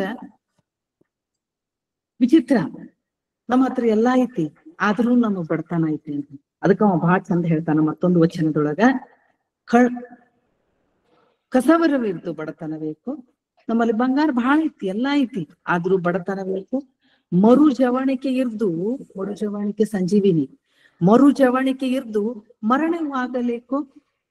ಸಾವು ಬರ್ತಿತ್ತಂತ ಯಾಕೆ ನೀನ್ ಹಿಂಜರಿತಾ ಇದ್ದಿ? ಅಗ್ನಿ ಸ್ತಂಭವಿರ್ದು ತನು ಹೊತ್ತಿ ಉರಿಯಲೇಕೋ. ಅಮೃತ ಸಾಗರದಲ್ಲಿರ್ದು ಆಪ್ಯಾಯನವೇಕೋ. ಪರಮ ಜ್ಞಾನವಿರ್ದು ಪರವಿಹದ ಪರಿಭವ ಬೇಕೋ. ಸೌರಾಷ್ಟ್ರದ ಸೋಮೇಶ್ವರ ಲಿಂಗವಿರ್ದು ಮುಕ್ತಿ ಕಾಮಿತಬೇಕೋ. ನಾವು ಸೌರಾಷ್ಟ್ರದ ಸೋಮೇಶ್ವರ ಲಿಂಗವೇ ನಮ್ಮಲ್ಲಿ ಇದ್ದ ಬಳಿಕ ಮುಕ್ತಿ ಕಾಮಿತಬೇಕು, ನನಗೆ ಮುಕ್ತಿ ಬೇಕು ಅಂತ ಪ್ರತ್ಯೇಕವಾದ ಮುಕ್ತಿಗಾಗಿ ಏಕೆ ಹಂಬಲಿಸ್ತಾ ಇದ್ದಿ ಅನ್ನುವಂತ ಒಂದು ಮಾತನ್ನ ಅವನು ಪ್ರಶ್ನೆ ಮಾಡ್ತಾ ಇದ್ದ ಅಂತನ್ನ ಒಂದು ವಚನದ. ಕೈಯೊಳಗ ಬಂಗಾರ ಐತಿ, ಧನ ಐತಿ, ಕನಕ ಐತಿ, ಎಲ್ಲಾ ಸಂಪತ್ತಿದ್ದು ನಂಗೆ ಬಡತನ ಐತಂತಿಲ್ಲ, ಎಂತ ಹುಚ್ಚಿತನ ನಿಂದು. ಹಾಗೇನೆ ಸಂಜೀವಿನಿಯನ್ನ ಕೈಯಲ್ಲಿ ಹಿಡಿದು ನಂಗ್ ಮರಣ ಐತಿ, ನನಗ ಸಾವೈತಿ, ನನಗ ಪ್ರಾಣ ಹೋಗುವಂತ ಸ್ಥಿತಿ ಬರ್ತೈತಿ ಅಂತ ಹೇಳಿ ದುಃಖ ಮಾಡ್ತೀಯಲ್ಲ, ಅದ್ ಹೆಂಗ ಸಾಧ್ಯ? ಅಮೃತ ಸಾಗರದೊಳಗ ಅದೇನಿ ನಾನು, ಆದ್ರೂ ಕೂಡ ನನಗ ದಾಹ ಅಂತ ಹೇಳಾಕತ್ತಿಯಲ್ಲ ನೀನು. ಪರಮ ಜ್ಞಾನವನ್ನ ಆವಾಹನೆ ಮಾಡಿಕೊಂಡ ಬಳಿಕ ನನಗ ಸೋಲೈತಿ ಅಂತ ಯಾಕೆ ನೀ ಹಳಹಳಸಾಕತ್ತಿದಿ? ಸೌರಾಷ್ಟ್ರದ ಸೋಮೇಶ್ವರನೇ ನಿನ್ನ ಬಳಿಗೆ ಇದ್ದ ಬಳಿಕ ನನಗೆ ಮುಕ್ತಿ ಬೇಕು ಅಂತ ಹೇಳಿ ಹಂಬಲಿಸ್ತಾ ಇದ್ದೀಯಲ್ಲ, ಆ ಮುಕ್ತಿ ಅನ್ನೋದೇನು? ಅನ್ನುವ ಪ್ರಶ್ನೆಯನ್ನ ಆತ ತನ್ನೊಂದು ವಚನದಲ್ಲಿ ಕೇಳುತ್ತಾನೆ. ಹಾಗೆಯೇ ಅಂಗದ ಮೇಲಣ ಲಿಂಗ, ಮತ್ತೊಂದು ವಚನ, ಅಂಗದ ಮೇಲಣ ಲಿಂಗ ಅಂಗದಲ್ಲಿ ಪೂರ್ಣವಾಗಿ ತನುಗುಣ ಒಳೆಯಿತು, ತನುಭಾವ ಅದು ಅಳೆದು ಹೋಯಿತು. ಮನದ ಮೇಲಣ ಲಿಂಗ ಮನದಲ್ಲಿ ಪೂರ್ಣವಾಗಿ ನೆನಹಿನ ಸಂಕಲ್ಪ ಕೆಟ್ಟಿತ್ತು. ಪ್ರಾಣದ ಮೇಲಣ ಲಿಂಗ ಪ್ರಾಣದಲ್ಲಿ ಪೂರ್ಣವಾಗಿ ಪ್ರಾಣನ ಪ್ರಕೃತಿ ನಷ್ಟವಾಯಿತು. ಭಕ್ತಿ ಜ್ಞಾನ ಲಿಂಗ ಸನ್ನಿಹಿತರಾಗಿ ಇರಬಲ್ಲರಾಗಿ ಸೌರಾಷ್ಟ್ರದ ಸೋಮೇಶ್ವರ ನಿಮ್ಮ ಶರಣರು ಸ್ವತಂತ್ರರು, ನಿಮ್ಮ ಶರಣರು ಸ್ವತಂತ್ರರು. ಅಂಗದ ಮೇಲಣ ಲಿಂಗ ಅಂಗದಲ್ಲಿ ಪೂರ್ಣವಾಗಿ, ಅಂಗದೊಳಗನ ಆ ಲಿಂಗ ಐಕ್ಯವಾಗಿ ತನುಗುಣ ಅಳಿಯಿತ್ತು. ತನುಗುಣ ಉಳಿಲೇ ಇಲ್ಲ. ಅದು ತನುಗುಣ ಅನ್ನೋದು ನಮ್ಮಲ್ಲೆಲ್ಲ ಕಾಯಗುಣ ಹೋಯಿತು. ಮನದ ಮೇಲಣ ಲಿಂಗ ಮನದಲ್ಲಿ ಪೂರ್ಣವಾಗಿ ನೆನಹಿನ ಸಂಕಲ್ಪ ಕೆಟ್ಟಿತ್ತು. ಪ್ರಾಣದ ಮೇಲಣ ಲಿಂಗ ಪ್ರಾಣದಲ್ಲಿ ಪೂರ್ಣವಾಗಿ ಪ್ರಾಣನ ಪ್ರಕೃತಿ ನಷ್ಟವಾಯಿತು. ಭಕ್ತಿ ಜ್ಞಾನ ಲಿಂಗ ಸನ್ನಿಹಿತರಾಗಿ ಇರಬಲ್ಲರಾಗಿ ಸೌರಾಷ್ಟ್ರ ಸೋಮೇಶ್ವರ ನಿಮ್ಮ ಶರಣರು ಸ್ವತಂತ್ರರು ಅನ್ನೋ ಮಾತನ್ನ ಹೇಳ್ತಾರೆ. ಎಲ್ಲಿ ಯಾವಾಗ ಶರಣ ಪೂರ್ಣ ಪ್ರಮಾಣದಲ್ಲಿ ದೇವರಿಗೆ ತನ್ನನ್ನು ಕೊಟ್ಕೊಂಡ್ ಬಿಡ್ತಾನ, ಅಂಥ ಆತನ ಮಾತಿಗೆ ಅಷ್ಟು ದೂರದ ಸೌರಾಷ್ಟ್ರದ ಸೋಮೇಶ್ವರ ನೀ ಎಲ್ಲಿ ಕರ್ಕೊಂಡು ಹೋಗಿ ಅಲ್ಲಿ ಬಂದ್ಬಿಡ್ತೀನಪ್ಪ ಅಂತ ಹೇಳಿ ಇವನ್ ಬೆನ್ ಹತ್ತಿ ಬಂದ್ಬಿಟ್ಟ. ಯಾಕಂದ್ರ ನಿಮ್ಮ ಶರಣರು ಸ್ವತಂತ್ರರು ಅನ್ನೋ ಮಾತನ್ನ ಆತ ಹೇಳ್ತಾನ. ಸೌರಾಷ್ಟ್ರದ ಸೋಮೇಶ್ವರನಿಗೆ ಸಂಬೋಧನೆ ಮಾಡ್ತಾ ನಿಮ್ಮ ಶರಣರು ಸ್ವತಂತ್ರರು, ನಿಮ್ಮ ಶರಣರು ಸ್ವತಂತ್ರರು ಎನ್ನುವಂಥ ಮಾತನ್ನ ಹೇಳುವಾಗ ಈ ಕಾಯಗುಣ ಅಳದ ಮೇಲೆ, ಪ್ರಾಣ ಪ್ರಕೃತಿ ನಷ್ಟವಾದ ಮೇಲೆ, ಭಕ್ತಿ ಜ್ಞಾನ ಅಳವಟ್ಟ ಮೇಲೆ ಲಿಂಗ ಸನ್ನಿಹಿತರಾಗಿ ಇರಬಲ್ಲಂಥವರು ಯಾರಾದ್ರೂ ಇದ್ರೆ ಅದು ಕೇವಲ ನಿಮ್ಮ ಶರಣರು. ಅವರು ಯಾವಾಗ್ಲೂ ಸ್ವತಂತ್ರರು ಎನ್ನುವಂತಹ ಒಂದು ಸ್ಥಿತಿಯನ್ನ ಆತ ತಲುಪ್ತಾನೆ. ಯಾರು? ನಮ್ಮ ಆದಯ್ಯ ತಂದೆ. ಅದಕ್ಕ ಆದಯ್ಯ ತಂದೆಗಳು ಇಲ್ಲಿಗೆ ಸಂಬಂಧಪಟ್ಟವರಲ್ಲ ಅಂತ ಹೇಳಿ ನಾನು ಖಂಡಿತವಾಗಿ ಹೇಳಿದ್ದಾರೆ. ನಾನು ಸಮರ್ಥನೆ ಮಾಡ್ಕೊತೀನಿ.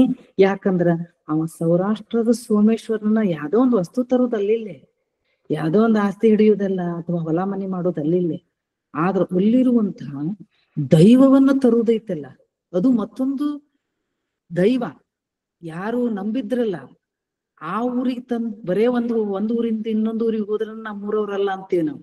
ಅಂಥ ದೈವವನ್ನ ತಂದು ಪ್ರಾಣ ಪ್ರತಿಷ್ಠಾಪನೆ ಮಾಡಿ ಆಮೇಲೆ ಅಲ್ಲಿ ಊರವರೆಲ್ಲ ಇದು ಮೂಲತಃ ಶಿವನ ದೇವಾಲಯ ಅಂತ ಒಪ್ಕೊಳ್ಳುವಂಗ್ ಮಾಡಿದ್ದೈತಲ್ಲ, ಅದು ಕಡಿಮೆ ಸಾಮರ್ಥ್ಯ ಏನಲ್ಲ.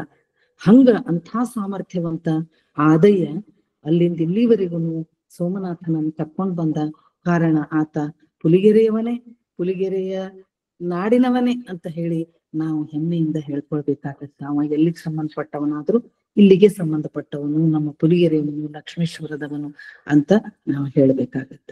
403 ವಚನಗಳಿದ್ರು. ಅವುಗಳನ್ನ ಅಷ್ಟನ್ನು ಪ್ರಸ್ತಾಪ ಮಾಡ್ಲಾರ್ದೇನೆ ನಾನು ಮತ್ತೊಬ್ಬ ವ್ಯಕ್ತಿಯನ್ನ ನಿಮಗೆ ಪರಿಚಯ ಮಾಡ್ಬೇಕು ಅನ್ಕೊಂತೀನಿ. ಉರಿಲಿಂಗ ಪೆದ್ದಿ ಮತ್ತ ಇನ್ನೊಬ್ಬ ಗುರು ಮತ್ತು ಶಿಷ್ಯ ಪರಂಪರೆ ಐತೆ ಅಲ್ಲಿ. ಆ ಪರಂಪರೆಯೊಳಗ ಸ್ವಲ್ಪ ನಾನು ಪ್ರಸ್ತಾಪ ಮಾಡೋದಾದ್ರ ಉರಿಲಿಂಗ ದೇವನ ಶಿಷ್ಯ ಉರಿಲಿಂಗ ಪೆದ್ದಿ. ಇವರು ಏನು ಅಂತ ಹೇಳಿದ್ರ ಪುಲಿಗೆರೆಯ ಮಹಾಲಿಂಗ ದೇವನ ಗುರು ಪರಂಪರೆಯಲ್ಲಿ ಇವನು 5ನೇಯವನು. ಇಲ್ಲಿಯವರಲ್ಲ ಅವರು, ಮೂಲತಃ ಪುಲಿಗೆರೆಯವರಲ್ಲ ಅವರು. ಉರಿಲಿಂಗ ದೇವ, ಉರಿಲಿಂಗ ಪೆದ್ದಿ ಅದನ್ನ ಮತ್ತೆ ಪ್ರಸ್ತಾಪ ಮಾಡೋದಿಲ್ಲ. ಅವ ಮೂಲತಃ ಕಳ್ಳಾಗಿದ್ದ, ಅವ ಹೆಂಗ ಈ ಕಡೆ ಬಂದಂತ ಪ್ರಸ್ತಾಪ ಮಾಡೋದಿಲ್ಲ. ಆದ್ರೆ ಪುಲಿಗೆರೆಯ ಮಹಾಲಿಂಗ ದೇವ ಅವನ ಗುರು ಪರಂಪರೆಯಲ್ಲಿ ಇವ 5ನೇಯವನಾಗಿ ಕಂಡು ಬರ್ತಾನೆ. ಅವನು ಕೂಡ ನಮ್ಮ ಈ ಪುಲಿಗೆರೆಯವನು ಅಂತ ಹೇಳ್ಕೊಳ್ಳೋದು ಬಹಳ ಹೆಮ್ಮೆಯ ಸಂಗತಿ. ದೊಡ್ಡ ಜ್ಞಾನಿ, ವಿಶ್ವೇಶ್ವರ ಲಿಂಗನ ಬಗ್ಗೆ ಅವನ ಅಂಕಿತ ಹಲವಾರು ವಚನಗಳನ್ನು ಕೂಡ ಅವ ರಚನೆ ಮಾಡಿದ್ದಾನೆ. ಇನ್ನು ಚೋರವೃತ್ತಿಯ ಪೆದ್ದಣ್ಣ ತನಗೂ ಲಿಂಗ ಕೊಡ್ರಿ, ತನಗೂ ಲಿಂಗ ಕೊಡ್ರಿ ಅಂತ ಹೇಳಿದಂತ ಆತ ಕಲ್ಲ ಎಸೆದ ಕೂಡಲೇ ಗುರು ಕಲ್ಲ ಎಸೆದ ನಿನಗೇನ್ ಹೇಳೋದು ಬಿಡ ಮಂತ್ರ ಅಂತ ಹೇಳಿದ. ಅದನ್ನ ಅವ ಬೈದದ್ದನ್ನ ಮಂತ್ರ ಅಂತ ಹೇಳಿ ಅವನು ಅದನ್ನ ಪ್ರಾರ್ಥನೆ ಮಾಡಿ ಶಿವನನ್ನ ಆತ ಒಲಿಸ್ಕೊಂಡ ಅನ್ನುವಂಥದ್ದು ಕೂಡ ನಮ್ಗೆ ಕಂಡು ಬರ್ತೈತಿ. ಒಬ್ಬನ ವಚನಗಳು 48, ಇನ್ನೊಬ್ಬನು 366 ವಚನಗಳು ದೊರಕ್ಯಾವ. ಉರಿಲಿಂಗ ದೇವನ ವಚನಗಳು ಸತಿಪತಿ ಭಾವದಿಂದ ಕೂಡಿದ್ರೆ, ಉರಿಲಿಂಗ ಪೆದ್ದಿಯ ವಚನಗಳು ಒಂದ್ ಸ್ವಲ್ಪ ಸಂಸ್ಕೃತ ಉದ್ಧರಣೆಗಳಿಂದ ತುಂಬಿ ಸ್ವಲ್ಪ ಉತ್ಕೃಷ್ಟ ಅನ್ನೋ ಹಂಗದಾವ. ಒಬ್ಬವ ಶೂದ್ರ ಸಮುದಾಯಕ್ಕೆ ಸಂಬಂಧಪಟ್ಟವನು ಅಂತ ಹೇಳಿ ಇಲ್ಲಿ ಹೇಳ್ತಾರ. ಸಂಸ್ಕೃತ ಬಳಸಿರೋದ್ರಿಂದ ಅವ ಸವರ್ಣೀಯ ಅಂತ ಹೇಳ್ತಾರೆ. ಅದೇನೇ ಇರ್ಲಿ, ಅವನ್ನೆಲ್ಲ ಬದಿಗಿರಿಸಿದಂತಹ, ಅದು ಯಾವುದನ್ನೂ ಕೂಡ ಮುಂದೆ ತರಲಾರದೆ ಅಸೀಮವಾಗಿ ನಿಂತಹ ಬಸವಣ್ಣ ನಮ್ಮ ಪಾಲಿನ ದೊಡ್ಡ ಶಕ್ತಿ. ಅವ್ರನ್ನ ಯಾರನ್ನೂ ಅನ್ಲೇ ಇಲ್ಲ. ಅವನು ಸಂಸ್ಕೃತ ಭೂಯಿಷ್ಠ ಆಗಿ ಬರ್ದಾನ, ಇವ ಶೂದ್ರದಾನ ಅಂತ ಏನೂ ತರಲಾರದ ಆ ಒಬ್ಬನು ಇಷ್ಟು ವಚನಗಳನ್ನ ನಮಗೆ ನೀಡ್ಯಾನಲ್ಲ. ಆ ವಚನದ ಕಣಜ ತುಂಬಲಿಕ್ಕೆ ಕಾರಣೀಭೂತರಾದರನ್ನ ನಾವು ನೆನಿಬೇಕಾಗತ್ತೆ. 366, 48 ವಚನಗಳು ಏನೂ ಕಡಿಮೆ ಏನಲ್ಲ. ಅವು ಬಹಳ ಪ್ರಮುಖವಾದಂತಹ ಸಂಗತಿ ನೋಡ್ರಿ. ಇಲ್ಲಿ ಸತಿಪತಿ ಭಾವ ಅವನ್ನ ಅದ್ರಲ್ಲಿ ತಂದಾನ. ಮೂಲತಃ ಅಕ್ಕ ಮಹಾದೇವಿ ವಚನಗಳಲ್ಲಿ ಅದೇ ಪ್ರಧಾನ, ಅದನ್ನ ಅವ ತಂದಾನ. ಆದ್ದರಿಂದ ಅವರಿಬ್ಬರನ್ನು ಕೂಡ ಗುರು ಮತ್ತು ಶಿಷ್ಯರು ಕೂಡ ಪುಲಿಗೆರೆ ಒಂದು ಪರಂಪರೆಗೆ ಸಂಬಂಧಪಟ್ಟವರವರು ಅಂತ ನೆನಿತೀನಿ. ಇನ್ನೊಬ್ಬ ವ್ಯಕ್ತಿ ಅವನು ಕೊನೆಯದಾಗಿ ನಾನು ಪ್ರಸ್ತಾಪ ಮಾಡ್ಬೇಕಂತ ಹೇಳಿ ಅನ್ಕೊಂತೀನಿ. ಪುಲಿಗೆರೆಯ ಸೋಮನಾಥನ ಶತಕ ಅಂತ ಹೇಳಿ ಬರೆದಂತ ಒಬ್ಬ ವ್ಯಕ್ತಿ. ಅವನ ಬಗ್ಗೆ ಹೇಳ್ಬೇಕಂತ ಹೇಳಿದ್ರ, ಸೋಮೇಶ್ವರ ಶತಕ ಯಾರಿಗೆ ತಾನೇ ಗೊತ್ತಿಲ್ಲ. ಆ ಪುಲಿಗೆರೆ ಇನ್ನ ಅವ ಸಂಬಂಧಪಟ್ಟವರು ಅಂತಂದಾಗ ಸ್ವಲ್ಪ ಅದರ ಬಗ್ಗೆ ಕವಿಯ ವಿಚಾರವಾಗಿ ನಾನು ಹೇಳ್ತೀನಿ. ಪಾಲ್ಕುರಿಕೆ ಸೋಮನಾಥ ಮತ್ತು ಈ ಸೋಮನಾಥ. ಪಾಲ್ಕುರಿಕೆ ಸೋಮನಾಥ ಬಹುಶಃ ಈ ಶತಕವನ್ನ ಬರೆದಿರ್ಲಿಕ್ಕೆ ಸಾಧ್ಯ ಇಲ್ಲ. ಯಾಕೆಂದ್ರೆ ಪಾಲ್ಕುರಿಕೆ ಸೋಮನಾಥ ತುಂಬಾ ಕ್ಲಿಷ್ಟವಾದ ವ್ಯಾಕರಣ ಸೌಷ್ಠವವನ್ನ ಹೊಂದಿದಂತಹ ಒಂದು ಸಾಹಿತ್ಯವನ್ನ ಬರೆದವನು ಅಂತ ಹೇಳಿ ನಮ್ಮ ಕವಿ ಚರಿತ್ರಕಾರ ಹೇಳ್ತಾರೆ. ಅವನು ಬದುಕಿದ್ದುದು ಪುಲಿಗೆರೆಯಲ್ಲಿ ಅಲ್ಲ, ಗೋದಾವರಿ ತೀರದ ಊರಿನವನವನು. ಅವನು 1195 ಬದುಕಿದ್ದ ಅಂತ ನಮಗ್ ತಿಳಿದು ಬರ್ತೈತಿ ಪಾಲ್ಕುರಿಕೆ ಸೋಮನಾಥ. ಮತ್ತ ಅವನ ವ್ಯಾಕರಣ, ಅವನ ಬರಹ ಬಹಳ ಕ್ಲಿಷ್ಟ ಮತ್ತು ಬೇಗ ಅರ್ಥವಾಗುವುದಿಲ್ಲ. ಆದ್ರಿಂದ ಅವ ಅಲ್ಲ, ಇವ ಬೇರೆದವ ಅಂತ ಹೇಳಿ ಸ್ವಲ್ಪ ಹುಡ್ಕೋತ ಹೋದ್ರ 13ನೇ ಶತಮಾನದೊಳಗ ಬದುಕಿದಂತಹ ಸೋಮನಾಥ ಎನ್ನುವ ಹೆಸರಿನ ಕವಿ ಈ ಶತಕಗಳನ್ನು ಬರೆದವನು. ಅವನು ಪುಲಿಗೆರೆಯವನು ಅಂತ ಹೇಳಿ ತಿಳಿದು ಬರ್ತೈತಿ. ಅವನು ಬರೆದಂತಹ ಶತಕಗಳು, ಸೋಮೇಶ್ವರ ಶತಕ ಸುಮಾರು ಬಾಳೇನಿಲ್ಲವು. ಅದ್ರೊಳಗ ಒಂದು 103, 104 ಶತಕಗಳನ್ನ ಒಳಗೊಂಡಂತ ಕೃತಿಯನ್ನ ಅವನು ಕೊಟ್ಟಿದ್ದಾನೆ ಕನ್ನಡ ಸಾಹಿತ್ಯಕ್ಕೆ. ಕಾರಣ ಅವನ ಶತಕಗಳು ಖ್ಯಾತ ಕರ್ನಾಟಕ ವೃತ್ತಗಳಲ್ಲಿ ಬರೆಯಲ್ಪಟ್ಟಿವೆ. ಆದ್ರೆ ನಾವು ಪುಲಿಗೆರೆಯವನು ಆದ ಕಾರಣಕ್ಕ ನಾನು ಸ್ವಲ್ಪ ಅವನನ್ನ ಕುರಿತು, ಅಲ್ರಿ ಮತ್ತೆ ಪುಲಿಗೆರೆಗೆ ಸಂಬಂಧಪಟ್ಟ ಪಂಪ, ಚಾಮರಸ, ಕುಮಾರವ್ಯಾಸನನ್ನ ಬಿಟ್ರಿ ಇವನನ್ನ ಹೇಳ್ತೀರಿ ಅಂತ ಅಲ್ಲ, ಸ್ವಲ್ಪ ಮಟ್ಟಿಗೆ. ಯಾಕಂದ್ರೆ ಅವ್ರನ್ನ ಹೇಳ್ಕೊತ ಹೋದ್ರೆ ಬಹಳ ವ್ಯಾಪಕತೆಯನ್ನು ಪಡೆದು ಬಿಡ್ತಾರ ಅವರು, ಬೇಗ ಟೈಮ್ ಅವ್ರಿಗೆ. ಆದ್ರೆ ಇವನ ಶತಕತ್ರಯಗಳನ್ನ ಹೇಳುವುದಕ್ಕೆ ಸಮಯ ಸ್ವಲ್ಪ ಕಡಿಮೆ ಆದ್ರೂ ನಡೀತೈತಿ ಅನ್ನುವಂತ ಒಂದು ಭಾವನೆಯಿಂದ ನಾನು ಸೋಮೇಶ್ವರ ಶತಕ ನೀವೆಲ್ಲರೂ ಕೇಳಿದ್ದೀರಿ, ನಾವು ಎಲ್ಲ ಉದ್ಧರಣೆ ಮಾಡ್ತಿರ್ತೀವಿ. ಅವು ಏನ್ ಬರ್ದಾನಂದ್ರವ ಖ್ಯಾತ ಕರ್ನಾಟಕ ಚಂಪಕಮಾಲ, ಉತ್ಪಲಮಾಲ, ಮತ್ತೆ ಬಗೆ ಕ್ರೀಡಿತ, ಶಾರ್ದೂಲ ವಿಕ್ರೀಡಿತ ಇಂಥ ಒಂದು ವೃತ್ತದೊಳಗೆ ಬರ್ದಾನ. ತುಂಬಾ ಪ್ರಸಿದ್ಧವಾದಂತಹ ಕೆಲವೊಂದು ವಚನಗಳನ್ನು ಉದ್ಧರಿಸಿ ನಮ್ಮ ಬದುಕಿಗೆ, ದಿನನಿತ್ಯದ ವ್ಯವಹಾರಕ್ಕೆ ಅವು ಎಷ್ಟು ಪ್ರಯೋಜನಕಾರಿ ಅನ್ನುವುದನ್ನ ನಾನು ಪ್ರಸ್ತಾಪ ಮಾಡ್ತಾ 2-3 ವಚನಗಳನ್ನ ನಿಮ್ಮ ಮುಂದೆ ಪ್ರಸ್ತಾಪ ಮಾಡ್ತೀನಿ. ನಾನು ಈ ವಚನವನ್ನು ಎಲ್ಲರೂ ಕೇಳಿರ್ತೀರಿ.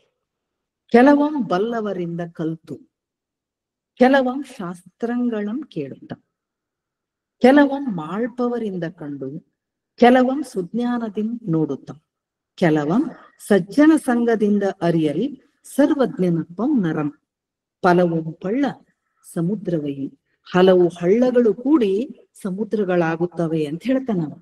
ಹರಹರ ಶ್ರೀ ಚನ್ನ ಸೋಮೇಶ್ವರ ಅಂತ. ಶ್ರೀ ಚನ್ನ ಹರಹರ ಶ್ರೀ ಚನ್ನ ಸೋಮೇಶ್ವರ ಅನ್ನೋದು ಪ್ರತಿಯೊಂದು ಶತಕದ ಕೊನೆಯಲ್ಲಿ ಬಂದಂತಹ ಒಂದು ಅಂಕಿತ. ಕೆಲವಂ ಬಲ್ಲವರಿಂದ ಕಂಡು. ನಾನು ಎಲ್ಲಾ ನನಗೆ ಗೊತ್ತೈತಿ ಅನ್ನಂಗಿಲ್ಲ. ಕೆಲವಂ ಬಲ್ಲವರಿಂದ, ತಿಳ್ಕೊಂಡವರಿಂದ ಕಲ್ತು, ಕೆಲವಂ ಶಾಸ್ತ್ರಗಳಿಂದ ಕೇಳುತ್ತ. ಕೆಲವೊಂದು ಪುಸ್ತಕದ ಮೂಲಕ ನಾವು ಅರ್ಥ ಮಾಡ್ಕೊಳ್ತೀವಿ. ಕೆಲವಂ ಬಾಳ್ಪವರಿಂದ, ಈಗೆಲ್ಲ ಕಲಿ ನಲಿ ಮಾಡಿ ಕಲಿ ಇದೆಲ್ಲ ನಮ್ಮ ಶಾಲೆಯೊಳಗ್ ಕಲಿಸ್ತಿರ್ತಾರೆ. ಹಂಗ ಕೆಲವಂ ಮಾಳ್ಪವರಿಂದ, ಮಾಡಿ ಅದ್ರೊಳಗ್ ಪರಿಣಿತರಾಗಿರ್ತಾರಲ್ಲ, ಅವರಿಂದ ನಾವು ತಿಳ್ಕೊಬೇಕಾಗ್ತೈತಿ. ಕೆಲವಂ ಸುಜ್ಞಾನದಿಂದ ನೋಡುತ್ತಮ್, ಕೆಲವೊಮ್ಮ ಜ್ಞಾನದಿಂದ ಅರ್ಥಕೊಳ್ಬೇಕಾಗತ್ತೆ. ಕೆಲವಂ ಸಜ್ಜನ ಸಂಘದಿಂದ ಅರಿಯಲು, ಕೆಲವನ್ನ ನಾವು ಸಜ್ಜನರ ಸಂಘದಿಂದ, ಸಜ್ಜನರ ಸಹವಾಸದಿಂದ ನಾವು ತಿಳ್ಕೊಬೇಕಾಗ್ತೈತಿ. ಹಂಗೆಲ್ಲಾ ಮಾಡಿದ್ರ ಮಾತ್ರ ಸರ್ವಜ್ಞನಪ್ಪಂ ನರ ಮನುಷ್ಯ ಏನಾಗ್ತಾನ, ಸರ್ವಜ್ಞ ಅಂತ ಅನ್ಸ್ಕೊತಾನ. ಹಲವು ಹಳ್ಳಗಳು ಕೂಡಿ ಸಮುದ್ರವೈ. ಸಮುದ್ರ ಅಂದ್ರೆ ಹೆಂಗಕ್ಕತ್ತದ, ತನ್ನಿಂದ ತಾನೇ ದೊಡ್ಡದಾದಂಥ ನೀರಿನ ತಾಣ ಸಮುದ್ರ ಆಗುದಿಲ್ಲ. ಆ ಸಮುದ್ರ ಅಂತ ಆಗ್ಬೇಕಾದಾಗ ಹಲವು ಹಳ್ಳಗಳು ಕೂಡಿ ಸಮುದ್ರ ಆಗತ್ತೆ. ಹೇಗೋ ಹಾಗೆ ನಾವು ಸರ್ವಜ್ಞರಾಗ್ಬೇಕು ಅಂತ ಹೇಳಿದ್ರ ಬಹಳಷ್ಟು ವಿಷಯಗಳನ್ನ ತಿಳ್ಕೋಬೇಕು. ಅಂದ್ರ ನಾ ಬರೇ ಓದ್ತೇನೆ ಅಂದ್ರೆ ಆಗಂಗಿಲ್ಲ, ಬರೇ ಮಾಡಿದವ್ರನ್ನ ಕೇಳಿದ್ರ ಕತಿ ಅಂತಂದ್ರೂ ಆಗಂಗಿಲ್ಲ, ಕೆಲವನ್ನ ಮಾಡಿದವರಿಂದ ಕಲ್ತ್ರ ಅವಷ್ಟ ಸಾಕು ಅಂತನೂ ಆಗಂಗಿಲ್ಲ, ಕೆಲವರನ್ನ ನಾವು ಸಜ್ಜನರು ಹೇಳಿಬಿಟ್ರೆ ಸಾಕು ಬಿಡುವಂತನೂ ಅಲ್ಲ. ಇವೆಲ್ಲವನ್ನೂ ಸೇರಿಸ್ಕೊಂಡು ನಾವು ಅವರಿಂದ ಕೇಳ್ಬೇಕು, ಮಾಡಿದವರಿಂದ ಕಲ್ತ್ಕೋಬೇಕು. ಅಂದಾಗ ನಾವು ಸರ್ವಜ್ಞರಾಗ್ತೀವಿ ಅನ್ನುವಂಥ ಮಾತನ್ನ ಅವನು ಹೇಳ್ತಾನೆ. ಅನೇಕ ತೊರೆಗಳು ಸಮುದ್ರವಾಗುವ ರೀತಿಯಲ್ಲಿ ಮನುಷ್ಯ ಹಲವಾರು ವಿಷಯಗಳನ್ನ ಪಂಡಿತರಿಂದ, ಶಾಸ್ತ್ರಗಳಿಂದ, ಇತರರು ಮಾಡುವ ಆಚರಣೆಗಳಿಂದ, ಕೆಲವನ್ನ ಸ್ವಬುದ್ಧಿಯಿಂದ, ಕೆಲವನ್ನ ಒಳ್ಳೆ ಜನರ ಸಹವಾಸದಿಂದ ತಿಳಿದುಕೊಳ್ಬೇಕು ಅನ್ನೋ ಮಾತನ್ನ ಅವನು ಹೇಳ್ತಾನೆ. ಇದನ್ನ ಬಹಳ ಸರಿ ನಾವು ಹೇಳಿರ್ತೀವಿ. ಹಂಗನ ನೀತಿಯನ್ನ ಅವನು ಹೆಂಗ್ ಬೋಧಿಸ್ತಾನೆ ಅನ್ನೋದನ್ನ ಇನ್ನೊಂದು ವಚನದಲ್ಲಿ ಅಂದ್ರೆ ಶತಕದೊಳಗೆ ಹೇಳ್ತೀನಿ. ಪ್ರಜೆಯಂ ಪಾಲಿಸಬಲ್ಲೊಡೆ ಆತನೇ ಅರಸ. ಯಾವನು ಪ್ರಜೆಗಳನ್ನ ಚೆನ್ನಾಗಿ ಮಕ್ಕಳಂತೆ ಪಾಲಿಸ್ತಾನೋ ಅವನು ಅರಸ. ಕೈಯಾಸೆಯಂ ಮಾಡದಂ ನಿಜ ಮಂತ್ರೀಶ್ವರ, ತಂದೆ ತಾಯ ಸಲಹಲ್ ಬಲ್ಲಾತನೇ ಧಾರ್ಮಿಕಂ. ಭಜಕಂ ದೈವದ ಭಕ್ತಿ ಉಳ್ಳೊಡೆ, ಭಟಂ ನಿರ್ಭೀತ ತಾನಾದವನ್, ದ್ವಿಜನ್ ಆಚಾರತೆ ಉಳ್ಳವನು. ಹರಹರ ಶ್ರೀ ಚನ್ನ ಸೋಮೇಶ್ವರ. ಯಾರ್ಯಾರು ಏನೇನ್ ಆಗ್ಬೇಕು ಅನ್ನೋದನ್ನ ಬಹಳ ಎಷ್ಟು ಸೊಗಸಾಗಿ ಅವನು ಪ್ರಸ್ತಾಪ ಮಾಡಿ.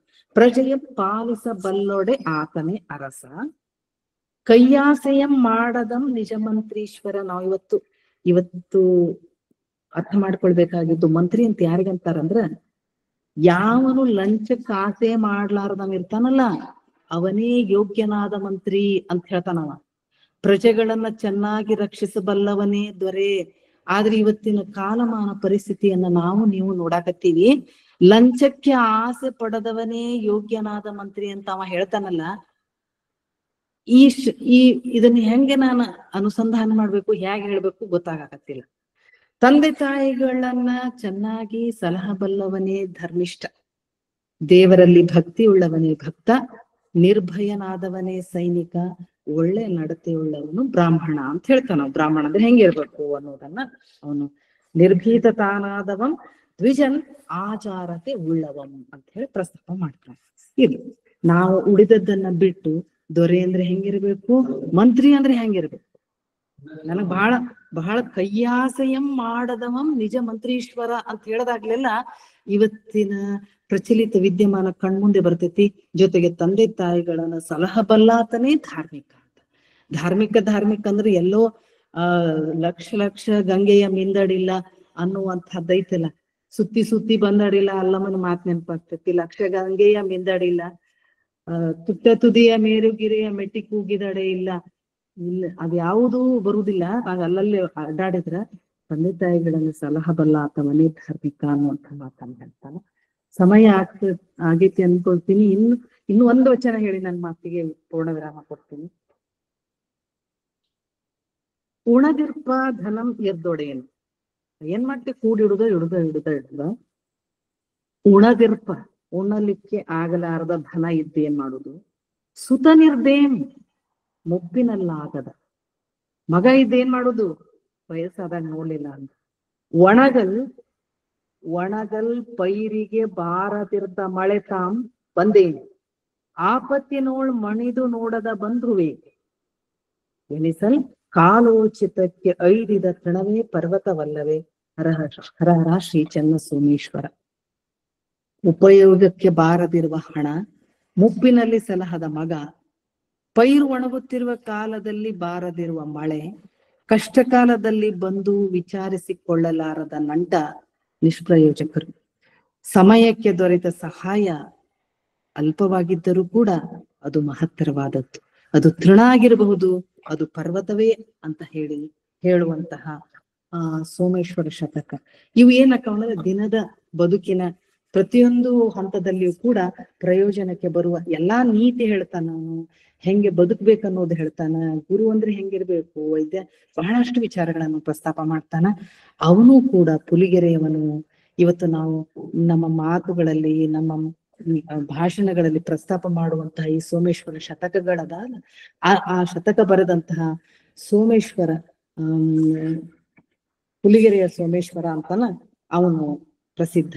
ಅವನು ಪುಲಿಗೆರೆಯವನು ಅಂತ ಹೇಳೋದಕ್ಕೆ ಒಂದು ಹೆಮ್ಮೆ. ಇಲ್ಲಿವರೆಗೆ ನನ್ನ ಮಾತುಗಳನ್ನ ತುಂಬಾ ಪ್ರೀತಿಯಿಂದ ಆಲಿಸಿದಂತಹ ತಮಗೆಲ್ಲರಿಗೂ ಕೂಡ, ಯಾಕಂದ್ರೆ ಇದು ಮುಗಿಲಾರತ್ತು. ನನಗೆ ಟೈಮಿನ ಅರಿವಿರುವುದಿಲ್ವಂತ ಆದ್ರೂ ಬಿಡುವುದಿಲ್ಲ. ನಾವು ಟೈಮ್ ನಮಗೆ ಬೇಕಾಗಬೇಕು, ಒಂದು ತಾಸು ತಗೊಂಡ್ರೆ ಸಮಯದ ಅರಿವಿರುವುದಿಲ್ಲ. ಅದಕ್ಕಾಗಿ ಹೆಚ್ಚಿನ ಸಮಯ ತಗೊಂಡಿದ್ರೆ ಕ್ಷಮಿಸಿ ಅಂತ ಹೇಳ್ತಾ ನನ್ನ 2 ಮಾತುಗಳಿಗೆ ವಿರಾಮವನ್ನು ಕೊಡ್ತೀನಿ. ನಮಸ್ಕಾರಗಳು. ಶರಣಾರ್ಥಿ. ಮತ್ತೊಂದು ಉಪನ್ಯಾಸವನ್ನು ಅರ್ಥಪೂರ್ಣವಾಗಿ ಸಾದರಪಡಿಸಿದಂತ ಡಾಕ್ಟರ್ ಸುಧಾ ಕೌಜ್ಗಿರಿ ಮೇಡಮ್ ಅವರಿಗೆ ಅನಂತ ಧನ್ಯವಾದಗಳು. ಅವರು ಪ್ಲಾನ್ ಮಾಡ್ತಾರೆ ಉಪನ್ಯಾಸಗಳನ್ನ, ಎಷ್ಟು ಹೇಳಬೇಕು ಟೈಮು. ಒಂದು ಗಂಟೆ 15-20 ನಿಮಿಷ ಮಾತಾಡಿದ್ರೆ ಅದ್ರೊಳಗಿರ್ತಕ್ಕಂಥ ಯಾವ ವಿಷಯಗಳನ್ನ ಹೇಳ್ಬೇಕು, ಅದನ್ನ ಎಷ್ಟು ಹೇಳ್ಬೇಕು ಅಂತಕ್ಕಂಥ ಒಂದು ಸಮಯ ಪ್ರಜ್ಞೆ, ಅದ್ರ ಜೊತೆಗೆ ಆ ವೈಚಾರಿಕ ನಿಲುವುಗಳನ್ನ ಅಲ್ಲಿ ಎಲ್ಲೂ ಕೂಡ ಅದನ್ನ ವಿಷಯವನ್ನ ಸೋಲಿಸಲಾರದೆ ನಮಗೆ ಪ್ರತಿಪಾದನೆ ಮಾಡ್ತಕ್ಕಂಥ ಒಂದು ಒಳ್ಳೆಯ ಮೌಲಿಕ ಚಿಂತನೆ ಮತ್ತು ಉಪನ್ಯಾಸ ಅವರದಾಗಿತ್ತು. ನಿಜಕ್ಕೂ ಕೂಡ ಅಗ್ಗವಣಿ ಹೊಣ್ಣ ಏನಂತ ಹಿಡ್ಕೊಂಡು ಜಗಣ್ಣ ಮತ್ತು ಮುಕ್ತಾಯಕ್ಕ, ತದನಂತರ ಬಂದಂತ ಆದಯ್ಯ, ಅದಕ್ಕಿಂತ ಮುಂಚೆ ನನಗೆ ಇನ್ನೂ ಒಂದು ಸಂತೋಷದ ಅಂದ್ರೆ, ಮತ್ತು ಯಾವಾಗಲೂ ಅವ್ರು ಒಂದು ಉಪನ್ಯಾಸ ಮಾಡಿದಾಗ ಒಂದು ಹೊಸ ಹೊಳವನ್ನು ಬಿಡ್ತಾರೆ. ಅದು ಉರ್ಲಿಂಗ ಪೆದ್ದಿ ಮತ್ತು ಉರ್ಲಿಂಗ ದೇವರು. ಅವರು ಲಕ್ಷ್ಮೇಶ್ವರದ ಗುರು ಪರಂಪರೆಯವರು ಅಂತಕ್ಕ. ಅವರು ನಾಂದೇಡ್ದವರು ಅಥವಾ ಮಹಾರಾಷ್ಟ್ರದವರು, ಅಲ್ಲಿ ಕಂದಹಾರ, ನಾಂದೇಡ್ ಜಿಲ್ಲೆಯ ಕಂದಹಾರದವರು. ಅಲ್ಲಿಂದ ಎಲ್ಲಿಗೆ ನೋಡ್ರಿ, ಇಲ್ಲಿಂದ ಎಲ್ಲಿಗೆ ಸಂಪರ್ಕ ಇತ್ತು ಅಂತಕ್ಕಂಥದ್ದು, ಅದ್ರ ಬಗ್ಗೆನೂ ಕೂಡ ಬಹಳಷ್ಟು ಚೆನ್ನಾಗಿ ಹೇಳಿದ್ರು. ಮತ್ತು ಆದಯ್ಯ ಮೂಲತಃ ಸೌರಾಷ್ಟ್ರನಾಗಿದ್ರು ಕೂಡ ಆತ ವಾಸವಾಗಿದ್ದು, ಮತ್ತು ಆತನ ಸಮಾಧಿಯು ಕೂಡ ಅಲ್ಲಿ ಲಕ್ಷ್ಮೇಶ್ವರದ ಇರುವ ಕಾರಣ ಆತನ ಅಲ್ಲೇ ಉಳ್ಕೊಂಡ್ಬಿಟ್ಟ. ಯಾಕಂದ್ರೆ ಅವ್ರ ಮಗ, ಅವರ ಪಾರಶೆಟ್ಟಿ ಮತ್ತು ಇವತ್ತು ಪವಾಡ ಶೆಟ್ಟಿ ಅಂತಕ್ಕಂಥ ಅವ್ರ ಒಬ್ಬಳೇ ಮಗಳಿದ್ಲು.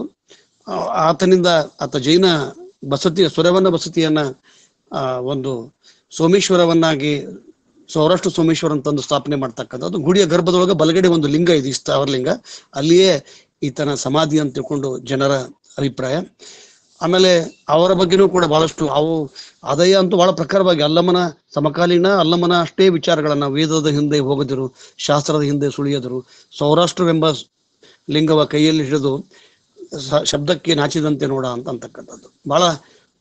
ಬಹಳ ದೊಡ್ಡ ವಚನಕಾರ ಮತ್ತು ಬಹಳ ಕಡಿಮೆ ಪ್ರಕ್ಷಿಪ್ತತೆ ವಚನಗಳಲ್ಲಿ, ಬಹಳ ಪ್ರಕ್ಷಿಪ್ತ. ಮುಂಜಾನೆ ನಾನು ಡಾಕ್ಟರ್ ಸದಾನಂದ ಪಾಟೀಲ್ ಅಂತಕ್ಕಂಥ ಒಬ್ಬ ಕನ್ನಡ ಪ್ರಾಧ್ಯಾಪಕರು, ಅವರು ರಿಟೈರ್ಡ್ GDO ಜೂನಿಯರ್ ಕಾಲೇಜಿನ ಒಬ್ಬ ಉಪನಿರ್ದೇಶಕರಾಗಿ ರಿಟೈರ್ಡ್ ಆದವರು, ಬಹಳಷ್ಟು ವಚನ ಸಾಹಿತ್ಯವನ್ನು ಓದ್ಕೊಂಡವರು, ಕಲಬುರಗಿ ಸರ್ ನೇರ ಶಿಷ್ಯರು. ಮಾತಾಡ್ತಾ ಹಲವಾರು ಬಾರಿ ಈ ವಚನ ಪರಿಷ್ಕರಣೆ ಒಳಗೆ ಬಹಳ ಕಡಿಮೆ ತ್ರಾಸು ಕೊಟ್ಟವ್ರು, ಒಟ್ಟ ತ್ರಾಸು ಕೊಡ್ಲಾರ್ದವ್ರು ಅಂತಂದ್ರೆ ಜೇಡದಾಶಿಮಯ ಮತ್ತು ಆದಯ್ಯ. ಇವರ ವಚನದೊಳಗೆ ಎಲ್ಲೂ ಕೂಡ ಹೆಚ್ಚಿನ ಪ್ರಕ್ಷಿಪ್ತತೆ ಕಾಣೋದಿಲ್ಲ. ಅದಕ್ಕೆ ಆದಯ್ಯನ ಪ್ರಭಾವ ಎಷ್ಟಾಯ್ತು ಅಂತಂದ್ರೆ, ಆದಯ್ಯ ಜೈನ ಕನ್ಯೆಯನ ಮದುವೆ ಆದ ಮುಂದೆ 1 ಶತಮಾನದೊಳಗಾಗಿ ಅವರು, ಅದು ಭಾಳ ಪಾಲ್ಗುರಿಕೆ ಸೋಮನಾಥ ನೋಡ್ರಿ, ಅದು ನಮಗೆ ಲಕ್ಷ್ಯವೂ ಕೂಡ ಬರಂಗಿಲ್ಲ. ಪಾಲ್ಗುರಿಕೆ ಸೋಮನಾಥ ಮತ್ತು ಸೌರಾಷ್ಟ್ರ ಸೋಮನಾಥ, ಇವ್ರ ಹೆಸರು ಸೋಮನಾಥನೇ. ಅವನು ಕೂಡ ಮೂಲತಃ ಜೈನನೇ. ಪುಲಿಗೇರಿ ಸೋಮನಾಥ ಮೂಲತಃ ಜೈನನೇ. ಅದು ಸೋಮೇಶ್ವರ ಶತಕ 104 ಅಂತ ಹೇಳಿದ್ರು, 105 ಪದ್ಯಗಳನ್ನು ಬರೀತಾರೆ. ಬಹಳಷ್ಟು ದೊಡ್ಡ, ನಾವು ಪ್ರಾಥಮಿಕ ಶಾಲೆ ಇದ್ದಾಗ ಬಹುಶಃ ಈಗ ಎಲ್ಲವೂ ತೆಗೆದುಬಿಟ್ಟಾರ, ಯಾಕೆ ಏನೋ ಗೊತ್ತಿಲ್ಲ. ಅವಾಗ ಆ ಎಲ್ಲ ಸೋಮೇಶ್ವರ ಶತಕಗಳನ್ನು ಓದಿದಾಗ ಎಷ್ಟೊಂದು ಹರಹರ ಸಿಚ್ಚನ ಸೋಮೇಶ್ವರ ಸಂಪೂರ್ಣವಾಗಿ ಆ ಸೋಮೇಶ್ವರ ಶತಕ ಮಾದರಿಯ ಪದ್ಯಗಳನ್ನ 105 ಪದ್ಯಗಳನ್ನ ಬರೆದ್ರು. ಹೀಗಾಗಿ ಸಾಕಷ್ಟು ವಿಷಯಗಳನ್ನ ನಮ್ಗ ಅಷ್ಟೇ ಅಲ್ಲ ಮುಂದೆ ಕೊಟ್ಟರು. ಈ ಸಂಶೋಧನೆ ಮಾಡಬೇಕು, ಇದ್ರೊಳಗೆ ಸಂಶೋಧನೆ ಮಾಡಬೇಕು. ಆದಯ್ಯನ ವಚನದೊಳಗೆ ಮಲ್ಲಿಕಾರ್ಜುನ ಬಂದಂಥದ್ದು, ಇದು ಸ್ವರವಚನಗಳ ಬಗ್ಗೆ ಸಾಕಷ್ಟು ಪ್ರಮಾಣದೊಳಗೆ ಸಂಶೋಧನೆ ಅಗತ್ಯ. ತಮ್ಮ ಮಾರ್ಗದರ್ಶನ ಬಹಳ ಮುಖ್ಯ. ತಮಗೆ ಅನಂತ ಶರಣಾರ್ಥಿಗಳನ್ನು ಈ ಸಂದರ್ಭದಲ್ಲಿ ಹೇಳ್ತಾ, ಇವತ್ತಿನ ದತ್ತಿದಾಸೋಹಿ ಡಾಕ್ಟರ್ ನಿರ್ಮಲಾ ಭಟ್ಟಲ್ ಮೇಡಮ್ ಅವರು ತಮ್ಮ ಮಾತುಗಳನ್ನ ಆಡಬೇಕು ಅಂತ ಕೇಳ್ಕೊಂತೀವಿ. Doctor Nirmala Bhattal madam. ಎಲ್ಲರಿಗೂ ಶರಣಾರ್ಥಿ. ಇವತ್ತು ನಮ್ಮ ತಂದೆ ತಾಯಿಯರನ್ನ ಸ್ಮರಣೆ ಮಾಡ್ತಾ ಅವರ ಹೆಸರಿನಲ್ಲಿ ಈ ಒಂದು ವೇದಿಕೆಯಲ್ಲಿ ಉಪನ್ಯಾಸವನ್ನ ಏರ್ಪಡಿಸ್ಲಿಕ್ಕೆ ಒಂದು ಅನುವು ಮಾಡಿಕೊಟ್ಟಂತಹ ವೇದಿಕೆಗೆ ನಾನು ಧನ್ಯವಾದಗಳನ್ನ ಹೇಳ್ತೇನೆ. ಸೌರಾಷ್ಟ್ರ ಸೋಮನಾಥನವರೆಗೂ ಅಂದ್ರೆ ಪುಲಿಗೆರೆಯ ಪರಿಸರದ ಸಾಹಿತ್ಯಿಕ ಮತ್ತು ವಚನಕಾರರು ಆಗಿ ಹೋದಂಥ ವಚನಕಾರರ ಕುರಿತಾಗಿ ಬಹಳ ಸುಂದರವಾದಂತಹ ಮನಮುಟ್ಟುವಂತಹ ಉಪನ್ಯಾಸವನ್ನ ನೀಡಿದಂತಹ ಯಾವಾಗ್ಲೂ ಅಷ್ಟೇ ಆ ವೇದಿಕೆಯಲ್ಲಿ ಕೌಸ್ಗೇರಿ ಮೇಡಮ್ ಅವ್ರ ಉಪನ್ಯಾಸ ಐತಿ ಅಂದ್ರೆ ನಾವು ಮಿಸ್ ಮಾಡ್ಕೊಳಂಗಿಲ್ಲ. ಅಷ್ಟು ಸುಂದರವಾಗಿ ಸಾವಧಾನವಾಗಿ ಮುಂದೆ ಕೂತು ನಮಗೆ ತಿಳಿಸಿ ಹೇಳಾಕತ್ತಾರನೋ ಅನ್ನುವಂತಹ ರೀತಿಯಲ್ಲಿ ಯಾವುದೇ ಗಡಿಬಿಡಿ ಮಾಡ್ಕೊಳ್ಳದೆ, ಯಾವುದೇ ಆ ಮಾತಿನೊಳಗೆ ಯಾವುದೇ ಇದು ಇಲ್ಲದೆ ಸುಂದರವಾದಂತಹ ಉಪನ್ಯಾಸವನ್ನ ನೀಡಿದಂತಹ ಕೌಸ್ಗೇರಿ ಮೇಡಮ್ಗೆ ನಾನು ಧನ್ಯವಾದಗಳನ್ನ ಹೇಳ್ತೇನೆ. Thank you so much madam. ಬಹಳ ಚಂದಾಗಿ ಉಪನ್ಯಾಸ ನೀಡಿದ್ರಿ. ನಾವು ಚಿಕ್ಕವರು ನಿಮ್ಮನ್ನ ನೋಡಿ ಕಲಿಯೋದು ಬಹಳ ಐತಿ. ಯಾಕಂದ್ರೆ ಗಡಿಬಿಡಿ ಬಹಳ ಮಾಡ್ಕೋತಿರ್ತೇವೆ ನಾವು. ಅದನ್ನ ಹೆಂಗ್ ಪ್ರಸ್ತುತ ಪಡಿಸ್ಬೇಕು ಅನ್ನುವಂಥದ್ದನ್ನ ನಿಮ್ಮಿಂದ ನೋಡಿ ಕಲಿಬೇಕು. ಕಲಿಯುವಂತ ಗುಣಗಳನ್ನ ಯಾವಾಗೂ ನೀವು ಹೇಳ್ತಿರ್ತೀರಿ. ವಿಷಯ ಆಗಿರ್ಬೋದು, ವರ್ತನೆ ಆಗಿರ್ಬೋದು, ಮಾತಾಗಿರ್ಬೋದು. ಸೊ ಅದಕ್ಕೆ ನಿಮ್ಗೆ ಅನಂತ ಧನ್ಯವಾದಗಳನ್ನ ಹೇಳ್ತೇನೆ. ನಮ್ಮ ತಂದೆ ತಾಯಿಗಳ ಕುರಿತಾಗಿ ಒಂದಷ್ಟು ಮಾತುಗಳನ್ನ ಹೇಳ್ಬೇಕು ಅಂತಂದ್ರೆ, ಮೂಲತಃ ನಾವು ಬೆಳಗಾವಿಯವರು. ಶಹಾಪುರ್ನ ಹೊಸೂರು ಬಸವನಗಲ್ಲಿಯಲ್ಲಿ ನಮ್ಮ ಅಜ್ಜ, ಅದಕ್ಕಿಂತ ಪೂರ್ವದಲ್ಲಿ ನಮ್ಮ ಪೂರ್ವಜರೆಲ್ಲ ಬೆಳ್ಳಿ ಕೆಲಸ ಮಾಡ್ತಾ, ಶಹಾಪುರ ನಿಮ್ಗೆಲ್ಲ ಗೊತ್ತಿರೋ ಹಾಗೆ ಅನಾದಿ ಕಾಲದಿಂದಲೂ ಬೆಳ್ಳಿಯ ಸಾಮಗ್ರಿಗಳನ್ನ ತಯಾರಿಸ್ಲಿಕ್ಕೆ ಅತ್ಯಂತ ಹೆಸರುವಾಸಿಯಾದಂತಹ ಪ್ರದೇಶ. ವಿಶೇಷವಾಗಿ ನಾವು ಬೆಳ್ಳಿಯ ಬಟ್ಟಲವನ್ನ ತಯಾರು ಮಾಡೋದ್ರಿಂದಾಗಿನೇ ನಮ್ಗೆ ಬಟ್ಟಲ್ ಅಂತ ಹೇಳಿ ಸರ್ನೇಮ್ ಬಂದಿರೋದು, ಅಡ್ಡ ಹೆಸರು ಬಂದಿರೋದು. ಆದ್ರೆ ನಮ್ಮ ಅಜ್ಜನವರು ಗುಂಡುಗಡಿಗೆಯನ್ನ ಮಾಡ್ತಾ ಇದ್ರು. ಗುಂಡುಗಡಿಗೆದು ಕಾರ್ಖಾನೆ ಇತ್ತು ನಮ್ಮ ಮನೆಯೊಳಗೆ. ಆ ಗುಂಡುಗಡಿಗೆಯನ್ನ ಹಾಕೊಳ್ಳೋರು ಯಾರು ಅಂತಂದ್ರೆ ಲಿಂಗಾಯತರು.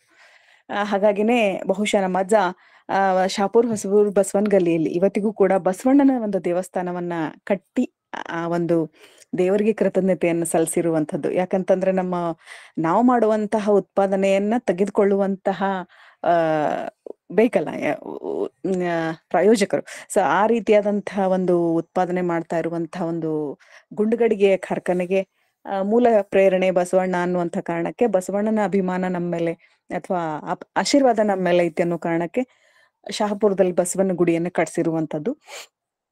ನಂತರದಲ್ಲಿ ನಾನು ಇದನ್ನೆಲ್ಲ ಯಾಕೆ ಹೇಳ್ತಾ ಇದ್ದೀನಿ ಅಂತಂದ್ರೆ, ಲಿಂಗದ ಕಡೆಗೆ ಗುಂಡುಗಡಿಗೆಗೆ ಹೆಚ್ಚಿನ ಒಂದು ಬೇಡಿಕೆ ಇರುವುದು ಉತ್ತರ ಕರ್ನಾಟಕದ ಬಿಜಾಪುರ್, ಬೀದರ್, ಗುಲ್ಬರ್ಗ ಅನ್ನುವಂಥದ್ದನ್ನ ಇಲ್ಲಿಯ ವಸ್ತುಗಳನ್ನ, ಇಲ್ಲಿ ಬೆಳಗಾವಿನಲ್ಲಿ ತಯಾರಾದಂತಹ ವಸ್ತುಗಳನ್ನ ಅಲ್ಲಿ ಉತ್ತರ ಭಾಗಕ್ಕೆ ತಗೊಂಡು ಹೋಗುವಂತಹ ಮಲಹಾಬಾದಿ ಅನ್ನುವಂತಹ ಒಬ್ರು ಏಜೆಂಟ್ರು ನಮ್ಮ ಅಜ್ಜನಿಗೆ ಒಂದ್ ಸಲಹೆ ಕೊಟ್ರು.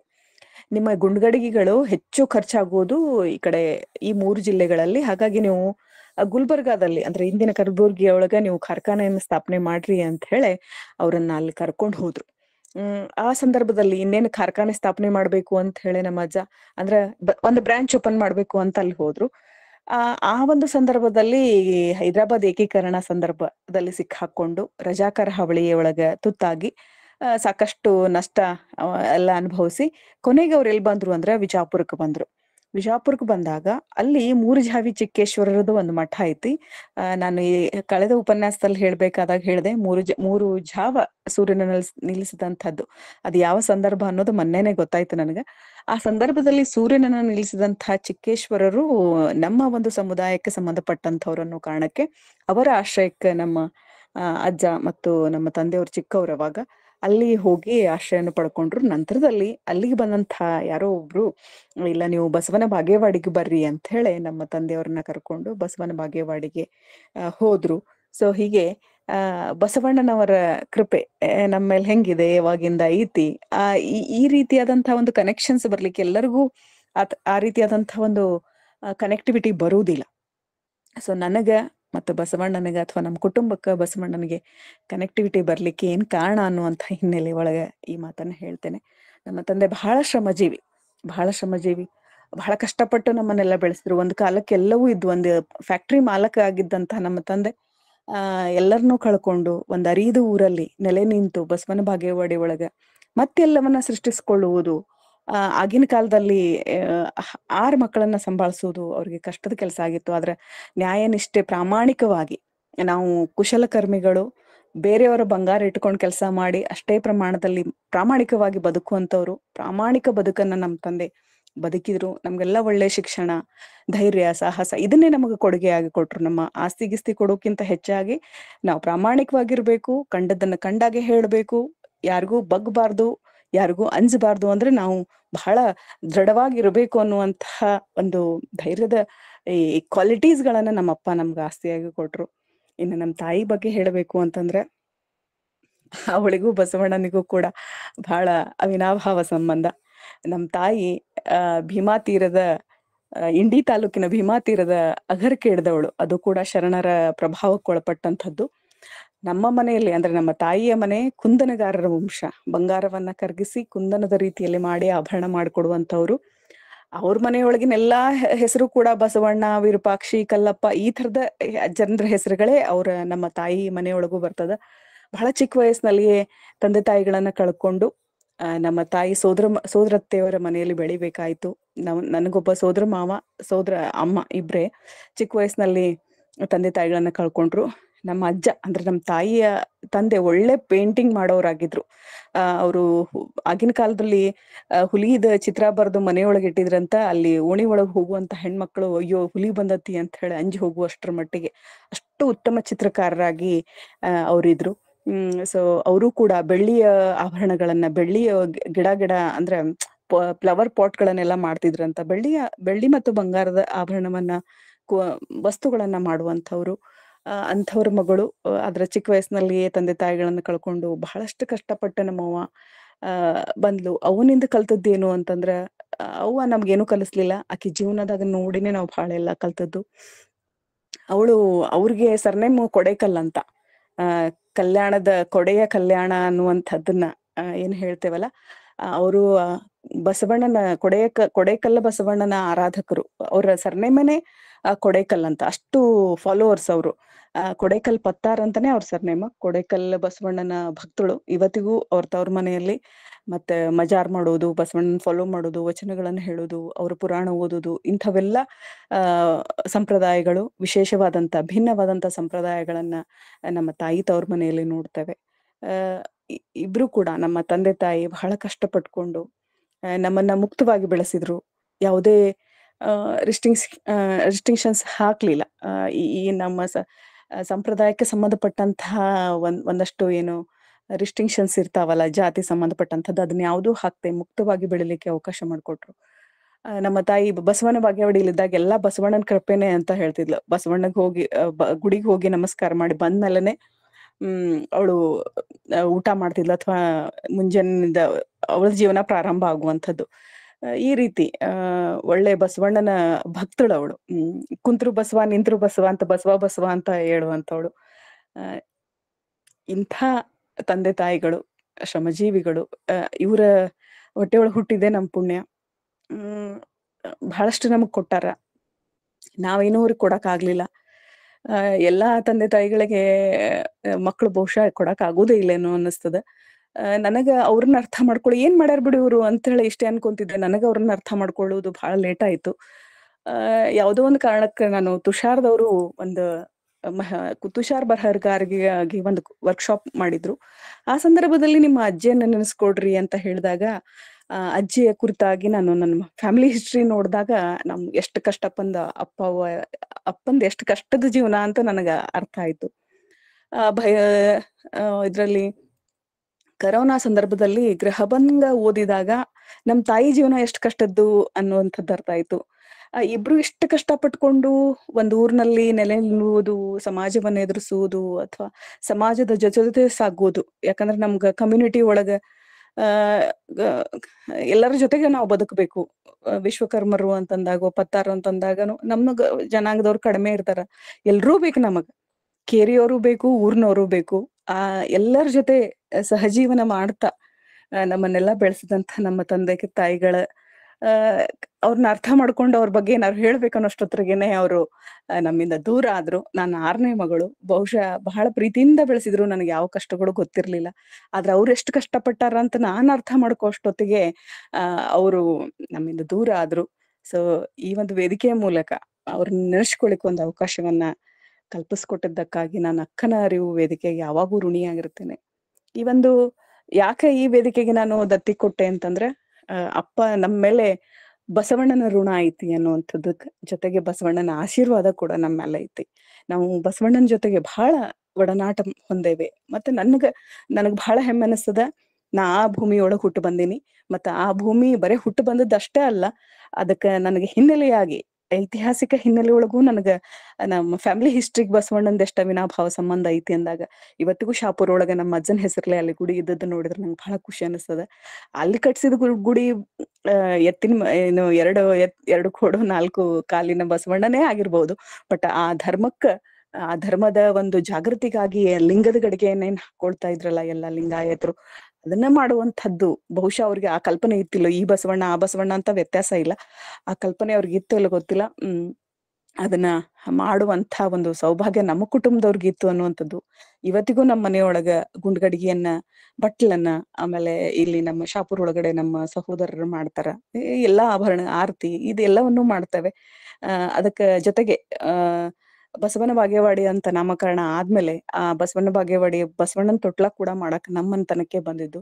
ಸೊ ಎಲ್ಲಾ ದೇವರ ಹಳೆಯ ದೇವಸ್ಥಾನ ಅಥವಾ ಮೂರ್ತಿ ಏನೇ ಇರ್ಲಿ ಅದು ನಮ್ಮ ಬೆಳಗಾವಿಯ ನಮ್ಮ ಮನೆಯಿಂದನೇ ಹೋಗ್ತಾವು ಎಲ್ಲಾ ದೇವರಿಗೆ ಅನ್ನೋದು ಒಂದು ವಿಶೇಷ. ಸೊ ಇಷ್ಟು ಮಾತಾಡ್ಲಿಕ್ಕೆ ಅವಕಾಶ ಮಾಡಿಕೊಟ್ಟಂತಹ, ಹೆಚ್ಚು ಸಮಯ ತಗೊಂಡಿದ್ರೆ ದಯವಿಟ್ಟು ಕ್ಷಮಿಸ್ರಿ. ಇಷ್ಟು ಮಾತಾಡ್ಲಿಕ್ಕೆ ಅವಕಾಶ ಮಾಡಿಕೊಟ್ಟಂತಹ ವೇದಿಕೆಗೆ ನಾನು ಧನ್ಯವಾದಗಳನ್ನ ಹೇಳ್ತೇನೆ.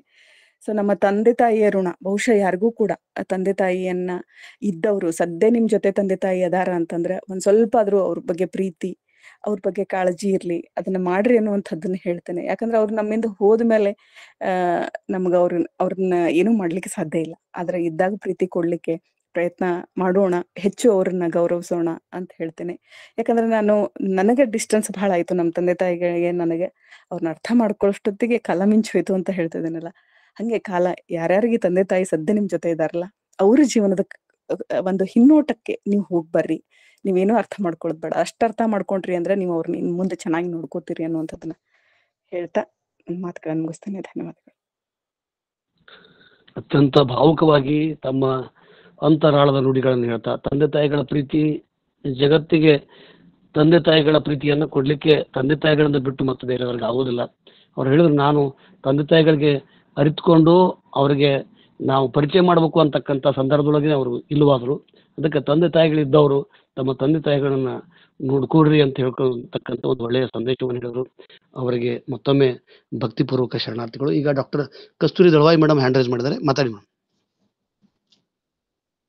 ಡಾಕ್ಟರ್ ಕಸ್ತೂರಿ ದಳವಾಯಿ.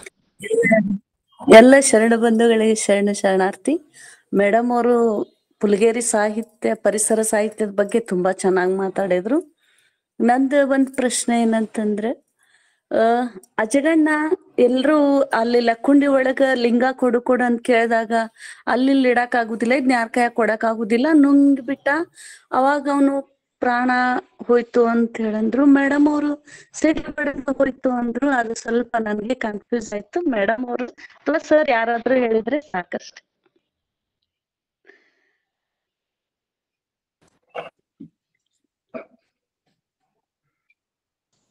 ಮೇಡಮ್ ಹೇಳ್ತೀರಿ? ಎರಡೂ ಸಾಧ್ಯತೆಗಳನ್ನು ಹೇಳುತ್ತಾರೆ. ಒಂದು, ಬಾಗಿಲು ಬಡದು ಆತ ಇದು ಮರಣ ಹೊಂದಿದ ಅಂತನೂ ಕೆಲವು ಕಡೆ ಬರ್ತೈತಿ. ಇಲ್ಲ ಈಗ ಎರಡನೇ ನೀವ್ ಹೇಳಿದ್ರಲ್ಲ, ಆತ ಬಾಯಿಯೊಳಗೆ ಇಟ್ಕೊಂಡು ಅದನ್ನ ನುಂಗಿ ತೀರ್ಕೊಂಡದ್ದಲ್ಲ, ಅದನ್ನ ಎಲ್ಲಿ ಉಲ್ಲೇಖ ಇಲ್ಲ. ನಾನು ನೋಡಿದ್ದು ಮಾತ್ರ ಓದಿದ್ ಮಾತ್ರ ಬಾಯೊಳಗ ಆತ ಲಿಂಗ ಇಟ್ಕೊಂಡಿರ್ತಿದ್ದ, ಅದು ನುಂಗಿ ಆತ ಮರಣ ಹೊಂದಿದ್ದು ಅಂತ ಹೇಳಿ ಓದಿಲ್ಲ. ಆದ್ರೆ ಇಟ್ಕೋತಿದ್ದ ಅನ್ನೋದು ಮಾತ್ರ ನಾನು ಓದಿನಿ. ಅದು ಬಾಗಿಲು ಬಡದ್ ಮಾತ್ರ ಜನಪದ ತ್ರಿಪದಿ ಒಳಗೆ ಜನಪದ ತ್ರಿಪದಿ ಒಳಗೆ ಬರುತ್ತೆ. ಹೌದು, ಅವರು ಮೇಡಮ್, ಈಗ ಡಾಕ್ಟರ್ ಸುಧಾ ಕೌಜ್ಗಿರ್ ಮೇಡಮ್ ಹೇಳಿದಾಗೆ ನಾವೆಲ್ಲರೂ ಓದಿದ್ದು ಆತ ನೀರ್ ತರ್ತಿದ್ದ, ಮನೆಗೆ ಕಟ್ಟಿಗೆ ಹೊಡಿತಿದ್ದ, ಮನೆ ಕೆಲಸ ಮಾಡ್ತಿದ್ದ, ನೀರ್ ತರಬೇಕಾದ್ರೆ ಬಾಗಲ ಬಡದು ತೀರ್ಕೊಂಡ ಅಂತಕ್ಕಂಥದ್ದು ಸತ್ಯ. ಮತ್ತೆ ಕೆಲವರು ಲಿಂಗವನ್ನ ಅದೊಂದು ಮೌಖಿಕ ಹೇಳಿಕೆಗಳನ್ನ ಹೇಳ್ತಾರ, ಪವಾಡಗಳ ಕಥೆಗಳನ್ನ, ಅವುಗಳನ್ನ ವಾಸ್ತವಿಕ ನೆಲೆಗಟ್ಟಿನೊಳಗ ಡಾಕ್ಟರ್ ಸುಧಾ ಕೌಜ್ಗಿರ್ ಮೇಡಮ್ ಹೇಳುವ ಸತ್ಯ ಅಂತ ತಿಳ್ಕೊಂಡು ಈ ಸಂದರ್ಭದಲ್ಲಿ ಹೇಳ್ತಾರೆ. ಕೆಲವೊಮ್ಮೆ ನಾವು ತಾರ್ಕಿಕ ಸತ್ಯಗಳನ್ನ ಒಪ್ಕೊಳ್ಬೇಕಾಗತ್ತಲ್ರಿ ಸರ್. ಅಂದ್ರೆ ನೀರ್ ತರುವಂತ ಹೊತ್ನಲ್ಲಿ ಬಹಳಷ್ಟು ಜನ ಹಿಂಗ ತಲೆಗ್ ಬಡ್ಸ್ಕೊಳ್ಳುವುದು, ಹೊಸ್ಲ ಬಡ್ಸ್ಕೊಳ್ಳೋದು. ಆಗಿನ ಕಾಲದಾಗೆಲ್ಲ ಬಾಗಲ್ ಚೌಕಟ್ ಸಣ್ಣ ಇರ್ತಿದ್ದು, ಹಿಂಗ್ ಸಡನ್ಲಿ ಹಿಂಗ್ ಬಗ್ಗೆ ಹೋಗದೆ ಇದ್ದಾಗ ಹೊಸ್ಲ ಬಡ್ಕೊಳ್ಳುವಂತ ಸಾಧ್ಯತೆಗಳು.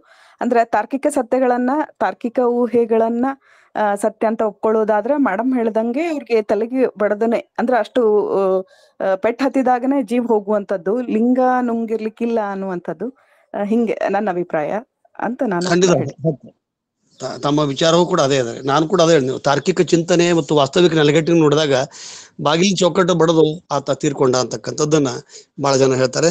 ಧನ್ಯವಾದಗಳು. ಇವತ್ತು ನಿಜಕ್ಕೂ ಒಂದು ಒಳ್ಳೆಯ ಉಪನ್ಯಾಸ, ಒಳ್ಳೆಯ ದತ್ತಿದಾಸೋಹಿಯ ಮತ್ತು ಒಳ್ಳೆಯ ಸಮಯ. 297 5 ವರ್ಷಗಳ ನಿರಂತರ ಅವ್ಯಾಹತವಾಗಿ ಒಂದು ವಚನ ಸಾಹಿತ್ಯ, ಕನ್ನಡ ಸಾಹಿತ್ಯದೊಳಗ ನಾವು ಮಾಡ್ತಾ ಇದ್ವಿ. ನಿನ್ನೆ ಬಹಳಷ್ಟು ಜನ ನಮ್ಗೆ ಮೊನ್ನೆ ಧಾರವಾಡದಲ್ಲಿ ಆಗಲಿ ಎಲ್ಲಾದ್ರೂ ಭೇಟಿ ಆದ್ರೆ, ಇಲ್ಲಾರಿ ನಿಮ್ಮ ಸಂಸ್ಥೆ ಚೆನ್ನಾಗಿ ಮಾಡ್ತಾ ಇದೆ ಅಂತ ತಿಳ್ಕೊಂಡು ತಮ್ಮ ಶ್ಲಾಘನೆಯನ್ನ, ಅದು ಇವತ್ತು ಬೆಳಗ್ಗೆ ಡಾಕ್ಟರ್ ಸದಾನಗೌಡ ಪಾಟೀಲ್ DD PU ಕಾಲೇಜಿನ DD ಇದ್ರು, ಅವರು ಒಂದು ಅರ್ಧ ಗಂಟೆ ಮಾತಾಡಿದ್ರು, ಕಲಬುರಗಿಯವರ ನೇರ ಶಿಷ್ಯರು. ಇದಕ್ಕೆಲ್ಲವೂ ಕಾರಣ ಅಂತಂದ್ರೆ ಈ ವೇದಿಕೆಯ ಎಲ್ಲ ಶರಣ ತಂದೆ ತಾಯಿಗಳು, ಸಹೋದರಿಯರು, ಸಹೋದರರು ಬಹಳಷ್ಟು ತಮ್ಮ ಎಲ್ಲವನ್ನ ಒಂದು ಈ ರೀತಿಯಾಗಿ ಜ್ಞಾನ ದಾಸೋಹ ಮಾಡ್ತಕ್ಕಂಥವ್ರು, ಸಮಯಕ್ಕೆ ಸಂದರ್ಭವಾಗಿ ಸಮಯೋಚಿತವಾದಂಥ ಉಪನ್ಯಾಸವನ್ನ ಅರ್ಥಗರ್ಭಿತವಾಗಿ ಇಳ್ತಕ್ಕಂಥದ್ದು ಮತ್ತು ಆಲೋಚನೆಗೆ ಒಳಪಡಿಸ್ತಕ್ಕಂಥ. ಈ ಶೀರ್ಷಿಕೆ ಕೊಟ್ಟು ಅಂದ್ರೆ ಇವರು ಯಾವಾಗ ಮಾತಾಡ್ಯಾರ ಅವಾಗ ಒಂದೊಂದು ಪುಸ್ತಕ ಬರಬೇಕು.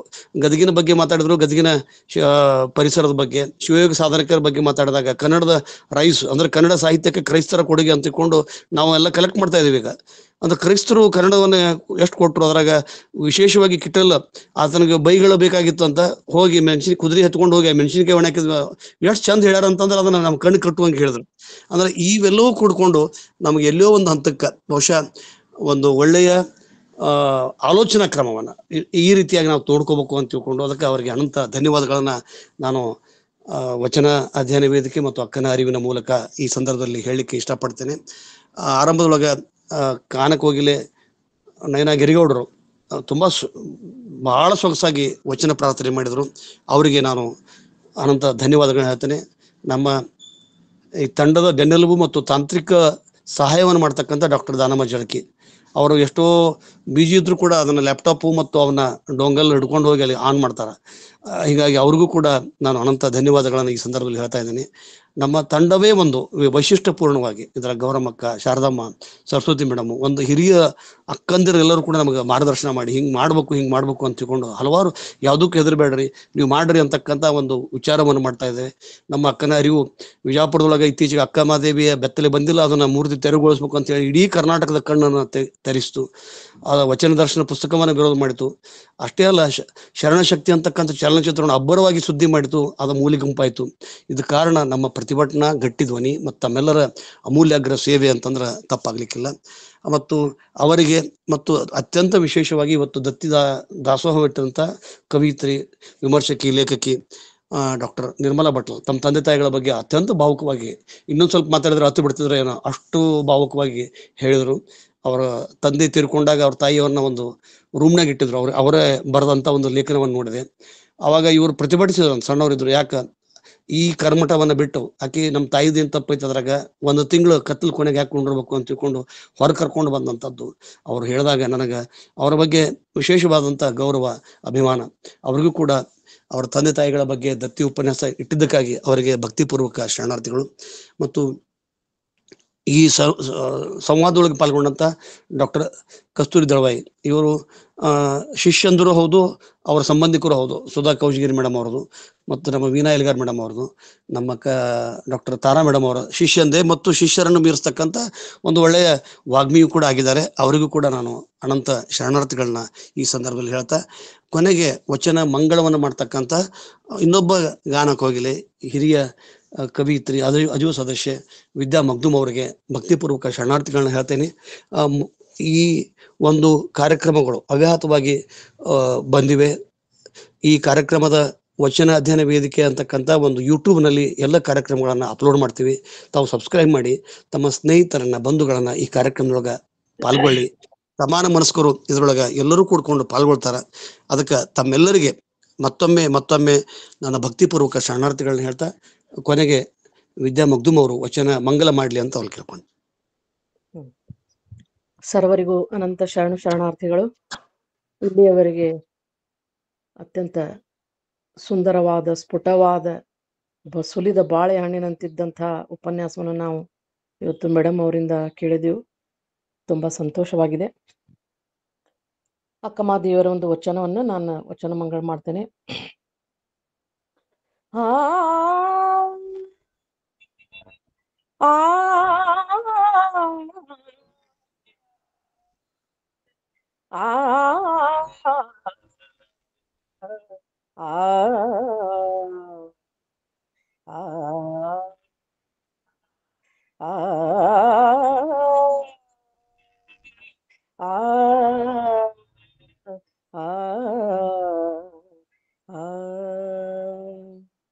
ಸಂಗದಿಂದಲ್ಲದೆ ಅಗ್ನಿ ಹುಟ್ಟದು, ಸಂಗದಿಂದಲ್ಲದೆ ಬೀಜ ಮೊಳೆದೋರದು, ಸಂಗದಿಂದಲ್ಲದೆ ಅಗ್ನಿ ಹುಟ್ಟದು, ಸಂಗದಿಂದಲ್ಲದೆ ಬೀಜ ಮೊಳೆದೋರದು, ಸಂಗದಿಂದಲ್ಲದೆ ಹೂವಾಗದು, ಸಂಗದಿಂದಲ್ಲದೆ ಹೂವಾಗದು, ಸಂಗದಿಂದಲ್ಲದೆ ಸರ್ವ ಸುಖದೋರದು, ಸಂಗದಿಂದಲ್ಲದೆ ಸರ್ವ ಸುಖದೋರದು, ಸರ್ವ ಸುಖದೋರದು, ಸರ್ವ ಸುಖದೋರದು, ಸಂಗದಿಂದಲ್ಲದೆ ಅಗ್ನಿ ಹುಟ್ಟದು, ಸಂಗದಿಂದಲ್ಲದೆ ಬೀಜ ಮೊಳೆದೋರದು. ಚನ್ನ ಮಲ್ಲಿಕಾರ್ಜುನಯ್ಯ, ಚನ್ನ ಮಲ್ಲಿಕಾರ್ಜುನಯ್ಯ, ಆ ಆ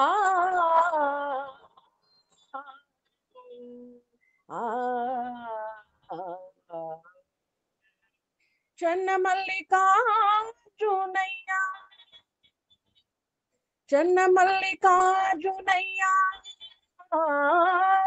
ನಿಮ್ಮ ಮಹಾನುಭಾವಿಗಳ ಸಂಗದಿಂದ ನಾನು, ನಿಮ್ಮ ಮಹಾನುಭಾವಿಗಳ ಸಂಗದಿಂದ ನಾನು ಪರಮ ಸುಖಿಯಾದೆನಯ್ಯ, ಪರಮ ಸುಖಿಯಾದೆನಯ್ಯ, ಪರಮ ಸುಖಿಯಾದೆನಯ್ಯ, ಪರಮ ಸುಖಿಯಾದೆನಯ್ಯ, ಪರಮ ಸುಖಿಯಾದೆನಯ್ಯ, ಸಂಗದಿಂದಲ್ಲದೆ ಅಗ್ನಿ ಹುಟ್ಟದು, ಸಂಗದಿಂದಲ್ಲದೆ ಬೀಜ ಮೊಳೆದೋರದು, ಸಂಗದಿಂದಲ್ಲದೆ ಬೀಜ ಮೊಳೆದೋರದು, ಸಂಗದಿಲ್ಲದೆ ಬೀಜ ಮೊಳೆದೋರದು. ಅನಂತ ಶರಣಾರ್ಥಿಗಳು ಸರ್ವರಿಗೂ. ಎಲ್ಲರಿಗೂ ಮತ್ತೊಮ್ಮೆ ಅನಂತ ಧನ್ಯವಾದಗಳು. ಪ್ರತಿ ಶನಿವಾರ ಸಾಯಂಕಾಲ 5 ಗಂಟೆಗೆ ಮತ್ತು ಪ್ರತಿ ರವಿವಾರ 11:25ಕ್ಕೆ ಇದೇ ಲಿಂಕ್ನಿಂದ ಗೂಗಲ್ ಮೀಟ್ನೊಳಗೆ ಪಾಲ್ಗೊಳ್ರಿ. ಮತ್ತು ಯಾರಾದರೂ ಉಪನ್ಯಾಸವನ್ನ ಕೊಡ್ಲಿಕ್ಕೆ ಇಚ್ಛೆ ಪಡೋರು ಡಾಕ್ಟರ್ ದಾನಮ್ಮ ಸುಧಾ ಪಾಟೀಲ್ ಇವರಿಗೆ ಕೊಡ್ರಿ. ಮತ್ತೊಮ್ಮೆ ಡಾಕ್ಟರ್ ಸುಧಾ ಕೌಜಗೇರಿ ಮೇಡಮ್ ಅವರಿಗೆ ಹಾಗೂ ಡಾಕ್ಟರ್ ನಿರ್ಮಲಾ ಭಟ್ಲ್ ಮೇಡಮ್ ಅವರಿಗೆ ಭಕ್ತಿಪೂರ್ವಕ ಶರಣಾರ್ಥಿಗಳು. ಎಲ್ಲರಿಗೆ ನನ್ನ ಭಕ್ತಿಪೂರ್ವಕ ಶರಣಾರ್ಥಿ. ಎಲ್ಲರಿಗೂ ಎಲ್ಲರಿಗೂ ಶರಣಾರ್ಥಿ.